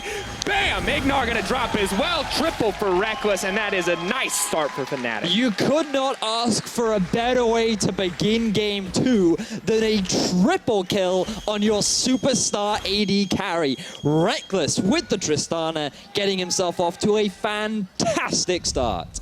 Talked about slow games at 7 minutes last time. This is why, because Fnatic, when they go in, they go hard. And again, why try to fix something that isn't broken? Jez is on this Thresh, just flashes in, knows that he can look to make the play. Maxwell was not in a position to try and assist his team because he was doing the Grom. He was super low health. He'd already taken the damage. Alfari's TP was way too far away. And Fnatic, the collapse was just too quick. Level 6 on Soaz, the repel from Broxer. Everything came together, and Fnatic with a 2,000 gold lead 7 minutes into the game. Power of Evil No Lost Chapter meant no mana in that fight. He could not do anything. Alfari leaps in, tries to taunt Reckless. Reckless just leaps out and says, I'll go kill Ignar. And it's all about that level 4 power spike that we were talking about last game, right? Fnatic, they saw it, they went for it immediately. I think it was the Shen level 6. I mean, maybe, but... Regardless, Jez, he's now looking for an opportunity to see if he can punish Power of Evil, who has no flash or ulti in the middle lane. Whew. This is a rough life for Misfits. We said we wanted more in the early game. Not the fans didn't all agree. A lot of the fans in favor of Fnatic, and I think that's definitely fair. Long-standing org, have to be excited for them, and after that game 1, maybe fair to be skeptical, but we knew Misfits had the potential to come back, but this time, Fnatic are playing even better. We saw H2K stumble in their first game. They talked about it. Maybe last game was Fnatic stumbling, and this is the dominance we should expect. So now Misfits, they're making the rotation up to the top lane. So he still has his flash, but I don't know if he expects this collapse from Misfits. Well, Hansama walking out of the bush. No ultimate available makes this a little bit awkward. Fnatic are going to know about this well ahead of time, and they also have a pretty big wave building on the bottom side. It'll be a race for that tower first blood. Maxlor's here. Soaz not going to be able to approach the tower comfortably. Caps charmed up, locked under tower, but does use the cleanse to safety, trying to walk, trying to sidestep. Power of Evil not going to connect on the Orb of Deception. That is so unlucky for Power of Evil. If he had landed that Q, that would have been a solo kill. He realized the moment that he missed it, that if he overcommitted any more, that actually could have resulted in his death because Cap still had its ultimate And once again, no lost chapter still means Power of Evil does not have the mana to keep this wave cleared and also stay safe. Fnatic looking to take down 2 towers, doubling down on this tower exchange, but the rest of Misfits are coming in to make sure that doesn't happen. But once again, where's Reckless, Vedius? Where's Reckless? He's in the bottom lane. He's split pushing. He's doing what Reckless does. He's going to go back to base, likely working towards an early Blade of the Ruin King. I feel like his build path is, what would you say? How would you describe his build path, Dracos? Why don't we play a game? Play a game? Play a game. Yeah, let's play a game. So, for those wonderful people out there watching the stream who remember Quick Shot Bingo, let's play Fnatic Bingo. I want you to take one square somewhere on this imaginary board. Let's say Reckless Blade of the Rune King. Let's say Reckless boots 2. Let's say Reckless in a side lane. Let's see Fnatic plays around Reckless. And let's say, well, for this one, Fnatic wins the game. Last game, it was. So far, anyone that may have all of those things on their bingo card are definitely in a good position. And you do, because they do the same thing every game. And the thing is so often we see a team with one style get punished. A while ago it was Splyce. They said 1-3-1 every game. Teams figured out how to deal with it. Fnatic, no one has figured out how to deal with it. How can we make Reckless a bad player? That's the true tactic to being able to beat Fnatic. He's already playing what should be B tier 80 carries. He's already building weird stuff. Like, how do we nerf Reckless? Well, for the time being, Misfits, they're still trying to figure it out as they group up as a 3-man unit to put pressure onto this T1 in the bottom lane. And I like this from Misfits. They look a lot more confident to continue making these plays, to continue trying to accelerate the pace of the game. Yes, they may be down about 3K gold, but they're still making things happen on the map. They say, we don't want to fight you, Fnatic. We'll just avoid you around the map. I think this is basically Misfits saying, you know what? Reckless just got a triple kill. I don't think we can 2v2 them anymore, so let's just cut our losses and get what we can across the map. They're continuing their push down the bottom lane. Maxwell's just picked himself up the Drake, but that is going to be a cost of a Rift Herald as well. So now you have Broxer who can just move up to the top as Soaz gets the ultimate coming out. Soaz is in trouble. Kick back into the team means he's not going to get a chance to respond. Not even going to get the kill back as the heal comes out from Hansama. But the Rift Herald has now been summoned, and that's right in the mid lane. That means as much as Misfits may get from this, Fnatic are going to look to take double. Hey, look at Caps' little friend there. Pop goes the tower. The thing is, Ari really sucks at being able to kill this as well. Now, all Reckless has to do is transition over, and sure, they might lose an inhibitor tower, but they're going to lose so many structures that give Fnatic a lot of control around the map. Another tower taken down. Rift Herald's going to charge another structure with half health left. That means still a decent amount of damage to come out. just now starting their back timers. They have a Tristana, they have a Rift Herald. Fnatic are gonna break open the base. They've taken so many towers, and now they're gonna get Power of Evil. Beautiful entrance from Alphari, but too little, too late here. Most successful Rift Herald of the split. 3 towers in a row.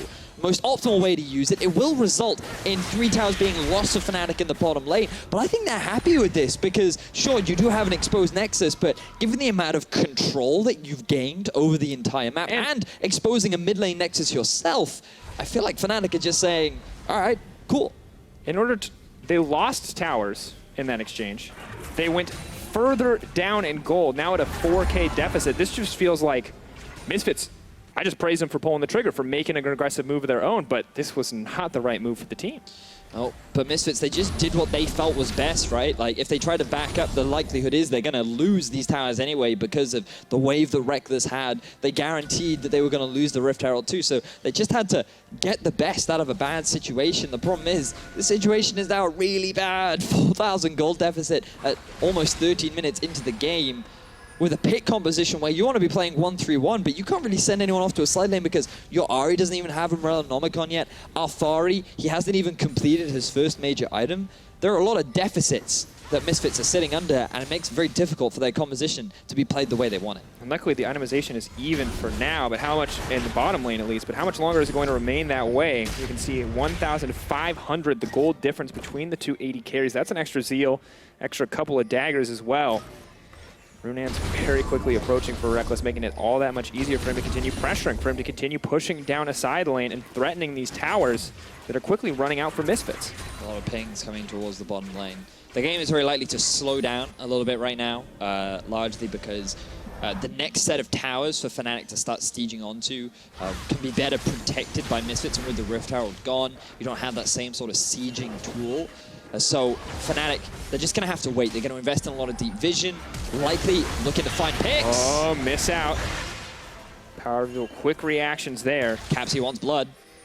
Caps always wants blood. Yeah, he needs blood for the robot armor of Orianna. That's pretty grim, probably fair for that skin. Now the tower looking like it may just break. Power reveal getting caught sets them up, but they don't have the wave clear quite yet. Or rather the damage to take down that tower. Another creep wave approaching quickly. Will this be enough to break it? Are Misfits going to contest here? Shen still pushing on the top side, has Stand United, has the teleport.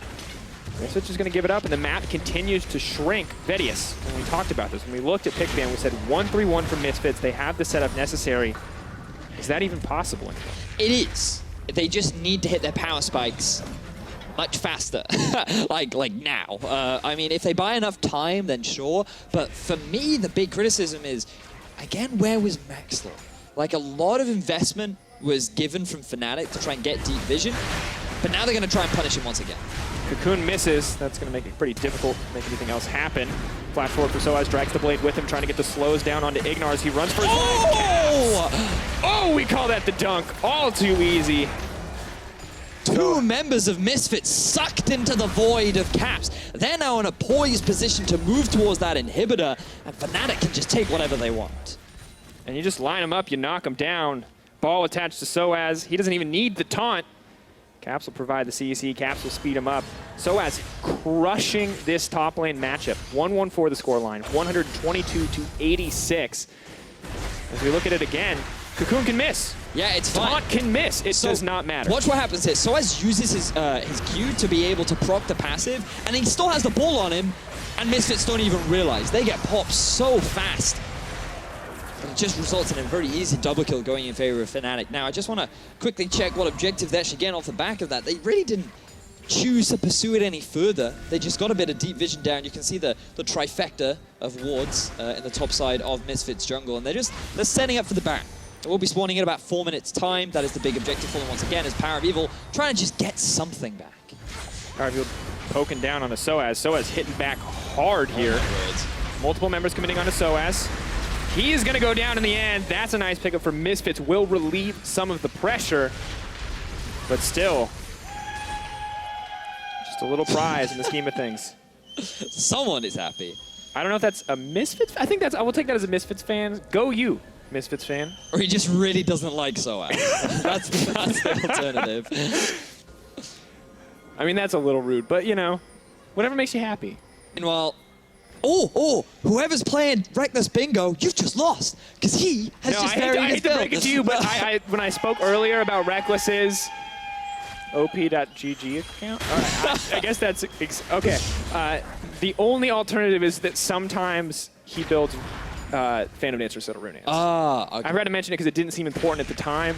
But yeah, but you set everyone up for the same Reckless Bingo. No, you don't get the bingo point. I'm just saying this isn't unexpected. Of course it's not unexpected. It's also very conventional in the current meta. Like, the damage reduction is extremely valuable, especially when you're playing against a pick composition. The risk is very high. Now, Misfits, they set up towards the Dragon. Fnatic, they want to answer. This is the potential power of Malzahar. Voidling's making this pretty easy, but Soaz double taunt on the backside, gonna block out any auto attacks. They leap immediately in onto him, but there is no response from Fnatic. Soaz all alone, all by himself, overstays his welcome, and now Power, he's hungry for a little bit more, has the red buff, he can slow him down, leaps back onto Caps, but he's gonna miss the charm.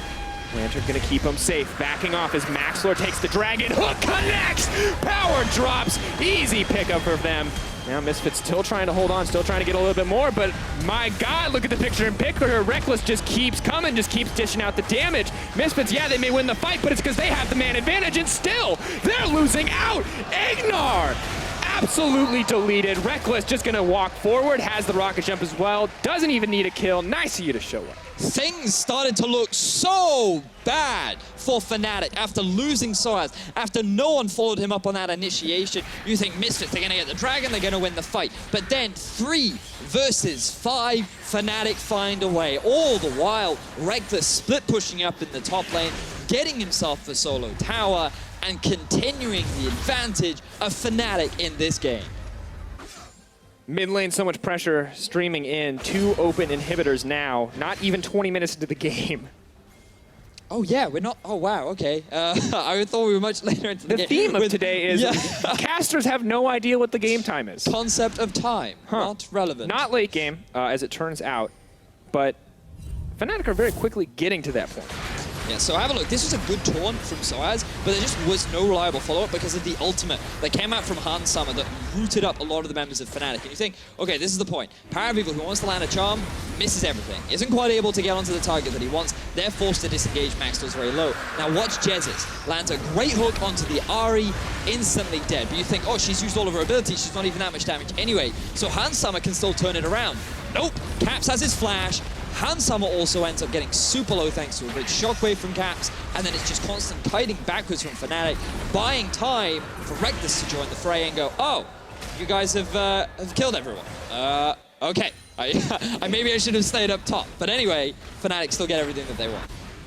And really, when we look at it, we knew Reckless would be a huge part of this team. We knew the team could play around him, but Caps, Broxa, Jezis, all showing up in a way that I don't know if we expected it. Jezis, he gets another one.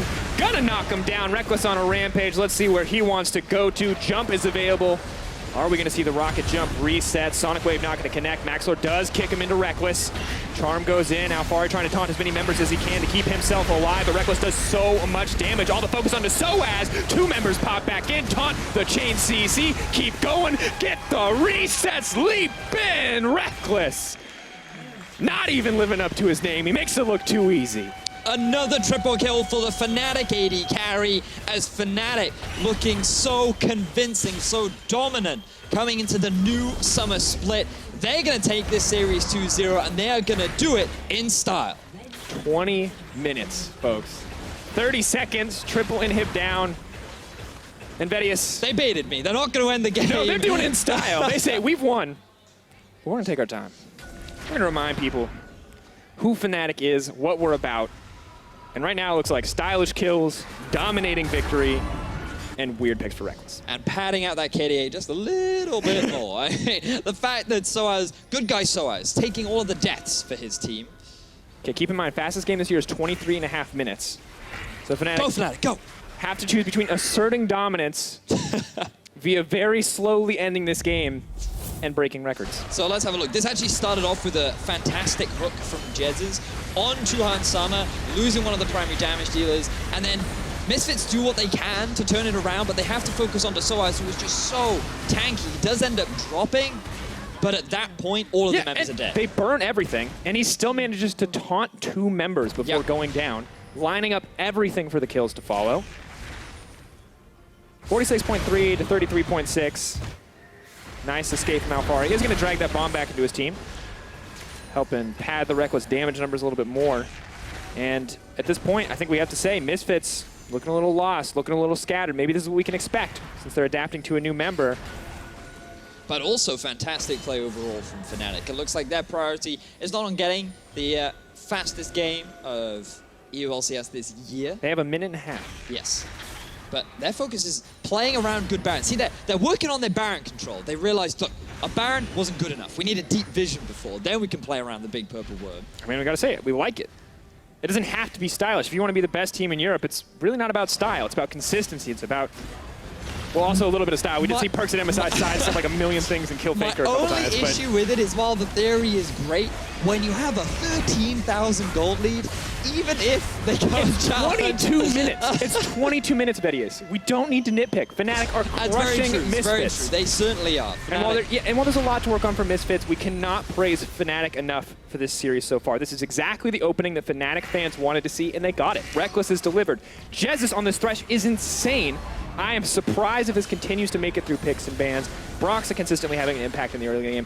Soaz is Soaz. We know Soaz. He does stuff, and he makes stuff happen. Yep, and now Fnatic, they're knocking on the final base towers as they go to 2-0 this series. Moving forward, one final team fight, but it may just be a formality. Played back, Ignar immediately going to get popped. Broxah moving forward. Reckless is doing reckless things. Double kill drops for Soaz, so he too can pad out the KDA. But that's it, ladies and gentlemen. 2-0 for Fnatic.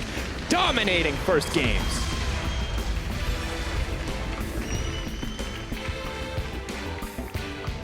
And who do you highlight on this team, right? Sure, Reckless, he was considered a superstar, but there were so many great performances from Soaz to Broxah to Caps to Jesus, like so many standout individuals. I just want to go back to that first Shen play. Jesus landing clutch hooks. Reckless fiercely leaping forward, so as communicating that they can make an aggressive play like that. There's so many teams in Europe, in spring at least, that would have fumbled that execution. But not this team. And it was 23 minutes and 24 seconds. Now I'm going to have to get confirmation from our stats team that was the fastest game this year. It was. It was, in fact, the fastest game of this year. And you can see the smiles on the faces of Fnatic. This is also the Reckless that fans wanted to see. This guy is happy. He's with his team, and this team are playing fantastic right at the start of the spring. I'll be honest, I was skeptical, man. I was skeptical when he didn't go to Korea. I know mental health is important, but so is team play. But this was the right choice, and we have to praise him for making the hard call. To not go with his team, to allow himself to mentally recover, definitely the right choice, or at least it looks like it is right now, because they are cleaning up in these games. Well, they certainly are, and it was a very clean set of games throughout today. We've seen 2 2-0s right now, but it is only the first game of or first set of series of the split. We still have 2 days. I mean, at the end of the day, this doesn't mean that Misfits are going to be a bad team. This means Misfits have things to work on. I'm sure Fnatic have things to work on too. They're not going to win every single game, Let's right? not forget Fnatic were in Misfits position right at the start of the split in spring, right? Like, it's fine to fall down early on. This was a roster that they decided to invest in for Misfits. They finished 4th during regular season, and losing to Fnatic based on their current performance is not a bad thing. And I think we have to hold Fnatic to the same standards that we held Misfits to last season, which was they're starting good, they're looking good right now, but we need to track improvement as we move forward. They're an awesome team, but what can they develop? Is there more in the tank? Is it going to be Tristana Thresh every game? What else can they show us as a team? Well, right now, they don't need to show us a lot of anything because they're clearly dominating, but we will see how this team develops as we kind of look towards more games in the future. Yeah, I'm really looking forward to seeing what else Fnatic can bring, and I'm hopeful that Misfits can improve throughout the regular season because... sorry, I just fell on your face. I apologize about that. Because I want a competitive split. I don't want it to be as top-sided as we saw during spring. You know, I'm expecting that later into the season, both Misfits and Fnatic can be fighting for that second place spot, because I'm not convinced anyone can challenge G2 yet. It's a little too early to make any kind of crazy definitive statements, but that's going to do it from us here at the Caster Desk. For more on day one, let's go load into the post-game lobby.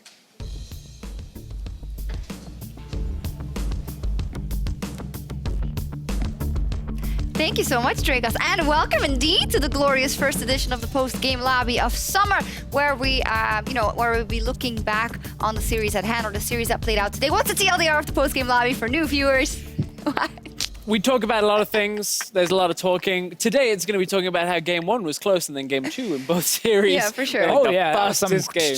Yeah, we are going to start with Fnatic versus Misfits, and yeah, most notably that second game, as it was the fastest game of 2017 and of the summer split then, of course, so far. And wow, I mean, it was an absolute slaughter, starting off with a triple kill for Reckless. So let's start by taking a look at that. Who was wrong here? Obviously Misfits, but why did it go so horribly wrong? I think at this point, when you look at it, Hansama gets soloed down quite quick. Alfari is not necessarily late on the TP, but because of it's so far back and the fight drifting upwards, he can't get there in time. So it ends up being a 2 versus 4 and then another 2 versus 4 that comes out from Misfits. Yeah, and in every single little fight, we actually saw some super cool mechanical outplays from Fnatic, like Source's taunt right there on the dashing Ahri. Fantastic. Flash Flay engage from GS's as well was on point. But to go back to the start of the play, it was 2 guys from Misfits walking into place a ward when they had no vision without a jungler nearby. So you walk blindly into the enemy jungle and, well, funny enough, the enemy jungler was there, and that's why Fnatic can engage. And this happened for Misfits in both games. So often they would just take super risky plays that would give a really tiny reward. So it's not even like a great reward if it actually succeeded. It's placing a ward. That's all you would get for it. And then end up dying like and lose 3 guys. Yeah, when those same things happen then, when they go for a trade that's already a bit disadvantageous for them, but Fnatic has a huge lead, then it just always snowballs further, as we see in the next example as well when it goes about turret trading. But Fnatic, they have Rift Herald, so they have an advantage. Yeah, this is where you could be excused to think the wall Misfits from behind. They're getting towers here, but then you realize exactly how much Fnatic get from this. They've already are in process of picking up the Rift Herald, 2 towers from the top side. Misfits get a kill and bot lane, and then it's everything about mid lane, from outer through to inner tower, like 13 minutes. Such a bad call. Like, not only are you giving up topside with the Rift Herald, as you highlight, you're also against Tristana, who wants to just siege up turrets. Like, you can never just trade purely bottom side for topside when enemy can get Rift Herald in the early game as well to then go mid. I love the play from Fnatic saying we don't want inhib turret on top side because we can get another one in the mid lane, because it's more important to get all the outer turrets out of the way instead of getting like an open inhib at what, 14 minutes. It's not going to do anything for you. Especially when you get that spine of the rift down so early. Suddenly Misfits don't have anywhere they can go on the rift without you know, sacrificing something, face checking, somehow trying to get wards down, and then Misfits just run out of options because they have no vision control. Yeah, I do believe we have one more replay, but it's actually more of the same, going for a trade that doesn't end up well for them, and Reckless just can solo push all the way through in the top lane. This fight's funny because it ends up being a 3 versus 5. Soaz goes in to take up a lot of time, and he's tanky. Look at how much damage he's putting out alone as Shen onto Igna and Hansama. So Soaz dies, and you think, okay, Fnatic, they're going to back away, just take some time. But watch this. They go aggressive on Caps. You have to hit this one. You have to. And Caps, at this point, punishes them. Okay, the Dragon's gone off. Misfits still 3 versus 5 at this point, and Caps sidesteps a whole bunch of things this fight, now puts a massive amount. Yeah, and then it just becomes like Fnatic literally outplaying Misfits once again. A lot of it coming down to like mechanical things. Great hook from Distance into a combo from Caps, and there's another kill. And that was kind of the concerning thing for me right here, is that we understood or we expected Misfits to struggle in terms of shot calling with the new guy. Jesse's play of the series, I think that is super fair. Like, the amount of hooks that man landed. And I think... So even though I didn't vote for Jez's, I want you to to go like, yeah, high five. He did, yeah, high five, great. I was going to explain a little bit about why Jez's got player of the series and not Reckless, because people will look at Reckless 11-0-11 on the series. Surely this guy carries. Results-based analysis. When we're looking at the actual impact, a lot of the trades came because of plays from Jez's, and then with Tristana, you get those last hits on the fight. I thought Caps did a great job. Personally, he was my player of the series. I think there was such a step up on a performance from Fnatic that they are looking a step ahead of what we saw in spring. I want to go back to the Misfits point before Jess's sidetrack. There's an interview also waiting, so it better be really important. Yeah. This point can wait. Let's go to the interview. This is the first time ever. It's a new split, boys. It's a new split. It's a new split. It's a new vibe. And we're going to have a new interview. Quick shot standing by a Fnatic's AD carry and top laner. Thank you very much. Soaz and Reckless, it's pretty special. Martin, stop talking so we could talk to you guys. That doesn't happen very often. Congratulations on the win. Soaz, you were watching a bunch of the replays there. Why was it so one-sided and so heavy-handed in Fnatic's favor? I think first game was a bit slow because it's obviously first game on stage since a while, and we have to get like used to it again, obviously. So first game was a bit slower, and we made a bit more mistakes. And third game they just made some decision mistakes. And after we got 5-3 and they got 2, the game was pretty much over. So we just had to wait because we don't want to take Baron. We don't want to take inhibs too early. So we had to wait for like Baron spawn and all this stuff. So we had to wait a while. But Well, it felt a lot quicker to the viewers than maybe yourself. Reckless, Tristana, Thresh, fantastic lane, fantastic games. What was it like playing again, back on stage, with the lights, maybe some more expectation after a very strong finish to the Spring Split? I think in general, probably everyone was pretty nervous in the first game. It's just, you know, stage jitters and getting used to different gear and different screens and everything again. But I think in general, we played pretty similar to how we do in scrims, so I was really happy with today's result. Yeah, definitely very exciting. A lot of fans in the crowd yelling and screaming for Fnatic the whole time. Let's talk a little bit about the meta. We've seen a couple of different games, you know, LCK, LPL, Demacia Cup, things like that. So how are you finding the changes on 7.10 in comparison to previous split, Reckless? I mean, for my own role, it's not much difference, but I think maybe in the next patch, like 7.11 with Blade Nerf, there will be some changes to the AD carry role. I'm not quite sure, I haven't really tried it out yet. But I think the game is actually quite similar to how it was before. Maybe the Herald has the biggest impact now. I think it's just more convenient to go topside in scenarios before where it wouldn't be a good thing. So I would say that's probably the biggest change, but all in all, it's not that different from the Spring Split. Yeah, definitely for the AD carry role. Top lane, though, a little bit more exciting. We're seeing some more champions we haven't seen in a while. Are we going to see some fun picks for SOAS, or is it just going to be more of those tanky tops that we know you love to play? Well, I think the champion pool for top laners right now is pretty good. There's a lot of different styles you can possibly play, and there's a lot of new matchups since there's more and more champions. So it takes quite a while to get used to all these different matchups, because in scrims you rarely play like the same matchup during the whole week. So yeah, it's just a learning process to figure it out. Yeah, exactly. See what happens next. I want to stop and step away from the game a little bit. So as we know, you guys went on the bootcamp to Korea. What was that like? What was the experience with the teams, the player, and you know, actually playing without Reckless as well, which is an interesting turn? Well, we went to Korea because almost everyone wanted to. Reckless wanted to take some time off, obviously. Especially Caps, since he have never been to Korea, he really wanted to go there and get to play solo queue, get to play against Korean players. So it was a really nice experience for him. At first, we were not sure if we wanted to go as a team or not. Maybe Caps would have gone to play solo queue there or something. But we decided to go as 4 with Rales. And we got some scrims against Challenger team, against a few LCK teams, against Chinese teams. So it was pretty good overall experience, especially for the new players. And I think for Jessis and me, it was more of like just to get in we are playing Summer Split now, so we're like trying even harder. And for the new players, it was a nice experience, I guess. Yeah, definitely seemed to be the case. Paid off today against Misfits. Interesting to see how one-sided it was. Reckless, phenomenal performance. I think I saw the stats 11-0-11 after the 2 games. The break, a little bit of a step away and coming back to the team on stage. How does it feel to be in your shoes after such a fantastic win? I mean, it feels good to get a good start. Like, I think at this point I'm pretty tired of missing out on the finals, so this summer I really wanna make it. And yeah, it just feels good to be back, and I'm really looking forward to contesting for the top spots this split. Very excited to hear you say that. I've only got a few more questions for you guys. Let's look a little bit forward. Reckless, Fnatic, very public, very outspoken about, you know, taking the trip to Korea, you taking a step back. Have you guys talked about the summer splits and your expectations for Worlds, for playoffs, for your region? I mean, as I said, like getting finals is just for sure something we have to do. I think everything after that is not something we've really talked about. Like even just winning the finals is not something we've talked about, because we know that we have enough points to make it to Worlds anyways, if it's G2 on the other side. So we're just taking like that goal as the one we're looking for. And then obviously like performing at Worlds is something everyone dreams of doing, but it's just something that's really far away, so it's hard to talk about right now. Yeah, I can imagine. It feels very, very far away. It's still 10 weeks of games to go.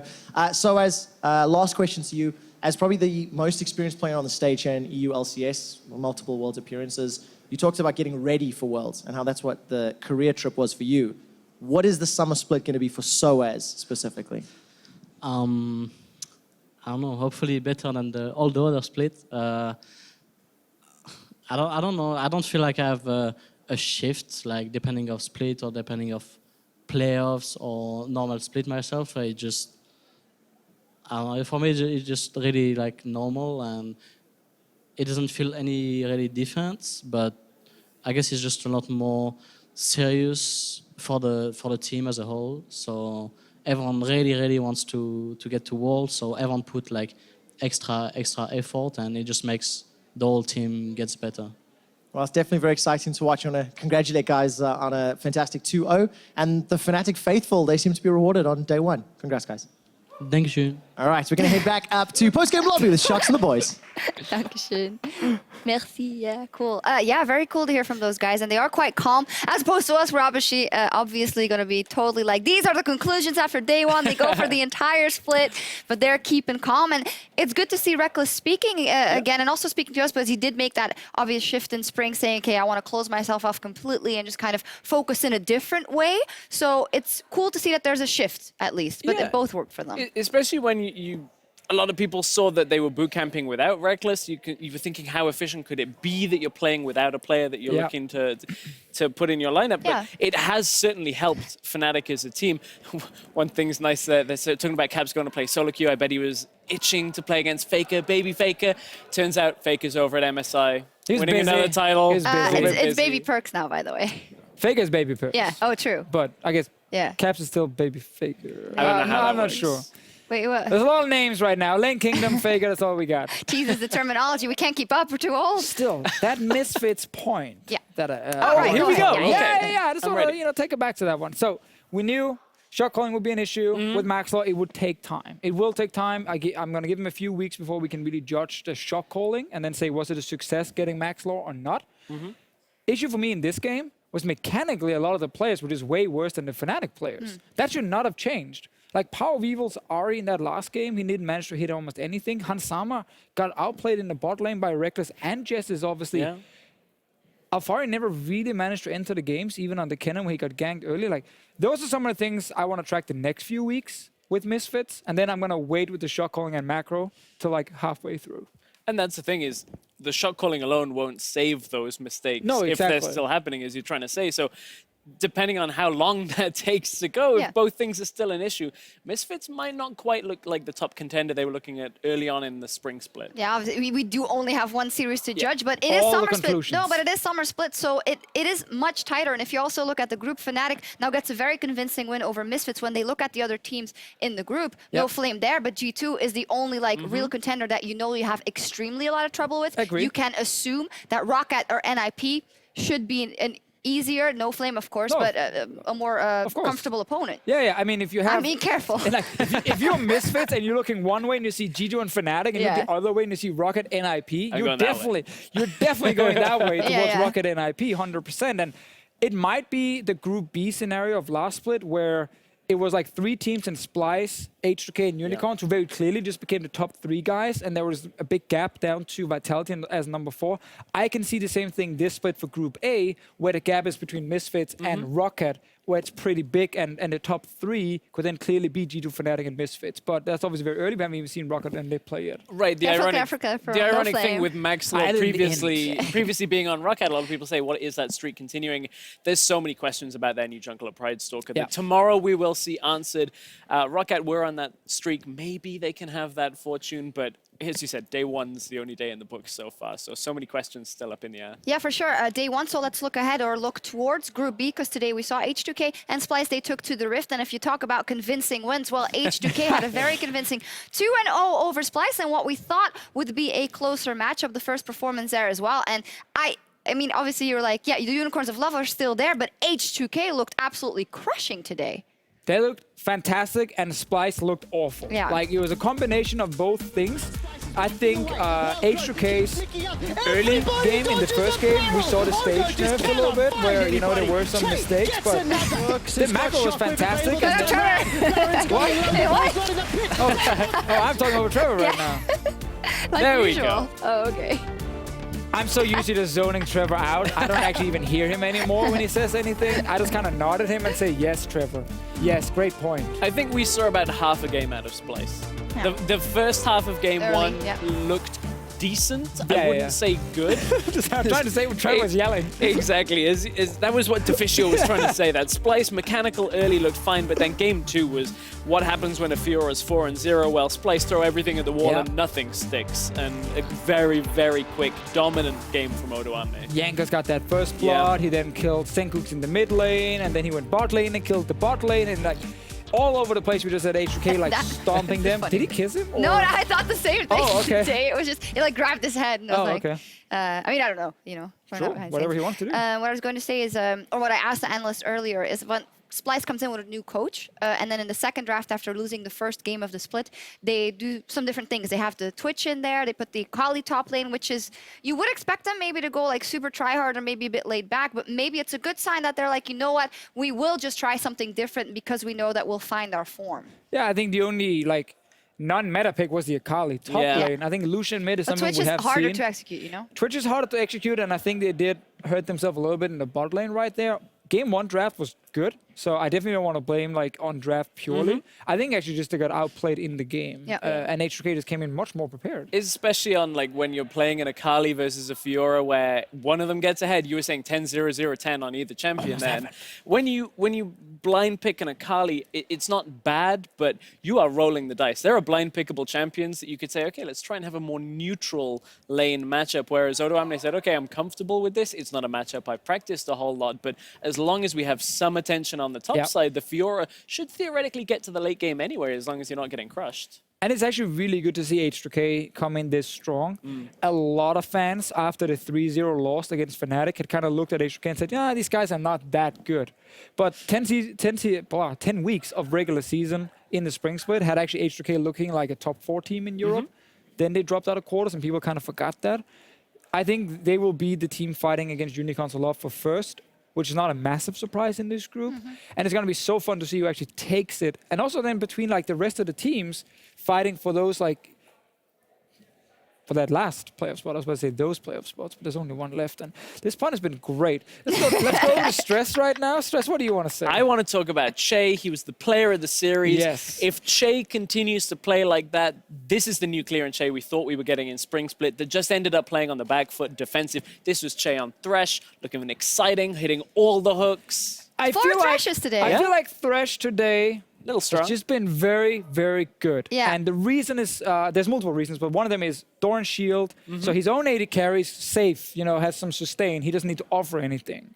And second of all, a lot of these mage supports, like some of them, like Lulu's lost like 50 base HP, so you can actually all in. Super Blad champion. Base HP, so you can all inner. Things like Karma, Zyra, kind of the same deal for Thresh. So there's a lot of playmaking potential right here, and a lot of our supports are the kind of like, I want to make the big play supports like Jess's, and now we even saw it from Che. It's also a bit foolproof, you know, you don't have to go in and hook, you can just flash flay and then, you know, you'll hit someone and then someone else comes in. No, just kidding, pull a yellow obviously. star. Or pull a yellow star. Someone needs to gift that, and every time someone misses on Thresh. 2 years ago, bottom, it was the, It was bot lane 2 years ago.